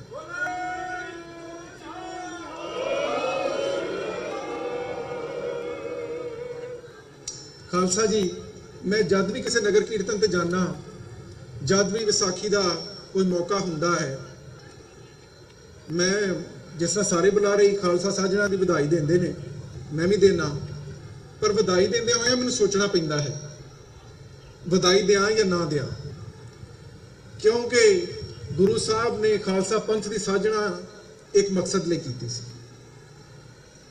ਵਿਸਾਖੀ ਪਰੇਡਾਂ ਕੱਢਣ ਦਾ ਨਾਮ ਹੀ ਹੈ, ਲੰਗਰ ਲਾਉਣ ਦਾ ਨਾਮ ਹੀ ਹੈ, ਖਾਲਸਾ ਦਾ ਜਾਹੋ ਜਲਾਲ ਵਿਖਾਉਣ ਦਾ ਨਾਮ ਹੀ ਹੈ। ਪਰ ਗੁਰੂ ਸਾਹਿਬ ਨੇ ਖਾਲਸਾ ਪੰਥ ਦੀ ਸਾਜਣਾ ਖਾਲਸਾ ਨੂੰ ਰਾਜ ਦਿਵਾਉਣ ਲਈ ਕੀਤੀ ਸੀ। ਗੁਰੂ ਦਾ ਮਿਸ਼ਨ ਹਜੇ ਪੂਰਾ ਨਹੀਂ ਹੋਇਆ, ਸੋ ਅਸੀਂ ਉਦੋਂ ਵਧਾਈਆਂ ਲਈਏ ਜਦ ਅਸੀਂ ਖਾਲਸਾ ਰਾਜ ਦੀ ਉਸਾਰੀ ਕਰ ਲਈਏ। ਜਦ ਤੱਕ ਉਹ ਮਿਸ਼ਨ ਪੂਰਾ ਨਹੀਂ ਹੁੰਦਾ, ਜਿਹੜੀ ਗੁਰੂ ਸਾਡੇ ਉੱਤੇ ਜ਼ਿੰਮੇਵਾਰੀ ਲਾ ਕੇ ਗਏ ਆ ਉਹ ਪੂਰੀ ਨਹੀਂ ਕਰ ਲੈਂਦੇ, ਤੇ ਸਾਨੂੰ ਸੋਚਣਾ ਪਏਗਾ ਕਿ ਕੀ ਖਾਲਸਾ ਪੰਥ ਨੂੰ ਸਾਜਣ ਦਾ ਗੁਰੂ ਸਾਹਿਬ ਜਿਹੜਾ ਮਕਸਦ ਸੀ ਕਿ ਉਹ ਪੰਥ ਨੇ ਪੂਰਾ ਕੀਤਾ ਜਾਂ ਨਹੀਂ ਕੀਤਾ।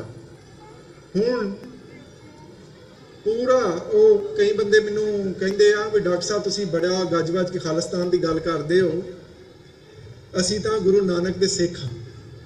ਉਹਨਾਂ ਦਾ ਕਹਿਣ ਦਾ ਮਤਲਬ ਹੁੰਦਾ ਵੀ ਜਿਸ ਤਰ੍ਹਾਂ ਗੁਰੂ ਨਾਨਕ ਦੀ ਸਿੱਖੀ ਕੁਛ ਹੋਰ ਸੀ, 10ਵੇਂ ਪਾਤਸ਼ਾਹ ਦੀ ਕੁਛ ਹੋਰ ਸੀ, ਪਰ ਮੈਂ ਸਮਝਦਾ ਹਾਂ ਕਿ 10 ਜੋਤੀਆਂ ਦੀ ਜੋਤ, 10 ਗੁਰੂਆਂ ਦਾ ਸਫ਼ਰ ਇੱਕੋ ਹੀ ਸਫ਼ਰ ਹੈ। ਕਿਉਂਕਿ ਗੁਰੂ ਨਾਨਕ ਤੋਂ ਵੱਡਾ ਰੈਵੋਲੂਸ਼ਨਰੀ ਇਤਿਹਾਸ 'ਚ ਕੋਈ ਨਹੀਂ ਮਿਲਦਾ, ਕਿਉਂਕਿ ਉਹਨਾਂ ਦਾ 550 ਸਾਲਾ ਵੀ ਆ।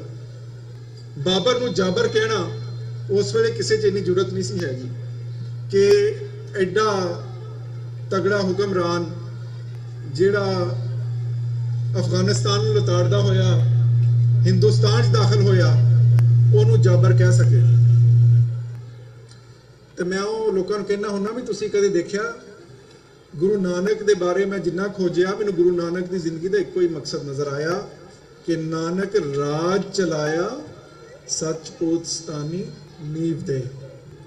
ਸੋ ਇਹ ਰਾਜ ਦੀ, ਖਾਲਸਾ ਪੰਥ ਦੀ ਹੋਂਦ ਦੀ, ਨਿਵੇਕਲੀ ਹੋਣ ਦੀ ਬੁਨਿਆਦ ਕਿਸੇ ਹੋਰ ਨੇ ਨਹੀਂ ਰੱਖੀ, ਗੁਰੂ ਨਾਨਕ ਨੇ ਰੱਖੀ, ਜਿਨ੍ਹਾਂ ਨੇ ਉਸ ਕੌਮ ਦਾ ਜਨੂਨ ਹੀ ਪਾਇਆ, ਜਿਨ੍ਹਾਂ ਨੇ ਉਸ ਖਿੱਤੇ ਦੇ ਲੋਕਾਂ ਦਾ ਬਾਰ-ਬਾਰ ਉੱਥੇ ਜਿਹੜਾ ਕਾਸਟ ਦੇ ਵਿੱਚ ਵੰਡਿਆ ਹੋਇਆ ਸਿਸਟਮ, ਔਰ ਉਹ ਸਿਸਟਮ ਜਿਹੜਾ ਮਨੁੱਖਤਾ ਨੂੰ ਹਮੇਸ਼ਾ ਛੋਟਾ, ਕਮਤਰ, ਅਛੂਤ ਕਹਿੰਦਾ ਆਇਆ, ਉਹਦੇ ਖਿਲਾਫ ਜਿਹੜੀ ਗੁਰੂ ਨਾਨਕ ਨੇ ਬਗਾਵਤ ਕੀਤੀ ਹੈ ਉਹਦੀ ਪੂਰੇ ਇਤਿਹਾਸ ਦੇ ਵਿੱਚ ਮਿਸਾਲ ਨਹੀਂ ਮਿਲਦੀ। ਫਿਰ ਅੰਮ੍ਰਿਤਸਰ ਵਸਾਣਾ, ਉਹ ਵੀ ਸਿੱਖ ਪੰਥ ਦੀ ਵੱਖਰੀ ਹੋਣ ਦਾ ਐਲਾਨ। 5ਵੇਂ ਪਾਤਸ਼ਾਹ ਦੀ ਸ਼ਹੀਦੀ ਨੂੰ ਲੋਕ ਬਹੁਤ ਉਹਨਾਂ ਦੇ ਸਟੇਚਰ ਨੂੰ ਛੋਟਾ ਕਰ ਦਿੰਦੇ ਨੇ ਰਿਸ਼ਤਿਆਂ ਦੀਆਂ ਗੱਲਾਂ ਕਰਕੇ, ਪਰ 5ਵੇਂ ਪਾਤਸ਼ਾਹ ਦੀ ਸ਼ਹੀਦੀ ਦੀ ਅਸਲ ਵਜ੍ਹਾ, ਕਿਉਂਕਿ ਮੈਂ ਪਰਸ਼ੀਅਨ ਟੈਕਸਟ ਪੜ੍ਹਦਾ, ਤੁਸਕੇ ਜਹਾਂਗੀਰੀ ਦੇ ਵਿੱਚ ਖੁਦ ਜਹਾਂਗੀਰ ਨੇ ਲਿਖਿਆ ਹੈ ਔਰ ਉਸ ਤੋਂ ਸਾਫ਼ ਪਤਾ ਲੱਗਦਾ ਹੈ ਕਿ ਗੁਰੂ ਸਾਹਿਬ ਦੀ ਪਪੂਲੈਰਿਟੀ ਤੋਂ ਬਾਦਸ਼ਾਹ ਖੁਦ ਕਿੰਨਾ ਪ੍ਰਭਾਵਿਤ ਸੀ ਨੈਗੇਟਿਵਲੀ ਔਰ ਜੈਲਸ ਸੀ, ਕਿ ਉਹਨੇ ਲਿਖਿਆ ਕਿ ਉਹਨਾਂ ਦੇ ਫਾਲੋਅਰਸ਼ਿਪ ਸਿਰਫ ਕੁਝ ਸਿੱਖਾਂ ਤੱਕ ਹੀ ਨਹੀਂ, ਉਹਨੇ ਤਹਨੂਦ ਦਾ ਲਫ਼ਜ਼ ਇਸਤੇਮਾਲ ਕੀਤਾ, ਬਹੁਤ ਸਾਰੇ ਮੁਸਲਮਾਨ ਵੀ ਗੁਰੂ ਪ੍ਰਤੀ ਸ਼ਰਧਾ ਰੱਖਣ ਲੱਗ ਪਏ। ਸੋ ਮੁਗਲ ਰਾਜ ਨੂੰ ਉਸ ਸਮੇਂ ਲੱਗਾ ਕਿ ਸਿੱਖ ਜਿਹੜੇ ਜਿਜ਼ੀਆ ਨਹੀਂ ਦੇ ਰਹੇ, ਜਿਹੜੀ ਮੁਗਲ ਹਕੂਮਤ ਨੂੰ ਟੈਕਸ ਨਹੀਂ ਦੇ ਰਹੇ, ਮੁਗਲ ਹਕੂਮਤ ਨੂੰ ਹਕੂਮਤ ਨਹੀਂ ਮੰਨ ਰਹੇ, ਉਹ ਆਪਣੇ ਰਾਜ ਦੀ, ਆਪਣੀ ਹੋਂਦ ਦੀ ਗੱਲ ਜ਼ਰੂਰ ਕਰਨਗੇ। ਸੋ ਇਸੇ ਵਾਸਤੇ 5ਵੇਂ ਪਾਤਸ਼ਾਹ ਦੀ ਸ਼ਹੀਦੀ ਵੀ ਹੁੰਦੀ ਹੈ। 6ਵੇਂ ਪਾਤਸ਼ਾਹ ਨੇ ਮੀਰੀ ਪੀਰ ਦੀਆਂ 2 ਤਲਵਾਰਾਂ ਸਿਰਫ ਲੋਕਾਂ ਨੂੰ ਇਹ ਸੁਨੇਹਾ ਦੇਣ ਲਈ ਪਾਈਆਂ ਕਿ ਸਿੱਖੀ ਸਿਰਫ ਇੱਕ ਕਰਮ ਕਾਂਡ ਦਾ, ਇੱਕ ਧਰਮ ਦਾ ਨਾਂ ਨਹੀਂ ਹੈ, ਬਲਕਿ ਸਿੱਖੀ ਦੇ ਵਿੱਚ ਜਿੱਥੇ ਪੀਰੀ ਹੈ ਉਹਦੇ ਨਾਲ ਨਾਲ ਮੀਰੀ ਵੀ ਹੈ। ਸੋ ਪੀਰੀ ਸਾਡੇ ਕੋਲ ਹੈ, ਪਰ ਮੀਰੀ ਅਸਾਂ ਹਾਸਲ ਕਰਨੀ ਹੈ। ਥੋੜਾ ਜਿਹਾ ਆਪਣਾ ਇਤਿਹਾਸ ਖੋਜ ਕੇ ਦੇਖੋ ਕਿ ਜਿਨ੍ਹਾਂ ਕੌਮਾਂ ਦੇ ਕੋਲ ਰਾਜ ਹੁੰਦਾ ਉਹਨਾਂ ਦੀ ਕੀ ਹਾਲਤ ਹੁੰਦੀ ਹੈ, ਤੇ ਜਦ ਰਾਜ ਨਹੀਂ ਹੁੰਦਾ ਤੇ ਫਿਰ ਹਾਲਤ ਕੀ ਹੋ ਜਾਂਦੀ ਹੈ। ਪੰਜਾਬ ਦੀ ਲਹੂ ਲਿਬੜੀ ਧਰਤੀ, ਜਿੱਥੇ ਕਦੇ ਨਾਦਰ ਸ਼ਾਹ ਇਰਾਨੀ, ਕਦੇ ਅਹਿਮਦ ਸ਼ਾਹ ਅਬਦਾਲੀ ਲੁੱਟ ਕੇ ਸੁੱਟ ਕੇ ਵਾਪਸ ਜਾਂਦੇ ਸੀ, ਉਸ ਪੰਜਾਬ ਦੀ ਧਰਤੀ ਨੂੰ ਅਗਰ ਕਿਸੇ ਨੇ ਅਮਨ ਦਿੱਤਾ, ਸ਼ਾਂਤੀ ਦਿੱਤੀ, ਰਾਜ ਦਿੱਤਾ, ਤੇ ਉਹ ਖਾਲਸਾ ਪੰਥ ਨੇ ਦਿੱਤਾ, ਕਿਸੇ ਹੋਰ ਨੇ ਨਹੀਂ ਦਿੱਤਾ। ਬੰਦਾ ਸਿੰਘ ਬਹਾਦਰ ਦਾ ਰਾਜ ਦੇਖੋ। ਲੋਕ ਅੱਜ ਕੱਲ੍ਹ ਦੇ ਸਾਡੇ ਬਹੁਤ ਸਾਰੇ ਸਿੱਖ ਮੁੰਡੇ ਵੀ ਮਾਰਟਨ ਲੂਥਰ ਕਿੰਗ ਦੇ ਬਾਰੇ ਬਹੁਤ ਕੁਝ ਕਹਿੰਦੇ ਆ ਵੀ ਉਹਨੇ ਦੇਖੋ ਜੀ ਕੀ ਕਰ ਦਿੱਤਾ, ਗ੍ਰੀਨ ਗਲੋਰੀ ਰੈਵੋਲੂਸ਼ਨ ਹੋ ਗਿਆ। ਹੁਣ ਇੱਕ ਅਜੀਬ ਜੀ ਸਾਡੇ ਸਕਾਲਰ, ਜਿਹੜੇ ਸਿੱਖ ਸਕਾਲਰ ਵੀ ਆ ਔਰ ਨੌਜਵਾਨ ਵੀ, ਉਹਨਾਂ ਦੀ ਇੱਕ ਹਾਲਤ ਅਜੀਬ ਜੀ ਹੋ ਗਈ ਆ, ਉਹ ਹਰ ਸ਼ੈ ਦਾ ਖੋਜਣ ਲਈ ਵੈਸਟ ਕੋਲ ਚਲੇ ਜਾਂਦੇ, ਉਹਨਾਂ ਨੂੰ ਆਪਣਾ ਰੋਲ ਮਾਡਲ ਮੰਨਦੇ। ਤੇ ਉਹਨਾਂ ਮੁੰਡਿਆਂ ਨੂੰ ਮੈਂ ਕਹਿੰਦਾ ਵੀ ਇਹ ਜਿਹੜਾ ਫ੍ਰੈਂਚ ਰੈਵੋਲੂਸ਼ਨ ਆਇਆ ਇਹ ਤਾਂ ਬਹੁਤ ਬਾਅਦ ਦੀ ਗੱਲ ਹੈ। ਉਸ ਤੋਂ ਪਹਿਲਾਂ ਬੰਦਾ ਸਿੰਘ ਬਹਾਦਰ ਦਾ ਰਾਜ ਦੇਖੋ, ਜਿਨੇ ਜ਼ਮੀਨਾਂ ਆਮ ਕਿਸਾਨਾਂ 'ਚ ਵੰਡੀਆਂ। ਲੈਂਡ ਰਿਫਾਰਮਸ ਅਗਰ ਕਿਸੇ ਨੇ ਕੀਤੀਆਂ ਨੇ ਤੇ ਉਹ ਸਿੱਖ ਰਾਜ ਨੇ ਕੀਤੀਆਂ ਨੇ, ਬੰਦਾ ਸਿੰਘ ਬਹਾਦਰ ਦੇ ਰਾਜ ਦੇ ਹੇਠ ਹੋਈਆਂ ਨੇ। ਉਸ ਰਾਜ ਦੇ ਹੇਠ ਹੀ ਮੀਰ ਨਾਸਰੁੱਦੀਨ ਵਰਗੇ ਜਿਹੜੇ ਕਦੇ ਖਾਲਸਾ ਦੇ ਖੂਨ ਦੇ ਧਰਿਆਏ ਸੀ, ਉਹ ਧਰਮ ਪਰਿਵਰਤਨ ਕਰਕੇ ਨਾਸਰ ਸਿੰਘ ਹੋ ਗਏ। ਉਸ ਜ਼ਮਾਨੇ 'ਚ ਹੀ ਸਿੱਖ ਰਾਜ ਦਾ ਐਲਾਨ ਸਿੱਕਿਆਂ ਦੇ ਉੱਤੇ ਚੱਲਿਆ ਤੇ ਮਹਾਰਾਜਾ ਰਣਜੀਤ ਸਿੰਘ ਵਰਗਾ ਰਾਜ, ਪਹਿਲਾ ਰਾਜ ਜਿਹੜਾ ਕਿਸੇ ਸਨ ਆਫ ਦਾ ਸੋਇਲ ਨੇ ਕਾਇਮ ਕੀਤਾ, ਜਿਹਦੇ ਵਿੱਚ ਇੱਕ ਵੀ ਬੰਦਾ ਫਾਹੇ ਨਹੀਂ ਲੱਗਾ, ਜਿਹਦੇ ਵਿੱਚ 30,000 ਮੁਸਲਮਾਨ ਬੱਚੇ ਸਰਕਾਰੀ ਸਕਾਲਰਸ਼ਿਪ ਤੇ ਪੜ੍ਹਦੇ ਰਹੇ, ਜਿਹਦੇ ਵਿੱਚ ਇੱਕ ਕੁਰਾਨ 1 ਲੱਖ ਰੁਪਏ 'ਚ ਖਰੀਦਿਆ ਗਿਆ। ਸੋ ਅਜਿਹਾ ਰਾਜ, ਐਡਾ ਸੋਹਣਾ ਮਾਡਲ ਖਾਲਸਾ ਪੰਥ ਦੇ ਕੋਲ ਹੈ, ਪਰ ਖਾਲਸਾ ਪੰਥ ਨੂੰ ਉਹ ਰਾਜ ਵਾਪਸ ਲਿਆਉਣ ਦੀ ਜ਼ਰੂਰਤ ਹੈ। ਕਿਉਂ? ਜਦ ਰਾਜ ਸੀ ਤੇ ਦਰਬਾਰ ਸਾਹਿਬ ਤੇ ਸੋਨਾ ਲੱਗਾ, ਪਰ ਜਦ ਰਾਜ ਗਿਆ ਤੇ ਅਗਲਿਆਂ ਨੇ ਦਰਬਾਰ ਸਾਹਿਬ ਨੂੰ ਢਾਹ ਢੇਰੀ ਕਰ ਦਿੱਤਾ। ਪੰਥ ਉਹੀ, ਪੰਥ ਦੇ ਕੋਲ ਪੈਸਾ ਵੀ ਉਹੀ, ਸਭ ਕੁਝ ਉਹੀ। ਉਹ ਮਹਾਰਾਣੀ ਜਿੰਦਾਂ ਜਿਹਨੂੰ ਅੰਗਰੇਜ਼ ਦੀਆਂ ਫੌਜਾਂ ਸਲੂਟ ਕਰਦੀਆਂ ਹੋਈਆਂ ਲੰਘਦੀਆਂ ਸੀ, ਜਦ ਰਾਜ ਮੁੱਕਾ ਤੇ ਉਸੇ ਹੀ ਮਹਾਰਾਣੀ ਜਿੰਦਾਂ ਨੂੰ ਵਾਲਾਂ ਤੋਂ ਧਰੂ ਕੇ ਦਰਬਾਰ ਤੋਂ ਕੱਢਿਆ ਗਿਆ। ਇਹ ਹੁੰਦੀ ਹੈ ਰਾਜ ਦੀ ਸ਼ਕਤੀ। ਕਿਉਂਕਿ ਇੱਕ ਅੰਗਰੇਜ਼ੀ ਦੀ ਅਖਾਣ ਹੈ ਕਿ all the world religion salutes the flag। ਜੇ ਰਾਜ ਹੋਵੇ ਤਾਂ ਧਰਮ ਦਾ ਕੰਮ ਚੱਲਦਾ, ਨਹੀਂ ਤਾਂ ਨਹੀਂ ਚੱਲਦਾ। ਰਾਜ ਬਿਨਾ ਨਾ ਧਰਮ ਚਲੇ ਹੈ, ਧਰਮ ਬਿਨਾ ਸਭ ਦਲੇ ਮਲੇ ਹੈ। ਇਹੀ ਆਈਡੀਓਲੋਜੀ ਮੁਸਲਮਾਨਾਂ 'ਚ ਵੀ ਸੀ। ਜੇ ਮੁਹੰਮਦ ਸਾਹਿਬ ਅਰਬ ਦੇ ਉਸ ਸਹਿਰਾ ਦੇ ਵਿੱਚ ਧਰਮ ਨੂੰ ਤੇ ਸਿਆਸਤ ਨੂੰ ਨਾ ਜੋੜਦੇ, ਰਾਜ ਦੀ ਗੱਲ ਨਾ ਕਰਦੇ, ਤਾਂ ਧਰਮ ਉੱਥੇ ਹੀ ਮੁੱਕ ਜਾਂਦਾ। ਇਸ ਤਰ੍ਹਾਂ ਅਗਰ ਖਾਲਸਾ ਨੇ ਆਪਣਾ ਰਾਜ ਸਥਾਪਿਤ ਨਾ ਕੀਤਾ, ਤੁਸੀਂ ਦੇਖ ਲਓ ਜਦ ਅੰਗਰੇਜ਼ ਦਾ ਰਾਜ ਆਇਆ ਤਾਂ ਕੀ ਕੀਤਾ, ਮਹਾਰਾਜਾ ਰਣਜੀਤ ਸਿੰਘ ਦੀ ਸੰਤਾਨ ਨੂੰ ਚੁੱਕ ਕੇ ਲੈ ਗਏ, ਉਹਨਾਂ ਦਾ ਧਰਮ ਹੀ ਬਦਲ ਦਿੱਤਾ। ਕਿਉਂਕਿ ਉਹਨਾਂ ਨੂੰ ਪਤਾ ਸੀ ਜੇ ਮਹਾਰਾਜਾ ਰਣਜੀਤ ਸਿੰਘ ਦੀ ਸੰਤਾਨ ਆਪਣੇ ਧਰਮ ਨਾਲ ਜੁੜੀ ਰਹੇਗੀ ਤੇ ਰਾਜ ਦੀ ਮੰਗ ਕਰੇਗੀ। ਅੰਗਰੇਜ਼ ਦੇ ਰਾਜ ਦੇ ਵਿੱਚ ਮਸੰਦ ਦਰਬਾਰ ਸਾਹਿਬ ਤੇ ਕਾਬਜ਼ ਹੋਏ, ਉੱਥੇ ਮੂਰਤੀ ਪੂਜਾ ਹੋ ਗਈ, ਕਿਉਂਕਿ ਤੁਹਾਡੇ ਕੋਲ ਆਪਣਾ ਗਵਰਨੈਂਸ ਦਾ ਸਿਸਟਮ ਨਹੀਂ ਸੀ, ਤੁਹਾਡੇ ਕੋਲ ਰਾਜ ਦੀ ਤਾਕਤ ਨਹੀਂ ਸੀ। ਸੋ ਇਸ ਵਾਸਤੇ ਖਾਲਸਾ ਰਾਜ ਦੀ ਪ੍ਰਾਪਤੀ ਹਰ ਸੂਰਤ 'ਚ ਹੋਣੀ ਚਾਹੀਦੀ ਹੈ ਔਰ ਬਹੁਤ ਜ਼ਿਆਦਾ ਜ਼ਰੂਰੀ ਹੈ।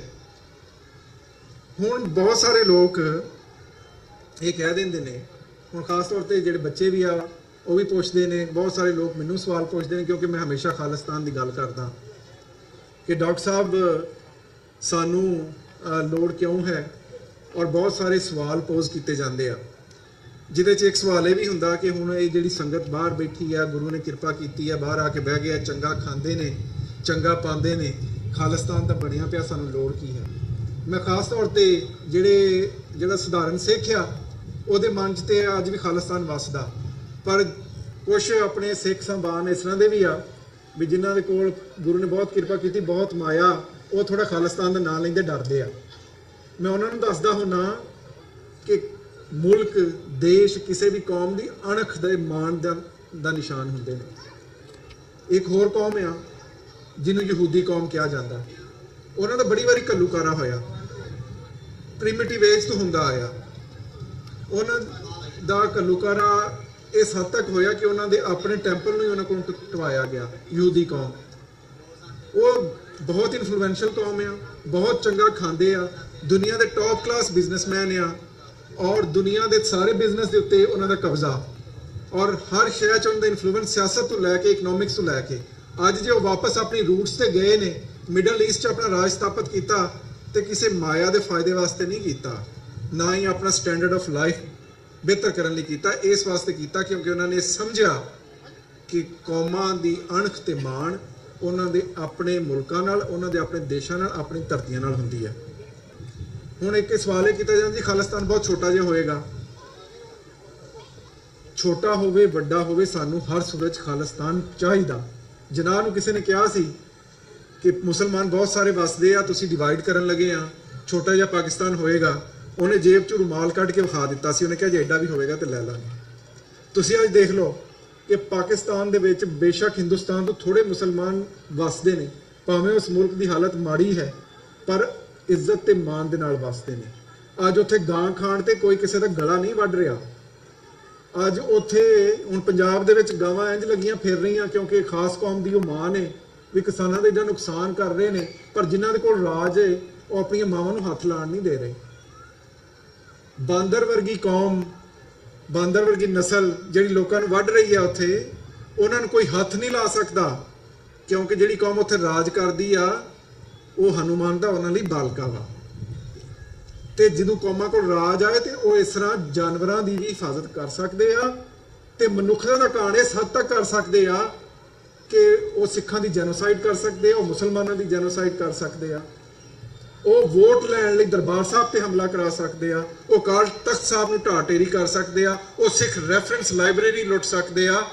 ਉਹ ਚੀਜ਼ਾਂ ਜਿਨ੍ਹਾਂ ਨੂੰ ਗੁਰੂਆਂ ਦੀਆਂ ਸ਼ੋਭਾ ਪ੍ਰਾਪਤ ਸੀ ਉਹ ਅੱਜ ਤੱਕ ਸਿੱਖ ਕੌਮ ਨੂੰ ਨਾ ਮੋੜ ਕੇ ਵੀ ਆਪਣੇ ਆਪ ਨੂੰ ਦੁਨੀਆ ਦੀ ਸਭ ਤੋਂ ਵੱਡੀ ਡੈਮੋਕ੍ਰੇਸੀ ਆਖਾ ਸਕਦੇ ਆ। ਹੁਣ ਕਈ ਵਿਦਵਾਨ ਇਦਾਂ ਦੇ ਵੀ ਆ, ਉਹ ਹੁਣ ਆਪਣੇ ਵਿਚਾਰਧਾਰਾ 'ਚ ਉਹਨਾਂ ਦੇ ਕਈਆਂ ਚੇਂਜ ਆ ਗਿਆ। ਉਹ ਕਹਿੰਦੇ ਆ ਵੀ ਹਿੰਦੁਸਤਾਨ ਦੇ ਕਨਸਟੀਟਿਊਸ਼ਨ ਦੇ ਹੇਠ ਹੀ ਸਾਡੇ ਬਹੁਤ ਸਾਰੇ ਮਸਲੇ ਹੱਲ ਹੋ ਸਕਦੇ ਆ। ਮੈਂ ਕਿਹਾ ਇਹ ਇਸ ਖਿਆਲ 'ਚ ਨਾ ਰਿਓ ਜੇ। ਜਦ ਹਿੰਦੁਸਤਾਨ ਦਾ ਬਟਵਾਰਾ ਹੋਇਆ ਸੀ ਉਦੋਂ ਵੀ ਕਿਹਾ ਸੀ ਤੁਹਾਨੂੰ ਸਪੈਸ਼ਲ ਸਟੇਟਸ ਦਿਆਂਗੇ, ਤੇ ਸਪੈਸ਼ਲ ਸਟੇਟਸ ਇਹ ਦਿੱਤਾ ਕਿ ਸਿੱਖਾਂ ਨੂੰ ਜਰਾਇਮ ਪੇਸ਼ਾ ਕੌਮ ਕਰਾਰ ਦਿੱਤਾ ਜਾਏ। ਸਪੈਸ਼ਲ ਸਟੇਟਸ ਇਹ ਦਿੱਤਾ ਕਿ ਉਹ ਖਾਲਸਾ ਪੰਥ, ਉਹ ਸਿੱਖ ਕੌਮ ਜਿਹੜੀ ਪਾਰਟੀਸ਼ਨ ਆਫ ਇੰਡੀਆ ਦੇ ਨਤੀਜੇ 'ਚ 32% ਡਿਸਪਲੇਸ ਹੋ ਕੇ ਜਦ ਹਿੰਦੁਸਤਾਨ ਦੇ ਵਿੱਚ ਵਸੀ ਤਾਂ ਉਹਨੇ ਬਾਕੀ ਵਨ ਲੈਂਗੁਏਜ ਵਨ ਸਟੇਟ ਦੇ ਉੱਤੇ ਕਈ ਰਿਆਸਤਾਂ ਕਈ ਸੂਬੇ ਬਣਾ ਦਿੱਤੇ, ਪਰ ਪੰਜਾਬ ਨੂੰ ਉਹਦੇ ਵਾਸਤੇ ਬਹੁਤ ਲੰਮਾ ਸੰਘਰਸ਼ ਕਰਨਾ ਪਿਆ। ਉਹ ਹਿੰਦੁਸਤਾਨ ਤੁਹਾਨੂੰ ਸਪੈਸ਼ਲ ਸਟੇਟਸ ਦੇਗਾ। ਉਸ ਹਿੰਦੁਸਤਾਨ ਦੇ ਵਿੱਚ ਤੁਸੀਂ ਲੱਭਦੇ ਹੋ ਆਪਣੇ ਲਈ ਰਾਹਾਂ, ਜਿਹਦੀ 25(2) ਅੱਜ ਵੀ ਸਿੱਖਾਂ ਨੂੰ ਪੇਸ਼ਾਦਾਰੀ ਹਿੰਦੂ ਕਰਾਰ ਦਿੰਦੀ ਹੈ। ਉਹ ਹਿੰਦੁਸਤਾਨ ਤੁਹਾਡੇ ਹੱਕਾਂ ਦੀ ਹਿਫਾਜ਼ਤ ਕਰੇਗਾ ਜਿੱਥੇ ਸਿੱਖਾਂ ਦੇ ਗਲਾਂ 'ਚ ਟਾਇਰ ਪਾ ਕੇ ਸਾੜਿਆ ਗਿਆ ਤੇ ਉਹਨੂੰ ਬਾਅਦ 'ਚ ਕਿਹਾ ਗਿਆ ਜੀ ਇਹ ਦੋ ਕੌਮਾਂ ਦਾ ਆਪਸ ਟਕਰਾਅ ਸੀ। ਕੋਈ ਉਹਨੂੰ ਕਹਿ ਦਿੰਦਾ ਉਹ ਆਪਰੇਸ਼ਨ ਬਲੂ ਸਟਾਰ ਦੇ ਹਮਲੇ ਨੂੰ। ਉਸ ਕੌਮ ਦੇ ਵਿੱਚ, ਉਸ ਦੇਸ਼ ਦੇ ਵਿੱਚ ਸਿੱਖਾਂ ਦੀ ਕੋਈ ਥਾਂ ਨਹੀਂ ਹੈ। ਜਿਨ੍ਹਾਂ ਨੂੰ ਸਮਝ ਨਹੀਂ ਉਹ ਚੰਗੀ ਤਰ੍ਹਾਂ ਸਮਝ ਲਓ। ਸਭ ਤੁਹਾਡੇ ਤੋਂ ਜ਼ਿਆਦਾ ਉੱਥੇ ਜਿਹੜੇ ਬੰਦੇ ਵਸਦੇ ਆ ਉਹਨਾਂ ਨੂੰ ਸੋਚਣਾ ਚਾਹੀਦਾ ਵੀ ਗਿਆਨੀ ਜ਼ੈਲ ਸਿੰਘ ਤੋਂ ਵੱਡਾ ਤਾਂ ਕੋਈ ਪਾਵਰਫੁਲ ਬੰਦਾ ਨਹੀਂ ਸੀ ਨਾ ਜਦੋਂ ਘੱਲੂਘਾਰਾ ਹੋਇਆ ਨਵੰਬਰ ਦਾ। So called President of India ਸੀ। ਉਹਦੀ ਕਿਤਾਬ ਪੜ੍ਹੋ, the memoirs of Giani Zail Singh. ਉਹ ਕਹਿੰਦਾ ਵੀ ਮੈਂ ਯਮਨ ਦੇ ਦੌਰੇ ਤੇ ਗਿਆ ਸੀ, ਜਦ ਮੈਂ ਵਾਪਸ ਮੁੜਿਆ ਤੇ ਸਭ ਤੋਂ ਪਹਿਲਾਂ ਮੇਰੀ ਗੱਡੀ ਤੇ ਹਮਲਾ ਕੀਤਾ ਗਿਆ ਕਿਉਂਕਿ ਮੈਂ ਸਿੱਖ ਸੀ। ਕਹਿੰਦਾ ਵੀ ਜਦ ਸਿੱਖਾਂ ਦੀ ਜੈਨੋਸਾਈਡ ਸ਼ੁਰੂ ਹੋਈ, ਘੱਲੂਘਾਰਾ ਸ਼ੁਰੂ ਹੋਇਆ ਨਵੰਬਰ 'ਚ, ਤਾਂ ਮੈਨੂੰ ਕਾਲਾਂ ਆਉਣੀਆਂ ਸ਼ੁਰੂ ਹੋਈਆਂ ਕਿ ਇਹ ਕੁਛ ਹੋ ਰਿਹਾ ਦਿੱਲੀ 'ਚ। ਕਹਿੰਦਾ ਮੈਂ ਉਸ ਵਕਤ ਦੇ ਪ੍ਰਾਈਮ ਮਿਨਿਸਟਰ ਨੂੰ, ਰਾਜੀਵ ਗਾਂਧੀ ਨੂੰ ਫੋਨ ਕੀਤਾ ਕਿ ਇਹ ਕੁਛ ਹੋ ਰਿਹਾ, ਮੈਂ ਸਿੱਖ ਹਾਂ, ਲੋਕ ਮੈਨੂੰ ਕਾਲ ਕਰ ਰਹੇ ਆ। ਉਹਨੇ ਕਿਹਾ ਕੋਈ ਨਹੀਂ, ਅਸੀਂ ਇਹਨੂੰ ਦੇਖ ਲੈਂਦੇ ਹਾਂ। ਗਿਆਨੀ ਜ਼ੈਲ ਸਿੰਘ ਲਿਖਦਾ ਮੈਂ ਫਿਰ ਦੁਬਾਰਾ ਕਾਲ ਕੀਤਾ ਸ਼ਾਮ ਨੂੰ ਕਿ ਕੰਮ ਬਹੁਤ ਖਰਾਬ ਹੋ ਰਿਹਾ, ਕੁਛ ਕਰ ਲਈਏ। ਉਹ ਕਹਿੰਦਾ ਕੁਛ ਕਰਨੇ ਆ, ਉਹਦੇ ਬਾਅਦ ਉਹਦੀਆਂ ਲਾਈਨਾਂ ਹੀ ਕੱਟਦੀਆਂ। ਸੋ ਇਸ ਤੋਂ ਸਮਝਣ ਦੀ ਗੱਲ ਇਹ ਹੈ ਕਿ ਹਿੰਦੁਸਤਾਨ ਦੇ ਸੰਵਿਧਾਨ ਦੇ ਹੇਠ ਔਰ ਉਹ ਖਾਲਸਾ ਪੰਥ ਜਿਹੜਾ ਹਿੰਦੁਸਤਾਨ ਦੇ ਨਕਸ਼ੇ 'ਚ ਕੈਦ ਹੈ, ਜੇ ਉਹ ਪ੍ਰਧਾਨ ਮੰਤਰੀ ਹੋ ਜਾਏ ਜਾਂ ਰਾਸ਼ਟਰਪਤੀ ਹੋ ਜਾਏ, ਉਹਨੇ ਸਿੱਖਾਂ ਦਾ ਕੱਖ ਨਹੀਂ ਕਰ ਸਕਣਾ ਔਰ ਉਹਨੇ ਪਾਵਰਲੈਸ ਹੀ ਰਹਿਣਾ। ਸੋ ਇੱਕੋ ਹੀ ਰਾਹ ਹੈ ਔਰ ਰਾਹ ਹੈ ਖਾਲਿਸਤਾਨ, ਸਿੱਖਾਂ ਦਾ ਆਪਣਾ ਰਾਜ। ਇਹਦੇ ਬਗੈਰ ਸਿੱਖਾਂ ਦਾ ਨਹੀਂ ਸਰਨਾ।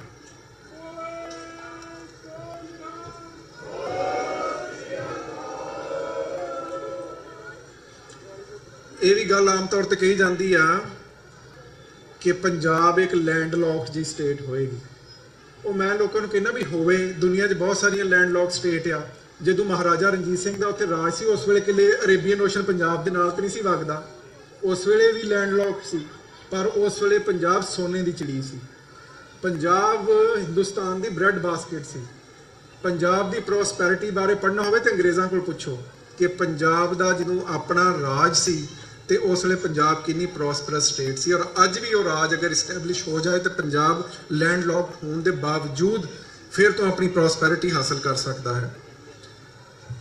ਲੋਕ ਇਹ ਵੀ ਕਹਿੰਦੇ ਨੇ ਪੰਜਾਬ ਦੇ ਵਿੱਚ ਤਾਂ ਕੋਈ ਖਾਲਿਸਤਾਨ ਮੰਗ ਨਹੀਂ ਰਿਹਾ, ਇਹ ਜਿੰਨੇ ਬਾਹਰ ਬੈਠੇ ਸਿੱਖ ਇਹੀ ਮੰਗਦੇ ਆ। ਬਈ ਜਿਹੜੀ ਕੌਮ ਹਿੰਦੁਸਤਾਨ ਦੇ ਨਕਸ਼ੇ 'ਚ ਕੈਦ ਹੈ, ਜਿਨ੍ਹਾਂ ਦੇ ਉੱਤੇ ਐਡੀ ਵੱਡੀ ਹਿੰਦੂਤਵੀ ਸਰਕਾਰ ਬੈਠੀ ਹੈ, ਉਹਨਾਂ ਤੋਂ ਆਪਾਂ ਕੀ ਐਕਸਪੈਕਟ ਕਰਨੇ ਆ ਕਿ ਉਹ ਖਾਲਿਸਤਾਨ ਦੀ ਮੰਗ ਕਰਨਗੇ?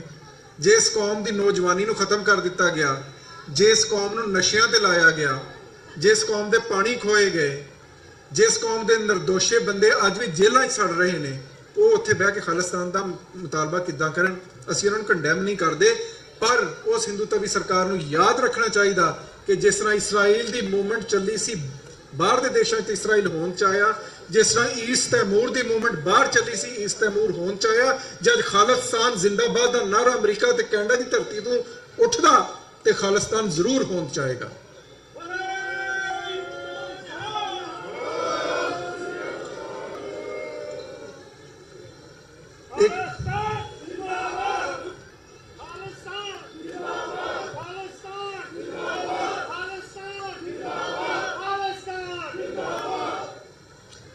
ਇਹ ਵੀ ਕਹਿੰਦੇ ਆ ਬੰਦੇ ਵੀ ਧਾਰਮਿਕ ਲੀਡਰਸ਼ਿਪ ਤਾਂ ਖਾਲਿਸਤਾਨ ਨਹੀਂ ਮੰਗਦੀ। ਤਖਤਾਂ ਤੇ ਕਿਉਂਕਿ ਤਨਖਾਹੀ ਜਥੇਦਾਰ ਬੈਠੇ ਆ, ਉਹਨਾਂ ਨੇ ਖਾਲਿਸਤਾਨ ਕਿਉਂ ਮੰਗਣਾ ਭਾਈ? ਉਹ ਤੇ ਤਨਖਾਹ ਲੈਂਦੇ ਆ, ਉਹਨਾਂ ਦਾ ਕਾਰੋਬਾਰ ਆ। ਧਾਰਮਿਕ ਲੀਡਰਸ਼ਿਪ ਨੇ ਕਦੇ ਵੀ ਕੋਈ ਮੁਲਕ ਨਹੀਂ ਮੰਗੇ। ਧਾਰਮਿਕ ਲੀਡਰਸ਼ਿਪ ਹਮੇਸ਼ਾ ਇਸਟੈਬਲਿਸ਼ਮੈਂਟ ਦੀ ਗੱਲ ਤੇ ਚੱਲਦੀ ਆ। ਜਦ ਪਾਕਿਸਤਾਨ ਬਣ ਰਿਹਾ ਸੀ ਨਾ, ਉਹਦਾ ਇਤਿਹਾਸ ਪੜ੍ਹੋ। ਜਿਨ੍ਹਾਂ ਨੇ ਜਦ ਪਾਕਿਸਤਾਨ ਦਾ ਮੁਤਾਲਬਾ ਕੀਤਾ ਤੇ ਜਿਨ੍ਹਾਂ ਨਾ ਤੱਕ ਮੌਲਵੀ ਸੀ ਜਿਹਦੇ ਲੰਮਾ ਸਾਡਾ ਦਾੜਾ ਹੁੰਦਾ, ਉਹ ਤਾਂ ਏਡਾ ਸਾਦਾ ਬੰਦਾ ਸੀ, ਉਹਨੂੰ ਨਮਾਜ਼ ਵੀ ਪੂਰੀ ਤਰ੍ਹਾਂ ਪੜ੍ਹਨੀ ਨਹੀਂ ਸੀ ਆਉਂਦੀ। ਉਹਨੇ ਜਦ ਮੁਸਲਮਾਨਾਂ ਦੀ ਵੱਖਰੀ ਹੋਣ ਦੀ ਹਿਫਾਜ਼ਤ ਵਾਸਤੇ ਇੱਕ ਦੇਸ਼ ਦਾ ਮੁਤਾਲਬਾ ਕੀਤਾ ਤੇ ਉਸ ਵਕਤ ਜਿਹੜੀ ਧਾਰਮਿਕ ਲੀਡਰਸ਼ਿਪ ਸੀ ਉਹਨੇ ਉਹਨੂੰ ਕਾਇਦੇ ਆਜ਼ਮ ਦੀ ਬਜਾਏ ਕਾਫਰ ਆਜ਼ਮ ਕਿਹਾ। ਉਹਨਾਂ ਨੇ ਪਾਕਿਸਤਾਨ ਨੂੰ ਨਾ ਪਾਕਿਸਤਾਨ ਕਿਹਾ। ਪਰ ਜਦ ਹਿੰਦੁਸਤਾਨ ਦਾ ਬਟਵਾਰਾ ਹੋਇਆ ਤੇ ਉਹੀ ਮੁੱਲਾ ਮੁਲਾਣੇ ਉਹਨਾਂ ਨੂੰ ਅਗਰ ਜਾ ਕੇ ਪਨਾਹ ਮਿਲੀ ਤਾਂ ਪਾਕਿਸਤਾਨ 'ਚ ਮਿਲੀ। ਅੱਜ ਵੈਸੇ ਉਹਦੇ ਮਾਮੇ ਤਾਏ ਚਾਚੇ ਬਣੇ ਫਿਰਦੇ ਆ, ਪਰ ਪਾਕਿਸਤਾਨ ਦੀ ਸਭ ਤੋਂ ਜ਼ਿਆਦਾ ਵਿਰੋਧਤਾ ਧਾਰਮਿਕ ਕਲਾਸ ਨੇ ਕੀਤੀ ਸੀ। ਇਸ ਵਾਸਤੇ ਧਾਰਮਿਕ ਕਲਾਸ ਖਾਲਿਸਤਾਨ ਮੰਗੇ ਨਾ ਮੰਗੇ, ਸਧਾਰਨ ਸਿੱਖ ਖਾਲਿਸਤਾਨ ਚਾਹੁੰਦਾ, ਮੰਗਦਾ ਔਰ ਲੈ ਕੇ ਰਹੇਗਾ। ਸੋ ਇਹ ਚੀਜ਼ਾਂ ਜਿਹੜੀਆਂ ਇਹ ਮਨ ਚੋਂ ਕੱਢ ਦੇਣੀਆਂ ਚਾਹੀਦੀਆਂ ਵੀ ਧਾਰਮਿਕ ਲੀਡਰਸ਼ਿਪ ਇਹਦਾ ਮੁਤਾਲਬਾ ਨਹੀਂ ਕਰ ਰਹੀ। ਇਸ ਵਾਸਤੇ ਸਾਨੂੰ ਇਹ ਗੱਲ ਕਬੂਲ ਨਹੀਂ ਹੈ, ਕਿਉਂਕਿ ਸਾਡੇ ਜਿਹੜੇ ਸਧਾਰਨ ਸਿੱਖ ਹੈ ਉਹਨਾਂ ਨੂੰ ਇਹ ਵੀ ਕਿਹਾ ਜਾਂਦਾ, ਦੇਖੋ ਜੀ ਪੰਥ ਅੱਗੇ ਹੀ ਵਿਛੜ ਗਿਆ ਧਾਰਮਿਕ ਸਥਾਨਾਂ ਤੋਂ, ਗੁਰੂ ਘਰਾਂ ਤੋਂ, ਤੇ ਕੱਲ ਨੂੰ ਜੇ ਖਾਲਿਸਤਾਨ ਬਣ ਗਿਆ ਤੇ ਜਿਹੜੇ ਆਪਣੇ ਤਖਤ ਨੇ ਉਹ ਬਾਹਰ ਰਹਿ ਜਾਣਗੇ। ਕੁਛ ਤਖਤ ਉੱਥੇ ਖਾਲਸਾ ਪੰਥ ਫਿਰ ਜਾਣ ਜੋਗਾ ਨਹੀਂ ਰਹਿਣ ਲੱਗਾ। ਉਹਨਾਂ ਨੂੰ ਮੁਸਲਮਾਨਾਂ ਦੀ ਮਿਸਾਲ ਦਿੰਦਾ ਹੁੰਨਾ ਕਿ ਦੇਖੋ ਖਾਨਾ ਕਾਬਾ ਜਾਂ ਮੱਕਾ, ਉਹ ਮੁਸਲਮਾਨਾਂ ਦੀ ਹੌਲੀ ਸਾਈਟ ਆ। ਸਾਡੇ ਸਾਰੇ ਮੁਸਲਮਾਨ ਉੱਥੇ ਹਜ ਕਰਨ ਜਾਂਦੇ ਨੇ। ਉਹ ਕਿੰਗਡਮ ਆਫ ਸਾਊਦੀ ਅਰੇਬੀਆ ਦੀ ਮਲਕੀਅਤ ਆ। ਸੋ ਸਾਰੇ ਮੁਸਲਮਾਨ ਵੀਜ਼ਾ ਲੈ ਕੇ ਜਾਂਦੇ ਨੇ। ਜੇ ਕੁਝ ਧਾਰਮਿਕ ਸਥਾਨਾਂ ਬਾਹਰ ਵੀ ਰਹਿ ਗਈਆਂ ਤਾਂ ਕੱਲ ਨੂੰ ਆਪਾਂ ਜਿਸ ਤਰ੍ਹਾਂ ਨਨਕਾਣਾ ਸਾਹਿਬ ਦੇ ਦੀਦਾਰ ਕਰਨ ਜਾਂਦੇ ਆ, ਕਰਤਾਰਪੁਰ ਸਾਹਿਬ ਜਾਵਾਂ ਕਰਾਂਗੇ, ਇਦਾਂ ਜਿਹੜੀ ਹਿੰਦੁਸਤਾਨ 'ਚ ਵੀ ਰਹਿ ਜਾਣਗੀਆਂ ਉੱਥੇ ਵੀ ਜਾਵਾਂ ਕਰਾਂਗੇ। ਔਰ ਖਾਲਿਸਤਾਨ ਕੋਈ, ਔਰ ਫਿਰ ਇਹ ਵੀ ਕਿਹਾ ਜਾਂਦਾ ਵੀ ਇੱਥੇ ਜਿਹੜੇ ਹਿੰਦੂ ਵਾਸਤੇ ਇਹਨਾਂ ਦਾ ਕੀ ਹੋਊਗਾ? ਅੱਗੇ ਖਾਲਸਾ ਰਾਜ ਦੇ ਵਿੱਚ ਕਿਹੜੇ ਹਿੰਦੂ ਨੂੰ ਕੱਢਿਆ ਗਿਆ ਪੰਜਾਬ ਤੋਂ? ਕਿਹੜੇ ਮੁਸਲਮਾਨ ਦਾ ਘਾਣ ਕੀਤਾ ਗਿਆ? ਕਿਹੜੇ ਕੱਟਵੱਡ ਹੋਈ ਮਹਾਰਾਜਾ ਰਣਜੀਤ ਸਿੰਘ ਦੇ ਰਾਜ ਹੇਠ? ਸਾਰਿਆਂ ਨੂੰ ਅਮਨ ਮਾਨ ਸੀ। ਜਦ ਕੱਲ ਨੂੰ ਉੱਥੇ ਖਾਲਸਾ ਰਾਜ ਸਥਾਪਿਤ ਹੋਏਗਾ ਤੇ ਉੱਥੋਂ ਨਾ ਤਾਂ ਕਿਸੇ ਹਿੰਦੂ ਨੂੰ ਕੱਢਿਆ ਜਾਏਗਾ, ਨਾ ਕਿਸੇ ਬਾਣੀਏ ਨੂੰ ਸੁੱਟਿਆ ਜਾਏਗਾ। ਉਹਨਾਂ ਦੀ ਕੌਮ ਨੇ ਸਾਡੇ ਨਾਲ ਜੋ ਵੀ ਕੀਤਾ, ਗੁਰੂ ਦੀ ਕੌਮ ਦਾ ਬਹੁਤ ਵੱਡਾ ਜਜ਼ਬਾ, ਬਹੁਤ ਵੱਡਾ ਹੌਸਲਾ, ਬਹੁਤ ਵੱਡੀ ਬਰਦਾਸ਼ਤ ਔਰ ਬਹੁਤ ਵੱਡੀ ਮਿਹਰ ਹੈ। ਉਹ ਕੌਮ ਜਿਨ੍ਹਾਂ ਦੇ ਗੁਰੂ ਪੰਡਤ ਕਿਰਪਾ ਰਾਮ ਨੂੰ ਬਚਾਉਂਦੇ, ਆਪਣੀ ਜਾਨ ਦੀ ਕੁਰਬਾਨੀ ਦੇ ਗਏ, ਉਹ ਕਿਸੇ ਹੋਰ ਨੂੰ ਨਾ ਮਾਰਦੇ ਆ, ਨਾ ਕੱਢਦੇ ਆ, ਨਾ ਸੁੱਟਦੇ ਆ। ਇੰਜ ਦਾ ਹੋਏਗਾ ਖਾਲਸਾ ਰਾਜ, ਜਿਸ 'ਚ ਹਰ ਇੱਕ ਲਈ ਥਾਂ ਹੋਏਗੀ।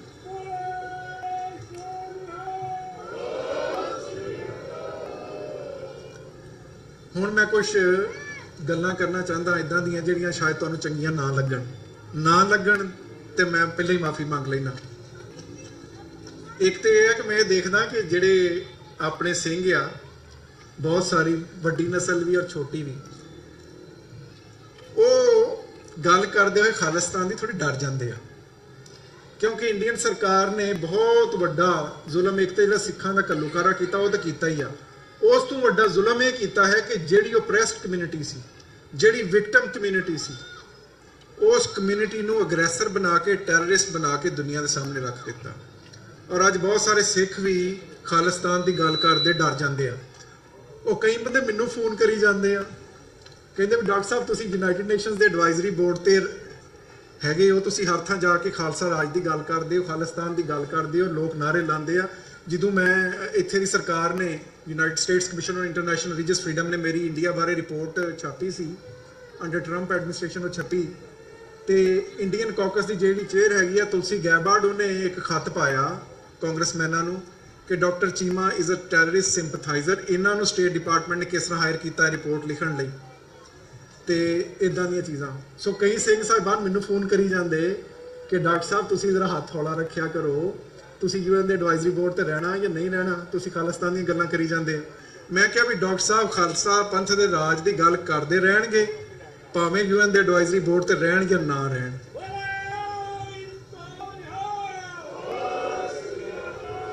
ਕਿਉਂਕਿ ਇਸ ਕੌਮ ਦਾ ਮੈਂ ਇਤਿਹਾਸ ਪੜ੍ਹਿਆ, ਕੌਮ ਨੇ, ਪੰਥ ਨੇ, ਜਿਹੜਾ ਬੰਦਾ ਵੀ ਪੰਥ ਦਰਦੀ ਬਣ ਕੇ ਉੱਠਿਆ ਉਹਦਾ ਸਾਥ ਦਿੱਤਾ, ਪਰ ਲੋਕ ਧੋਖਾ ਦੇ ਜਾਂਦੇ ਆ। ਬਹੁਤ ਸਾਰੇ ਬੰਦੇ ਇਸ ਤਰ੍ਹਾਂ ਦੇ ਨੇ ਜਿਹੜੇ ਕਿਸੇ ਪੋਜੀਸ਼ਨ 'ਚ ਹੁੰਦੇ ਆ, ਉਸ ਵੇਲੇ ਤੇ ਮੌਨ ਧਾਰੀ ਰੱਖਦੇ, ਮੂੰਹ ਤੇ ਜ਼ਿਪ ਲੱਗੀ ਰਹਿੰਦੀ, ਜਦ ਕੁਝ ਕਰਨ ਜੋਗੇ ਨਹੀਂ ਰਹਿੰਦੇ ਤੇ ਉਹਦੇ ਬਾਅਦ ਆ ਕੇ ਪੰਥ ਦੀ ਦਰਦੀ ਬਣ ਜਾਂਦੇ ਆ, ਕਹਿੰਦੇ ਵੀ ਅਸੀਂ ਤੁਹਾਡੀ ਸੇਵਾ ਕਰਦੇ ਆ, ਅਸੀਂ ਤੁਹਾਡੇ ਇੱਕ ਮਿਸ਼ਨ ਬਣ ਗਏ, ਫਲਾਨ ਹੋ ਗਿਆ। ਜਦ ਤੁਸੀਂ ਤੁਹਾਨੂੰ ਗੁਰੂ ਨੇ ਕਿਸੇ ਜਗ੍ਹਾ ਤੇ ਰੱਖਿਆ ਉਸ ਵੇਲੇ ਗੱਲ ਕਰੋ, ਉਸ ਵੇਲੇ ਮੂੰਹ ਖੋਲੋ, ਤੁਹਾਨੂੰ ਕੋਈ ਨਹੀਂ ਰੋਕ ਸਕਦਾ। ਮੈਂ ਬਹੁਤ ਕੁਝ ਫੇਸ ਕੀਤਾ, ਯੂਨਾਈਟਿਡ ਨੇਸ਼ਨਸ ਦੇ ਵਿੱਚ ਚਿੱਠੀਆਂ ਘੱਲੀਆਂ ਗਈਆਂ। ਉਹ ਸਟੇਟ ਜਿਹੜੀ ਮੈਨੂੰ ਵੀ ਬੜਾ ਪਿਆਰ ਕਰਦੀ, ਤੁਹਾਨੂੰ ਸਾਰਿਆਂ ਨੂੰ ਕਰਦੀ ਆ, ਉਹਨਾਂ ਦੀ ਤਰਫੋਂ ਕਿ ਡਾਕਟਰ ਸਾਹਿਬ ਨੂੰ ਯੂਨਾਈਟਿਡ ਨੇਸ਼ਨ ਦੇ ਐਡਵਾਈਜ਼ਰੀ ਬੋਰਡ ਤੋਂ ਲਾਓ। ਸੋ ਮੈਂ ਯੂਨਾਈਟਿਡ ਨੇਸ਼ਨਸ ਦੇ ਵਿੱਚ ਖਾਲਿਸਤਾਨ ਦਾ ਪ੍ਰਚਾਰ ਇਦਾਂ ਕਰਨਾ ਕਿ ਸਾਨੂੰ ਵਰਲਡ ਪੀਸ ਲਈ, ਦੁਨੀਆ 'ਚ ਅਮਨ ਲਈ ਖਾਲਿਸਤਾਨ ਦੀ ਲੋੜ ਹੈ। ਕਿਉਂ? ਖਾਲਿਸਤਾਨ ਕਿੱਥੇ ਬਣਨਾ? ਖਾਲਿਸਤਾਨ ਉੱਥੇ ਬਣਨਾ ਜਿੱਥੇ 3 ਨਿਊਕਲੀਅਰ ਸਟੇਟਸ ਹੈ, ਇੰਡੀਆ, ਪਾਕਿਸਤਾਨ, ਚਾਈਨਾ। ਇਹਨਾਂ ਤਿੰਨਾਂ ਦੇ ਕੋਲ ਪਰਮਾਣੂ ਹਥਿਆਰ ਆ। ਇਹ ਤਿੰਨੇ ਸਟੇਟਸ ਆਪਸ ਦੇ ਵਿੱਚ ਕਈ ਵਾਰੀ ਸਿੰਕ ਫਸਾ ਚੁੱਕੀਆਂ, ਜੰਗਾਂ ਲੜ ਚੁੱਕੀਆਂ ਔਰ ਇੱਕ ਦੂਸਰੇ ਨਾਲ ਅੱਜ ਵੀ ਕੌਨਫਲਿਕਟ ਦੇ ਵਿੱਚ ਨੇ। ਜੋ ਕੁਝ ਪਿੱਛੇ 'ਚ ਹੋਇਆ ਵਾ ਉਸ ਰੀਜਨ 'ਚ ਸਾਡੇ ਸਾਹਮਣੇ ਹੀ ਆ।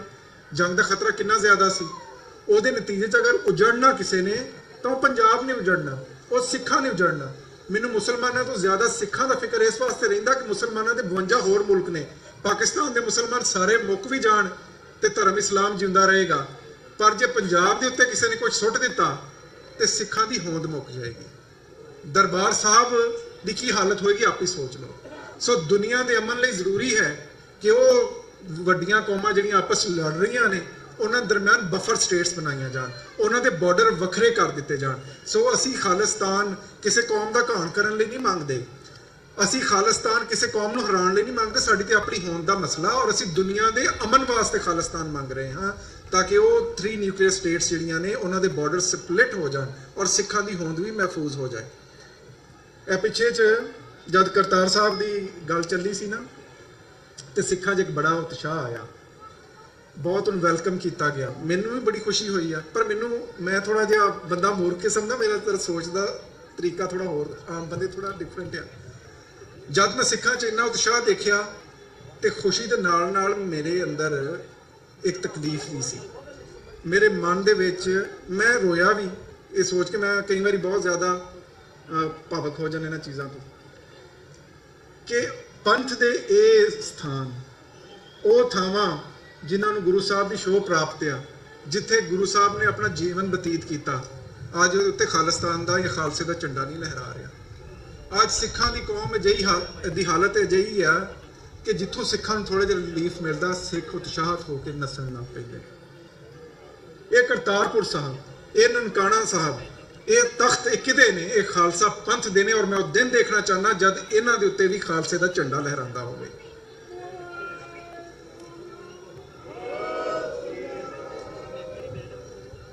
ਸੋ ਖਾਲਿਸਤਾਨ ਦੀ ਗੱਲ ਕਰਨ ਤੋਂ ਨਾ ਡਰਿਆ ਕਰੋ।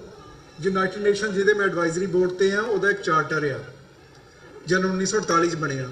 ਉਹਦੀ ਪਹਿਲੀ ਧਾਰਾ ਹੀ ਜਿਹੜੀ ਹੈ ਉਸ ਰਾਈਟ ਆਫ ਸੈਲਫ ਡਿਟਰਮੀਨੇਸ਼ਨ ਤੇ ਬੇਸਡ ਹੈ। ਯੂਨਾਈਟਿਡ ਨੇਸ਼ਨਸ ਬਾਅਦ 'ਚ ਬਣਿਆ, ਉਸ ਤੋਂ ਪਹਿਲਾਂ ਇੱਕ ਡੈਮਬਾਰਟਨ ਪ੍ਰਪੋਜ਼ਲ ਬਣਿਆ ਜਿਹਨੇ ਯੂਨਾਈਟਿਡ ਨੇਸ਼ਨ ਦੀ ਨੂੰ ਹੋਂਦ 'ਚ ਲਿਆਂਦਾ। ਉਹਦਾ ਪਹਿਲਾ ਅਸੂਲ ਹੀ ਸੀ ਵੀ ਹਰ ਕੌਮ ਨੂੰ ਆਪਣਾ ਦੇਸ਼ ਮੰਗਣ ਦੀ, ਆਜ਼ਾਦੀ ਮੰਗਣ ਦਾ ਹੱਕ ਹੈ। 1943 ਦੇ ਵਿੱਚ ਦੁਨੀਆ ਦੇ ਵਿੱਚ ਸਿਰਫ 73 ਰਿਆਸਤਾਂ ਸੀ। ਯੂਨਾਈਟਿਡ ਨੇਸ਼ਨ ਦੇ ਚਾਰਟਰ ਦੇ ਆਰਟੀਕਲ 1 ਵਰਤ ਕੇ 1973 ਦੇ ਵਿੱਚ 177 ਮੁਲਕ ਸੀ। ਸੋ ਜੇ 100 ਤੋਂ ਜ਼ਿਆਦਾ ਮੁਲਕ ਯੂਨਾਈਟਿਡ ਨੇਸ਼ਨ ਦੇ ਚਾਰਟਰ ਨੂੰ ਵਰਤਦਿਆਂ ਹੋਇਆਂ, ਰਾਈਟ ਆਫ ਸੈਲਫ ਡਿਟਰਮੀਨੇਸ਼ਨ ਨੂੰ ਵਰਤਦਿਆਂ ਹੋਇਆਂ ਹੋਂਦ ਚਾ ਸਕਦੇ ਤਾਂ ਫਿਰ ਖਾਲਿਸਤਾਨ ਨਹੀਂ ਬਣ ਸਕਦਾ। ਇਸ ਵਾਸਤੇ ਸਾਡਾ ਮੁਤਾਲਬਾ ਹਰ ਤਰ੍ਹਾਂ ਨਾਲ ਜਾਇਜ਼ ਹੈ ਔਰ ਮੁਨਾਸਬ ਹੈ। ਫਿਰ ਸੰਤਾਂ ਦੇ ਬਾਰੇ ਡੈਰੀਗੇਟਰੀ ਰਿਮਾਰਕਸ ਦਿੱਤੇ ਜਾਂਦੇ ਆ। ਹੁਣ ਤਾਂ ਇਹਦਾ ਜੇ ਸਿੱਖ ਸਕਾਲਰ ਵੀ ਆ ਗਏ, ਉਹ ਮੈਂ ਨਾਂ ਨਹੀਂ ਲੈਂਦਾ, ਉਹ ਕਹਿੰਦੇ ਵੀ ਸੰਤਾਂ ਨੇ ਮੁੰਡੇ ਮਰਵਾ ਦਿੱਤੇ। ਕਦੇ ਕਹਿੰਦੇ ਵੀ ਦੇਖੋ ਜੀ ਸੰਤਾਂ ਨੇ ਸੋਚਿਆ ਹੀ ਨਹੀਂ ਕਿ ਅਸੀਂ ਏਡੀ ਵੱਡੀ ਸਰਕਾਰ ਨਾਲ ਟੱਕਰ ਲੈਣ ਜਾ ਰਹੇ ਹਾਂ। ਇਦਾਂ ਦੇ ਸਿੱਖ ਸਕਾਲਰ ਆ ਜਿਨ੍ਹਾਂ ਦਾ ਸਿੱਖਾਂ ਦੇ ਵਿੱਚ ਬਹੁਤ ਮਾਣ ਤਾਣ ਆ, ਪਰ ਇਦਾਂ ਦਾ ਪ੍ਰਚਾਰ ਕਰਦੇ ਆ ਕੁਝ ਲੋਕ ਪ੍ਰਾਈਵੇਟਲੀ। ਕੋਈ ਸੰਤਾਂ ਦੇ ਬਾਰੇ ਕਹੀ ਜਾਂਦਾ ਵੀ ਉਹ ਟੈਰਰਿਸਟ ਸੀ।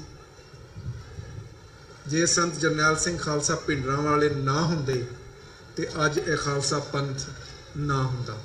ਜਿਸ ਤਰ੍ਹਾਂ ਤੁਸੀਂ ਇੱਥੇ ਵਿਚਰਦੇ ਹੋ, ਇਹ ਹਾਲਤ ਨਾ ਹੁੰਦੀ। ਇੱਥੇ ਜਿਹੜੇ ਗੁਰਦੁਆਰੇ ਅੱਜ ਨਗਰ ਕੀਰਤਨ ਕੱਢ ਰਹੇ ਨੇ, ਉਹ ਨਾ ਕੱਢਦੇ। ਇਹਨਾਂ ਗੁਰਦੁਆਰਿਆਂ ਤੇ ਹੀ ਲੈਫਟਿਸਟ ਦਾ ਨਿਕਸਲਬਾੜੀਆਂ ਦਾ ਕਬਜ਼ਾ ਸੀ ਜਿਹੜਾ ਤੁਸੀਂ ਆ ਕੇ ਛੁਡਾਇਆ। ਤੇ ਤੁਸੀਂ ਉੱਥੋਂ ਕਿਹਦੀ ਵਜ੍ਹਾ ਤੋਂ ਆਏ ਹੋ? ਉਸੇ ਹੀ ਸੰਤ ਜਰਨੈਲ ਸਿੰਘ ਖਾਲਸਾ ਪਿੰਡਰਾਂ ਵਾਲਿਆਂ ਦੀ ਵਜ੍ਹਾ ਤੋਂ ਆਏ ਆ। ਔਰ ਜੇ ਸੰਤ ਟੈਰਰਿਸਟ ਨੇ ਤੇ ਫਿਰ ਜਾਰਜ ਵਾਸ਼ਿੰਗਟਨ ਵੀ ਇਹ ਕੁਛ ਕਹੋ, ਕਿਉਂਕਿ ਉਹਨੇ ਵੀ ਬੰਦੂਕ ਦੇ ਜ਼ੋਰ ਤੇ ਇਸ ਮੁਲਕ ਦੀ ਆਜ਼ਾਦੀ ਖੋਈ ਸੀ। ਇਹ ਹੋਰ ਗੱਲ ਹੈ ਵੀ ਉਹ ਕਾਮਯਾਬ ਹੋ ਗਿਆ, ਸਿੱਖ ਕੌਮ ਪਿਛੜ ਗਈ, ਹਾਰ ਗਈ, ਪਰ ਸਾਡੀ ਜੰਗ ਹਜੇ ਮੁੱਕੀ ਨਹੀਂ ਹੈ। ਮੈਂ ਬੇਨਤੀ ਇਹ ਕਰਨਾ ਚਾਹੁੰਦਾ ਕਿ ਜਿਹੜੀ ਆਪਸ ਸਾਡੇ ਡਿਵਾਈਡ ਆ, ਛੋਟੀਆਂ ਛੋਟੀਆਂ ਚੀਜ਼ਾਂ ਤੇ ਲੜਾਈ, ਜੇ ਕੌਮ ਦਾ ਕੁਝ ਕਰਨਾ ਤੇ ਇਹਨੂੰ ਭੁਲਾ ਦਿਓ। ਅਸੀਂ ਇੱਕ ਦੂਸਰੇ ਨੂੰ ਬਹੁਤ ਕੰਡੈਮ ਕਰਨੇ ਆ, ਇਹ ਫਲਾਣਾ ਕੀ ਕਰ ਰਿਹਾ, ਉਹ ਕੀ ਕਰ ਰਿਹਾ, ਉਹ ਫਲਾਣੇ ਦਾ ਉਪਰਾਲਾ ਠੀਕ ਨਹੀਂ, ਫਲਾਣਾ ਏਜੰਟ ਆ, ਫਲਾਣਿਆਂ ਦੇ ਪਿੱਛੇ ਫਲਾਣੀ ਸਰਕਾਰ ਆ। ਇਹਨਾਂ ਕੰਮਾਂ ਤੋਂ ਨਿਕਲੋ। ਕਿਸੇ ਨੂੰ ਕ੍ਰਿਟਿਸਾਈਜ਼ ਕਰਨ ਦੀ ਬਜਾਏ ਕਿ ਫਲਾਣਾ ਕੀ ਕਰ ਰਿਹਾ, ਆਪਣੇ ਵੱਲ ਦੇਖੋ ਕਿ ਤੁਸੀਂ ਕੀ ਕਰ ਰਹੇ ਹੋ ਪੰਥ ਲਈ। ਜਦ ਅਸੀਂ ਆਪਣੇ ਆਪ ਵੱਲ ਦੇਖਣਾ ਸ਼ੁਰੂ ਕੀਤਾ ਤੇ ਅਸੀਂ ਇਹਨਾਂ ਕੰਮਾਂ ਤੋਂ ਨਿਕਲ ਆਵਾਂਗੇ। ਦੂਸਰੀ ਜਿਹੜੀ ਸਾਡੀ ਲੀਡਰਸ਼ਿਪ ਹੈ, ਜਿਸ ਤਰ੍ਹਾਂ ਮੇਰੇ ਤੋਂ ਪਹਿਲਾਂ ਭਾਈ ਸਾਹਿਬ ਕਹਿ ਕੇ ਗਏ ਕਿ ਸਾਨੂੰ ਸਟਰਕਚਰ ਦੀ ਜ਼ਰੂਰਤ ਹੈ। ਅਸੀਂ ਹਰ ਸ਼ੈ ਆਪਣੀ ਪਰਸਨੈਲਿਟੀਜ਼ ਤੇ ਬੇਸ ਰੱਖੀ ਆ। ਜਿਹੜੇ ਬੰਦੇ ਕੰਮ ਹੀ ਕਰ ਰਹੇ ਨੇ, ਐਕਟਿਵਿਸਟ ਨੇ, ਉਹਨਾਂ ਨੇ ਹਰ ਸ਼ੈ ਆਪਣੀ ਜੇਬ 'ਚ ਪਾ ਰੱਖੀ ਆ।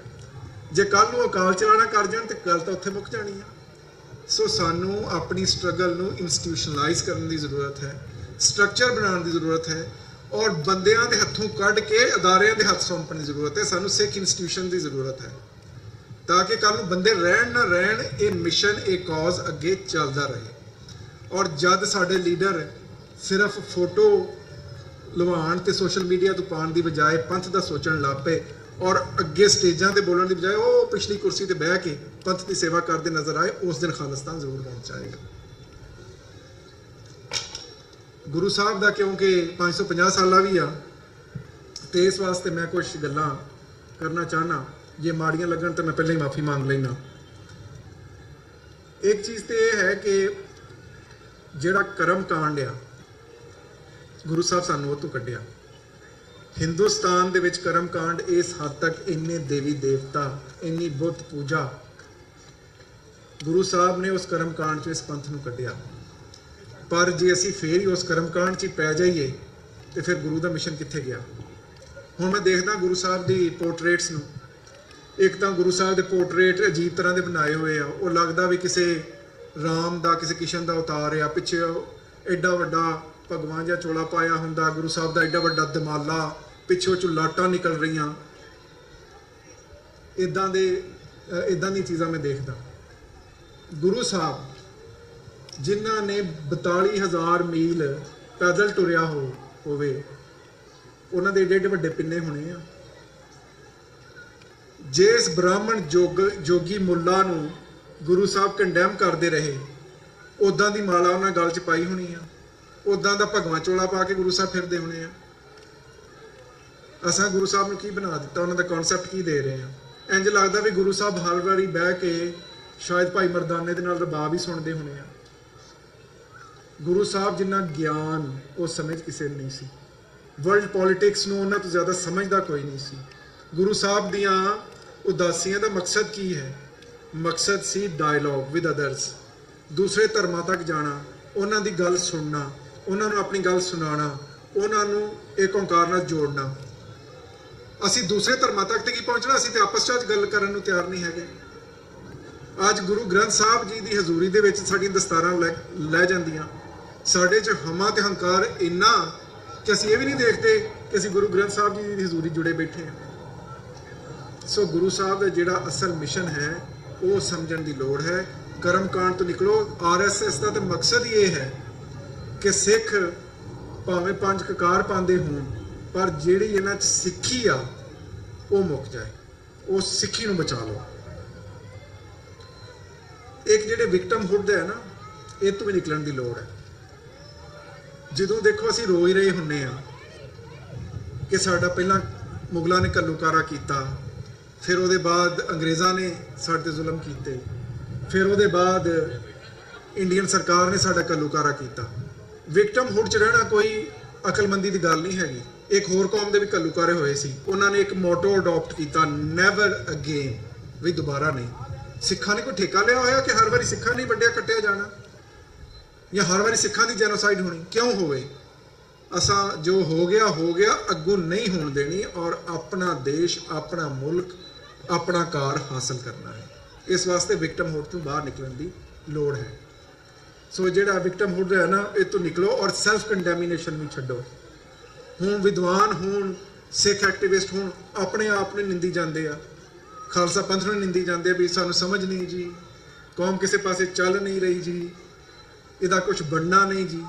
ਆਪਣਾ ਇਤਿਹਾਸ ਤਾਂ ਦੇਖੋ, ਇਹ ਉਹ ਕੌਮ ਹੈ ਜਿਨਨੇ ਆਪਣੇ ਗੁਰਦੁਆਰੇ ਆਜ਼ਾਦ ਕਰਵਾਏ। ਇਹ ਉਹ ਕੌਮ ਹੈ ਇੱਥੇ ਆਈ ਤੇ ਅੱਜ ਜਿੰਨੇ ਨਗਰ ਕੀਰਤਨ ਨਿਕਲ ਰਹੇ ਆ, ਇਹ ਕੌਮ ਕੱਢਦੀ ਆ। ਇਹ ਉਹ ਕੌਮ ਹੈ ਜਿਹੜੀ ਕਦੇ ਦਾਖਲ ਹੋਈ ਤੇ ਕਾਮਾਗਾਟਾ ਮਾੜੂ ਦੇ ਵੇਲੇ ਉਹਨਾਂ ਨੂੰ ਪੈਰ ਕੋਈ ਰੱਖਣ ਨਹੀਂ ਸੀ ਦਿੰਦਾ। ਅੱਜ ਉਹੀ ਸਿੱਖ ਕੈਨੇਡਾ ਦੇ ਵਿੱਚ ਮਿਨਿਸਟਰੀਆਂ 'ਚ ਬੈਠੇ ਆ। ਅੱਜ ਤੁਹਾਡਾ ਆਪਣਾ ਕੌਕਸ ਹੈ, ਅੱਜ ਤੁਹਾਡੇ ਆਪਣੇ ਚੈਨਲ ਨੇ, ਆਪਣੇ ਗੁਰਦੁਆਰੇ ਨੇ। ਇਹ ਬਹੁਤ ਵੱਡੀ ਪ੍ਰੋਗਰੈਸ ਹੈ। ਉਹ ਕੌਮ ਜਿਹੜੀ ਕੱਟੀ ਵੱਡੀ ਮਾਰ ਖਾਂਦੀ ਇੱਥੇ ਪਹੁੰਚੀ, ਜੇ ਅੱਜ ਆਪਣਾ ਜਾਹੋ ਜਲਾਲ ਵਿਖਾਉਂਦੀ ਹੈ ਤੇ ਕੌਮ ਦੀ ਅਚੀਵਮੈਂਟ ਹੈ। ਅਸਾਂ ਇਹਨੂੰ ਅੱਗੇ ਲੈ ਕੇ ਜਾਣਾ, ਨਾ ਕਿ ਆਪਣੇ ਆਪ ਨੂੰ ਨਿੰਦੀ ਜਾਣਾ ਕਿ ਸਾਡੇ ਤੋਂ ਬਹੁਤ ਮਾੜੀਆਂ ਕੌਮਾਂ, ਉਹਨਾਂ ਨੇ ਬਹੁਤ ਸਾਰੇ ਕੰਮ ਕਰ ਲਏ, ਜੇ ਉਹਨਾਂ ਨੇ ਕਰ ਲਏ ਤੇ ਅਸੀਂ ਵੀ ਕਰ ਸਕਦੇ ਹਾਂ। ਸੋ ਇਸ ਵਾਸਤੇ ਚੜ੍ਹਦੀ ਕਲਾ 'ਚ ਰਹੋ ਔਰ ਜਦ ਨਗਰ ਕੀਰਤਨ ਕੱਢੋ ਤੇ ਇੱਕ ਗੱਲ ਯਾਦ ਰੱਖਿਆ ਕਰੋ ਕਿ ਰਾਜ ਬਿਨਾ ਨਾ ਧਰਮ ਚਲੇ ਹੈ, ਧਰਮ ਬਿਨਾ ਸਭ ਦਲੇ ਮਲੇ ਹੈ। ਵਾਹਿਗੁਰੂ ਜੀ ਕਾ ਖਾਲਸਾ, ਵਾਹਿਗੁਰੂ ਜੀ ਕੀ ਫਤਿਹ।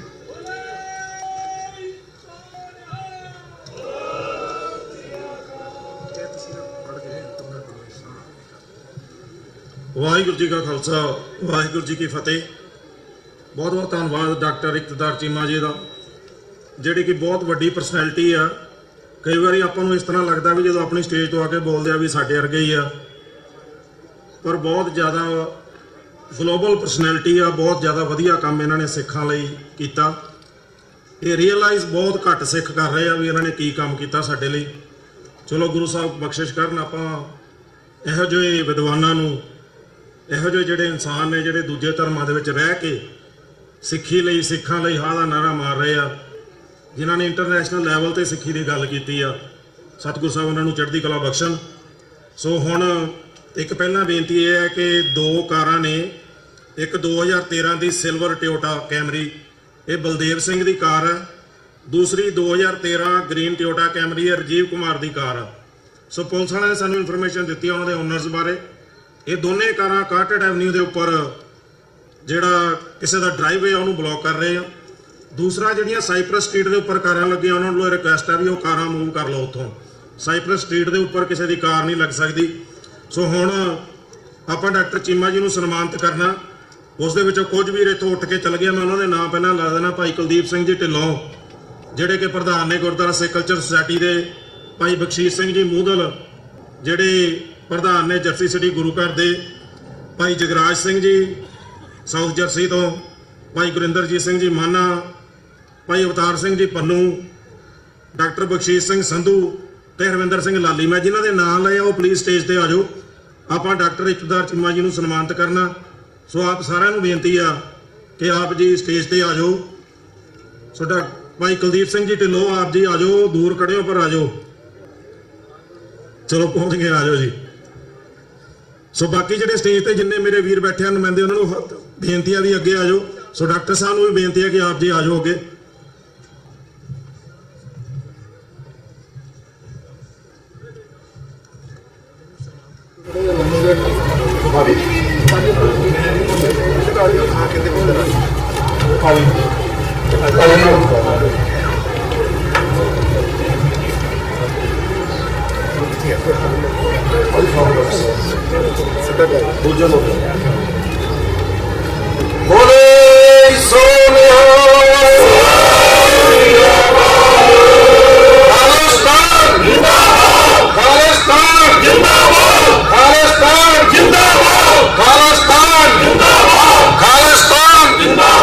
ਵਾਹਿਗੁਰੂ ਜੀ ਕਾ ਖਾਲਸਾ, ਵਾਹਿਗੁਰੂ ਜੀ ਕੀ ਫਤਿਹ। ਆਇਓ ਹਾਂਜੀ, ਇਹ ਸ਼ੇਰਨੀ ਜਿਹੜੀ ਡਾਕਟਰ ਸਾਹਿਬ ਨੇ ਜਿਹੜੀਆਂ ਪੰਕਤੀਆਂ ਦਰਜ ਕਰਾਈਆਂ, ਉਹ ਵੀ ਆਪਾਂ ਸਾਰੇ ਇਹਨਾਂ ਤੋਂ ਲੈ ਲਈਏ। ਭਾਈ ਬਖਸ਼ੀਸ਼ ਸਿੰਘ ਜੀ ਆ ਜਾਓ।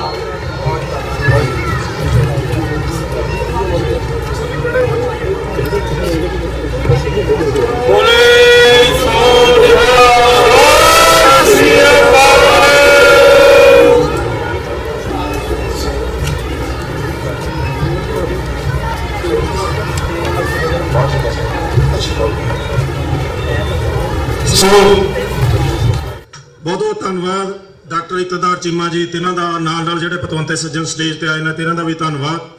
ਆਰਟਵੈਸ doctor Amarjit Singh ji Washington DC ਤੋਂ ਉਹ ਵੀ ਪਹੁੰਚੇ ਨੇ, ਉਹਨਾਂ ਨੇ ਵੀ ਆਪਣੇ ਨਾਲ ਵਿਚਾਰ ਸਾਂਝੇ ਕਰਨੇ ਨੇ।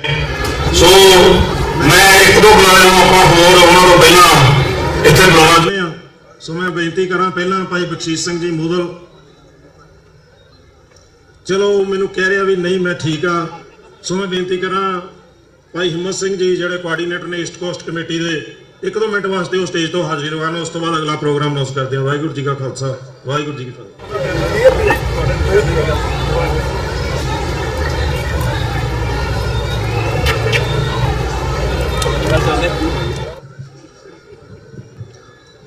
ਅੱਜ ਦੀ ਇਸ 13ਵੀਂ ਪਰੇਡ ਦੇ ਵਿੱਚ ਜੁੜੇ ਸਮੂਹ ਸਿੱਖ ਸੰਗਤਾਂ ਨੂੰ, ਭੈਣਾਂ ਭਰਾਵਾਂ ਨੂੰ ਸਤਿਗੁਰਾਂ ਦੀ ਬਖਸ਼ੀ ਹੋਈ ਫਤਿਹ ਪ੍ਰਵਾਨ ਹੋਵੇ ਜੀ।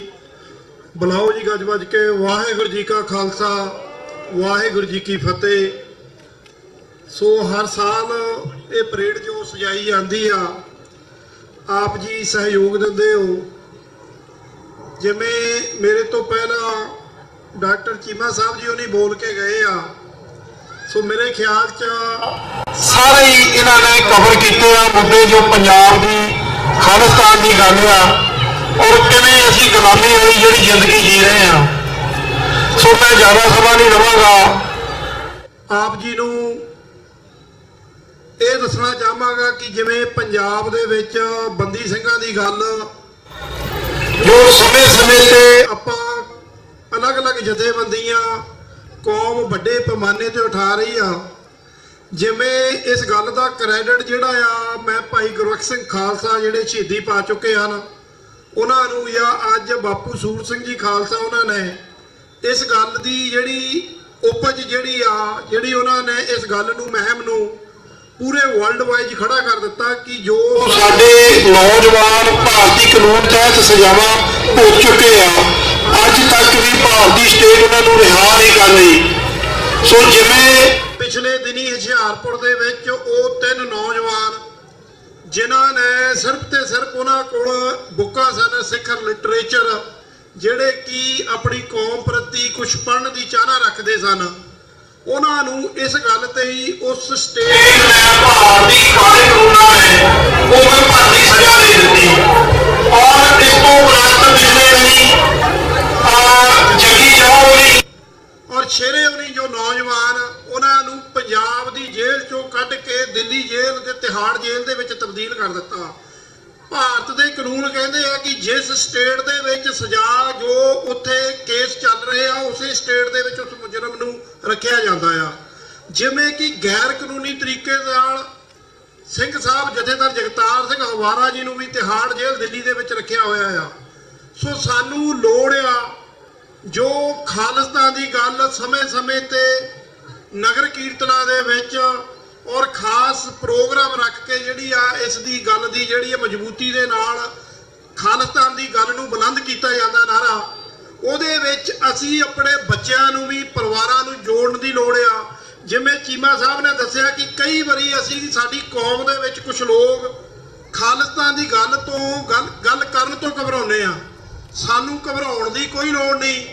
ਅੱਜ 21 ਸੈਂਚਰੀ ਦੇ ਵਿੱਚ ਅਸੀਂ ਆ ਤੇ ਪੀਸਫੁਲੀ ਤਰੀਕੇ ਦੇ ਨਾਲ ਜਿਹੜੀ ਰੈਫਰੈਂਡਮ ਦੀ 2020 ਦੀ ਗੱਲ ਹੋ ਰਹੀ ਆ, ਖਾਲਿਸਤਾਨ ਦੀ ਗੱਲ ਹੋ ਰਹੀ ਆ।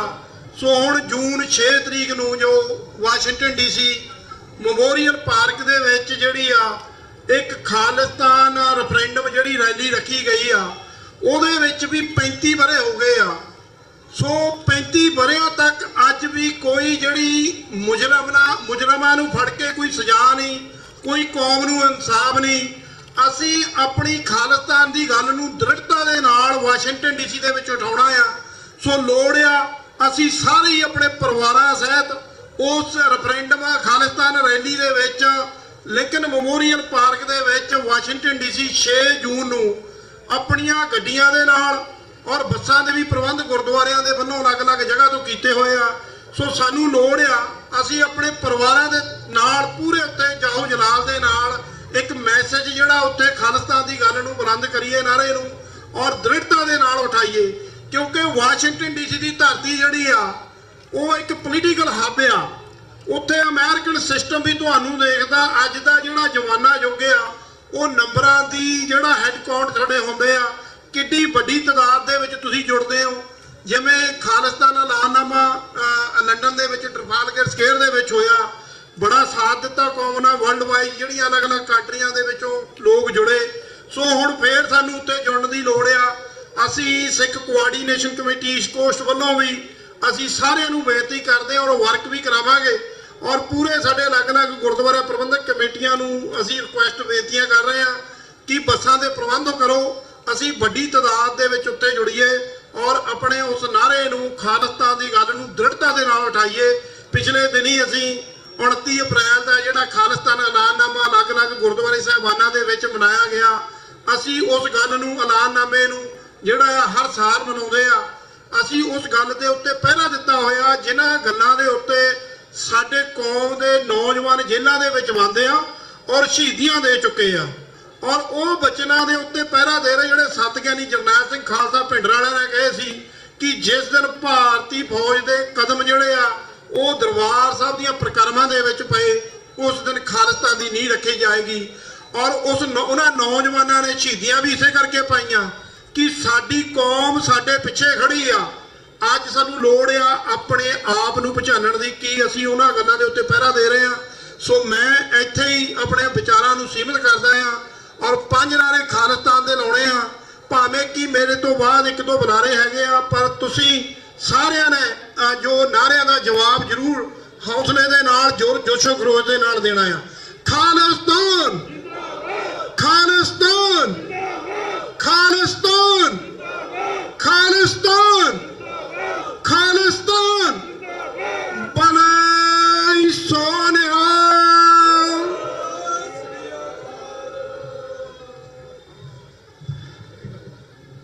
ਇਹ ਸਨ Bhai Himmat Singh, East cost coordination committee ਦੇ ਕੋਆਰਡੀਨੇਟਰ। ਧੰਨਵਾਦ ਹੈ ਭਾਈ ਸਾਹਿਬ ਉਹਨਾਂ ਦਾ। ਹੁਣ ਬੇਨਤੀ ਕੀਤੀ ਜਾਂਦੀ ਹੈ ਭਾਈ ਅਵਤਾਰ ਸਿੰਘ ਪੰਨੂ, ਸਿੱਖ ਫਾਰ ਜਸਟਿਸ ਦੇ ਨੁਮਾਇੰਦੇ, ਉਹਨਾਂ ਨੂੰ ਬੇਨਤੀ ਕੀਤੀ ਜਾਂਦੀ ਹੈ ਕਿ ਉਹ ਵੀ ਆ ਕੇ ਆਪਣੇ ਵਿਚਾਰ ਰੱਖਣ। ਸਮਾਂ ਬਹੁਤ ਲੰਘ ਚੁੱਕਾ ਹੈ, ਸਾਰੇ ਬੁਲਾਰੇ ਸਾਡੇ ਕੋਲ ਕਾਫੀ ਨੇ। ਬੇਨਤੀ ਹੈ ਕਿ ਬਿਲਕੁਲ 1-2 ਮਿੰਟ ਦਾ ਹੀ ਸਮਾਂ ਲਿਆ ਜਾਵੇ, ਟੂ ਦੀ ਪੁਆਇੰਟ। ਭਾਈ ਅਵਤਾਰ ਸਿੰਘ ਜੀ ਪੰਨੂ।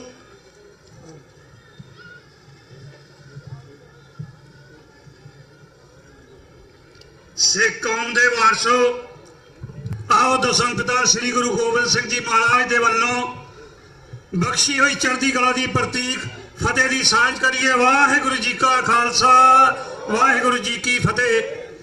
13ਵੇਂ ਨਗਰ ਕੀਰਤਨ ਦੇ ਵਿੱਚ ਤੁਸੀਂ ਬੜੀ ਸ਼ਾਨੋ ਸ਼ੌਕਤ ਦੇ ਨਾਲ ਕਾਟਰੇਟ ਸ਼ਹਿਰ ਦੇ ਵਿੱਚ 13 ਸਾਲ ਪਹਿਲਾਂ ਤੁਸੀਂ ਇਹ ਜਿਹੜਾ ਨਗਰ ਕੀਰਤਨ ਕੱਢਿਆ, ਖਾਲਿਸਤਾਨੀ ਜਲਾਲੋ ਦਲੀਲ ਦੇ ਨਾਲ, ਉਸ ਨੂੰ ਅੱਜ 13 ਸਾਲ ਹੋ ਗਏ ਹਨ।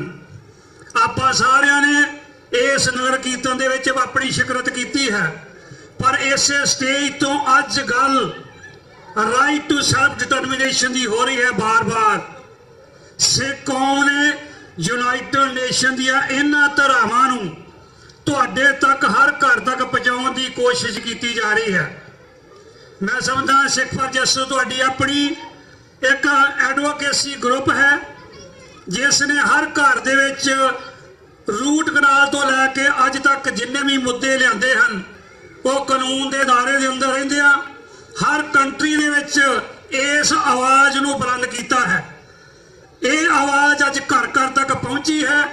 ਦੁਨੀਆ ਦਾ ਕੋਈ ਵੀ ਕੋਨਾ ਇਹੋ ਜਿਹਾ ਨਹੀਂ ਜਿੱਥੇ ਸਿੱਖ ਅੱਜ ਵਸ ਰਿਹਾ ਹੈ ਤੋਂ ਆਪਣੇ ਘਰ ਦੀ ਗੱਲ, ਆਪਣੇ ਖਾਲਿਸਤਾਨ ਦੀ ਗੱਲ, ਪੰਜਾਬ ਨੂੰ ਆਜ਼ਾਦ ਕਰਾਉਣ ਦੀ ਗੱਲ ਕੀਤੀ ਜਾ ਰਹੀ ਹੈ।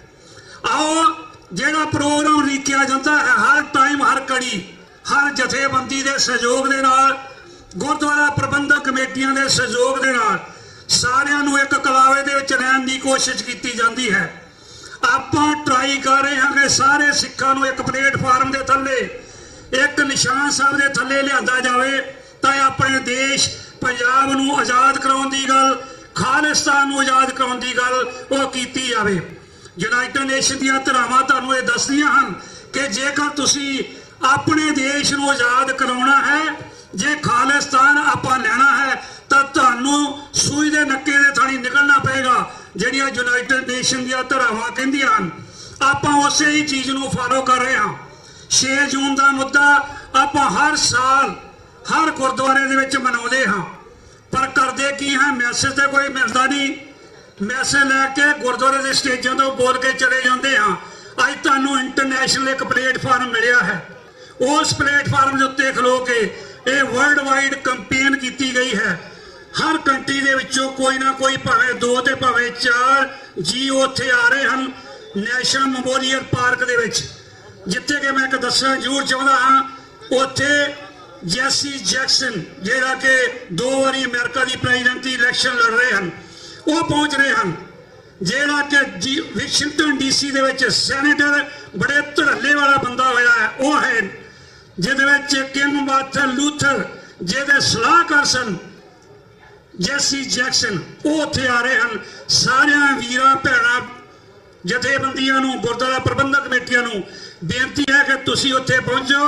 ਆਪਣਾ ਮੈਸੇਜ ਜਿਹੜਾ ਕਿ ਖਾਲਿਸਤਾਨ ਪ੍ਰਤੀ, ਆਪਣੇ ਦੇਸ਼ ਪੰਜਾਬ ਨੂੰ ਆਜ਼ਾਦ ਕਰਾਉਣ ਪ੍ਰਤੀ, ਜਿਹੜਾ ਕਿ ਭਾਰਤ ਨੇ ਕਬਜ਼ਾ ਕੀਤਾ ਹੈ, ਉਸ ਤੋਂ ਛਡਾਉਣ ਦੇ ਲਈ ਤੁਸੀਂ ਆਪਣਾ ਜਿੰਨਾ ਯੋਗਦਾਨ ਪਾ ਰਹੇ ਜੇ ਉਹਦੇ ਵਿੱਚ ਪਹੁੰਚੋ।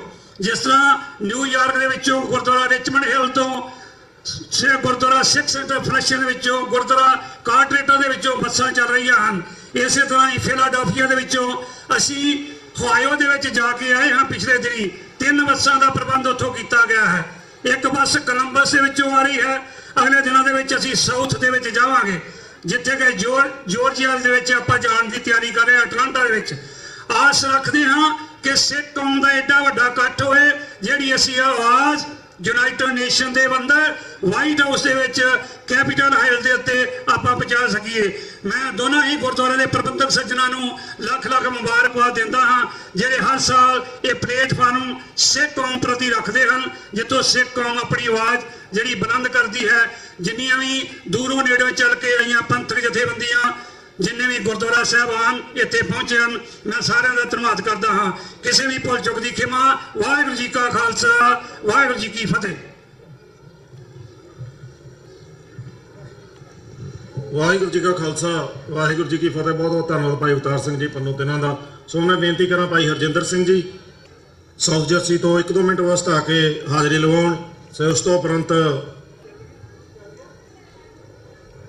ਭਾਈ ਹਰਜਿੰਦਰ ਸਿੰਘ ਜੀ, ਸੋ ਜਦੋਂ ਤੱਕ ਉਹ ਪਹੁੰਚਦੇ ਆ ਪਿੱਛੇ ਤੁਰੇ ਆਉਂਦੇ ਆ, ਮੈਂ ਬੇਨਤੀ ਕਰਾਂਗੇ ਆਪਣੇ ਪਾਸ ਇਸ ਤੋਂ ਉਪਰੰਤ ਭਾਈ ਜੋਗਾ ਸਿੰਘ ਜੀ ਸ਼੍ਰੋਮਣੀ ਅਕਾਲੀ ਦਲ ਮਾਨ, ਤਿੰਨਾਂ ਨੇ 1-2 ਮਿੰਟ ਵਾਸਤੇ ਸੰਬੋਧਨ ਕਰਨਾ। ਉਸ ਤੋਂ ਬਾਅਦ ਡਾਕਟਰ ਅਮਰਜੀਤ ਨੇ ਜਿਹੜੇ ਉਸੇ ਕੌਮ ਨਾਲ ਮੁਖਾਤਬ ਹੋਣਗੇ, ਕਿਉਂਕਿ ਆਪਣੇ ਪਾਸ ਜਿਹੜਾ ਟਾਈਮ ਹੈ 3:45 ਵਜੇ ਆਪਾਂ ਜਿਹੜੀ ਇਹ ਸਟੇਜ ਇਹ ਬੰਦ ਕਰਨੀ ਆ। ਸੋ ਆਪਣੇ ਕੋਲ 35-40 ਮਿੰਟ ਨੇ, ਉਸ ਦੇ ਵਿੱਚ ਜਿਹੜੀ ਆਪਾਂ ਇਹ ਸਮਾਪਤੀ ਕਰਨੀ ਆ। ਉਸ ਮੈਂ ਬੇਨਤੀ ਕਰਾਂ ਭਾਈ ਹਰਜਿੰਦਰ ਸਿੰਘ ਜੀ 1-2 ਮਿੰਟ ਵਾਸਤੇ। ਉਸ ਤੋਂ ਉਪਰੰਤ ਜਿਹੜਾ ਦੋਨੇ ਗੁਰੂ ਘਰਾਂ ਵੱਲੋਂ ਇਹਨਾਂ ਨੂੰ ਸਨਮਾਨਿਤ ਕੀਤਾ ਜਾਣਾ। ਸੋ ਉਹਨਾਂ ਲਈ ਜੋ ਇਹਨਾਂ ਨੇ ਪੋਲੀਟੀਕਲ ਫੀਲਡ ਦੇ ਵਿੱਚ ਜਰਸੀ ਦੇ ਵਿੱਚ ਜਿਹੜਾ ਸਟੇਟ ਹਾਊਸ ਦੇ ਵਿੱਚ ਪਿੱਛੇ ਜੇ ਵਿਸਾਖੀ ਦੇ ਸੰਬੰਧ ਦੇ ਵਿੱਚ ਜਿਹੜਾ ਪ੍ਰੋਗਰਾਮ ਹੋਇਆ, ਜਾਂ ਹੋਰ ਪੋਲੀਟੀਕਲ ਫੀਲਡ ਦੇ ਵਿੱਚ ਇਹਨਾਂ ਦਾ ਜਿਹੜਾ ਯੋਗਦਾਨ ਪਾਇਆ, ਉਸ ਦੇ ਲਈ ਆਪਾਂ ਸਾਰੇ ਰਲ ਮਿਲ ਕੇ ਇਹਨਾਂ ਨੂੰ ਸਨਮਾਨਿਤ ਕਰਾਂਗੇ। ਸੋ ਆਓ 1-2 ਮਿੰਟ ਵਾਸਤੇ ਭਾਈ ਹਰਜਿੰਦਰ ਸਿੰਘ ਜੀ। ਵਾਹਿਗੁਰੂ ਜੀ ਕਾ ਖਾਲਸਾ, ਵਾਹਿਗੁਰੂ ਜੀ ਕੀ ਫਤਿਹ।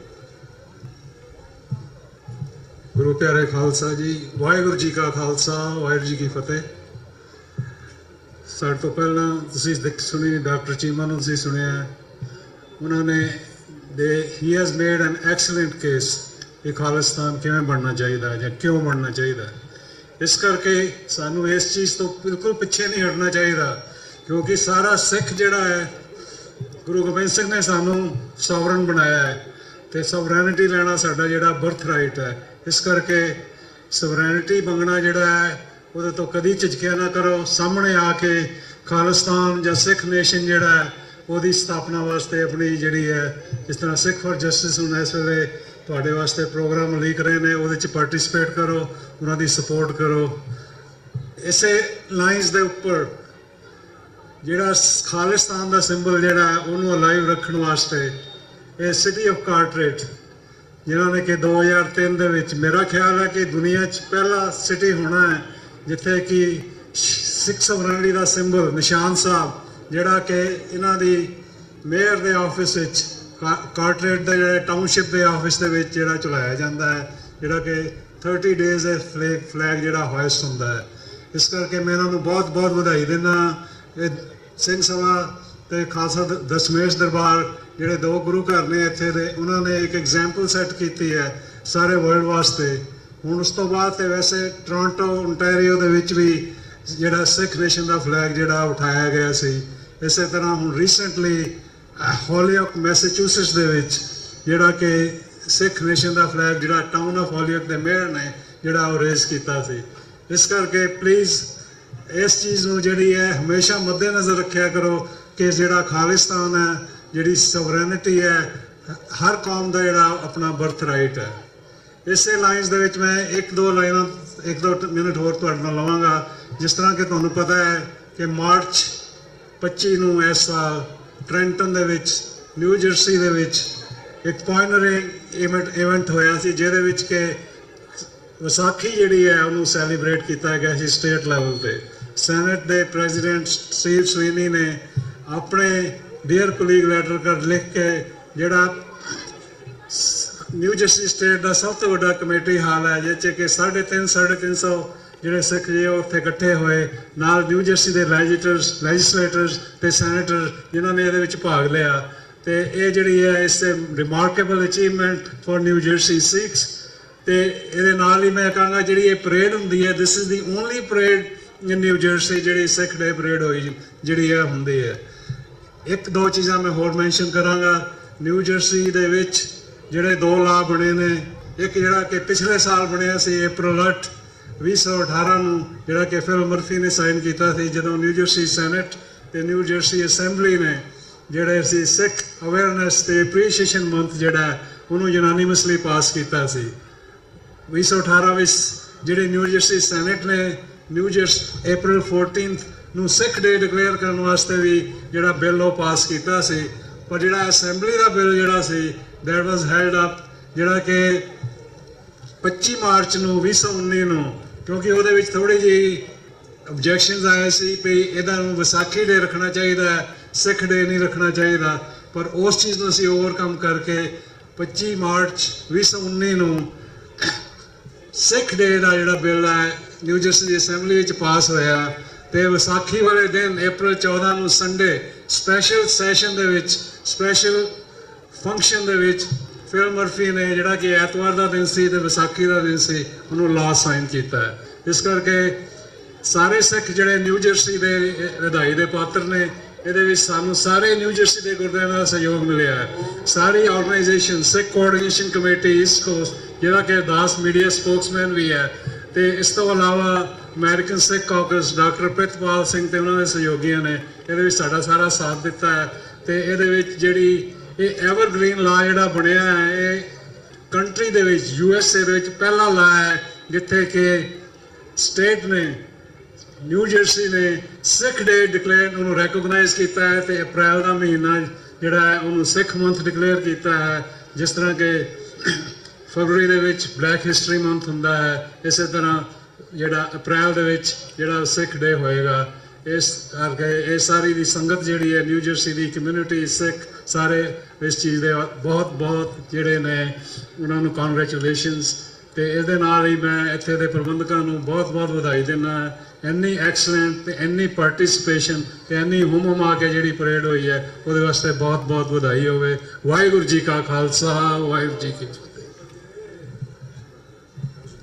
ਵਾਹਿਗੁਰੂ ਜੀ ਕਾ ਖਾਲਸਾ, ਵਾਹਿਗੁਰੂ ਜੀ ਕੀ ਫਤਿਹ। ਬਹੁਤ ਬਹੁਤ ਧੰਨਵਾਦ ਭਾਈ ਹਰਜਿੰਦਰ ਸਿੰਘ ਜੀ ਹੋਰਾਂ ਦਾ।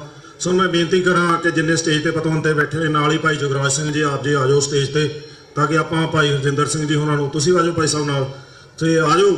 ਹਾਂਜੀ, ਸੋ ਆਪਾਂ ਇਹਨਾਂ ਨੂੰ ਸਨਮਾਨਿਤ ਕਰ ਦਈਏ। ਜਿੰਨੇ ਸਟੇਜ ਤੇ ਬੈਠੇ ਆ ਪੀਰ ਉੱਤੇ ਆ ਜਾਓ, ਆਪਾਂ ਸਾਰੇ ਇਕੱਠੇ ਹੋ ਕੇ ਭਾਈ ਸਾਹਿਬ ਨੇ ਜਿਹੜੀਆਂ ਐਫਰਟਸ ਪੋਲੀਟੀਕਲ ਫੀਲਡ ਦੇ ਵਿੱਚ ਸਿੱਖ ਕੌਮ ਲਈ ਕੀਤੀਆਂ, ਉਹਨਾਂ ਕੰਮਾਂ ਨੂੰ ਰੈਕੋਗਨਾਈਜ਼ ਕਰਦੇ ਹੋਏ ਜਿਹੜਾ ਇਹਨਾਂ ਨੂੰ ਆਪਾਂ ਸਨਮਾਨਿਤ ਕਰ ਰਹੇ ਹਾਂ ਭਾਈ ਹਰਜਿੰਦਰ ਸਿੰਘ ਜੀ ਹੋਰਾਂ ਨੂੰ।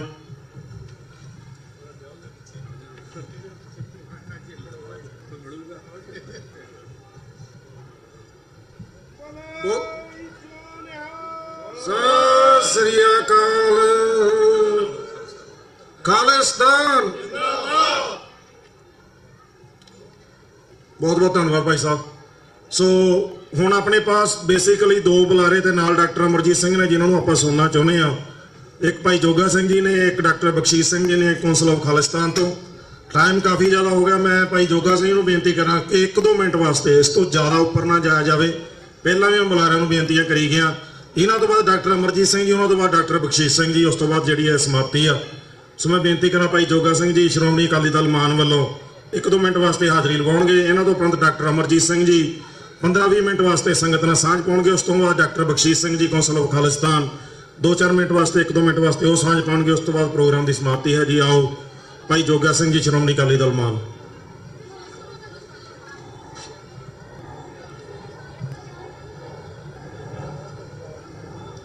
ਖਾਲਸਾ ਜੀ ਦਾ ਸਾਜਨ ਦਿਵਸ ਮਨਾ ਰਹੇ ਗੁਰੂ ਰੂਪ ਸਾਧ ਸੰਗਤ ਜੀਓ, ਦਾਸ ਦੀ ਫਤਿਹ ਪ੍ਰਵਾਨ ਕਰੋ। ਵਾਹਿਗੁਰੂ ਜੀ ਕਾ ਖਾਲਸਾ, ਵਾਹਿਗੁਰੂ ਜੀ ਕੀ ਫਤਿਹ।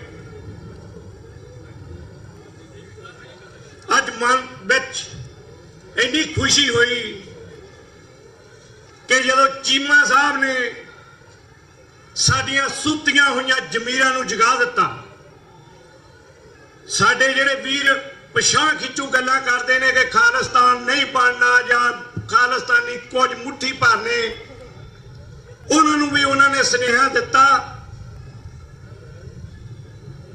ਕਿ ਆਟੇ 'ਚ ਥੋੜਾ ਜਿਹਾ ਵੀ ਲੂਣ ਵੱਧ ਪੈ ਜਾ ਤਾਂ ਉਹ ਸਵਾਦ ਖਰਾਬ ਕਰਕੇ ਰੱਖ ਦਿੰਦਾ। ਇਹ ਮੁੱਠੀ ਭਰ ਵੀ ਆ ਤੇ ਇਹਨਾਂ ਨੂੰ ਹਿੰਮਤ ਨਹੀਂ ਹਾਰਨੀ ਚਾਹੀਦੀ, ਡਟੇ ਰਹਿਣਾ ਚਾਹੀਦਾ। ਸੋ ਅਸੀਂ ਇਹਨਾਂ ਨਾਲ ਵਾਅਦਾ ਕਰਦੇ ਆ ਕਿ ਜੇ ਤੁਸੀਂ UN 'ਚ ਆਵਾਜ਼ ਉਠਾਉਣੇ ਆ, ਜਿੱਥੇ ਵੀ ਸਿੱਖ ਕੌਮ ਦੀ ਲੋੜ ਪਵੇਗੀ ਤੁਹਾਡੇ ਨਾਲ ਮੋਢੇ ਨਾਲ ਮੋਢਾ ਜੋੜ ਕੇ ਖੜੇ ਹੋਵਾਂਗੇ।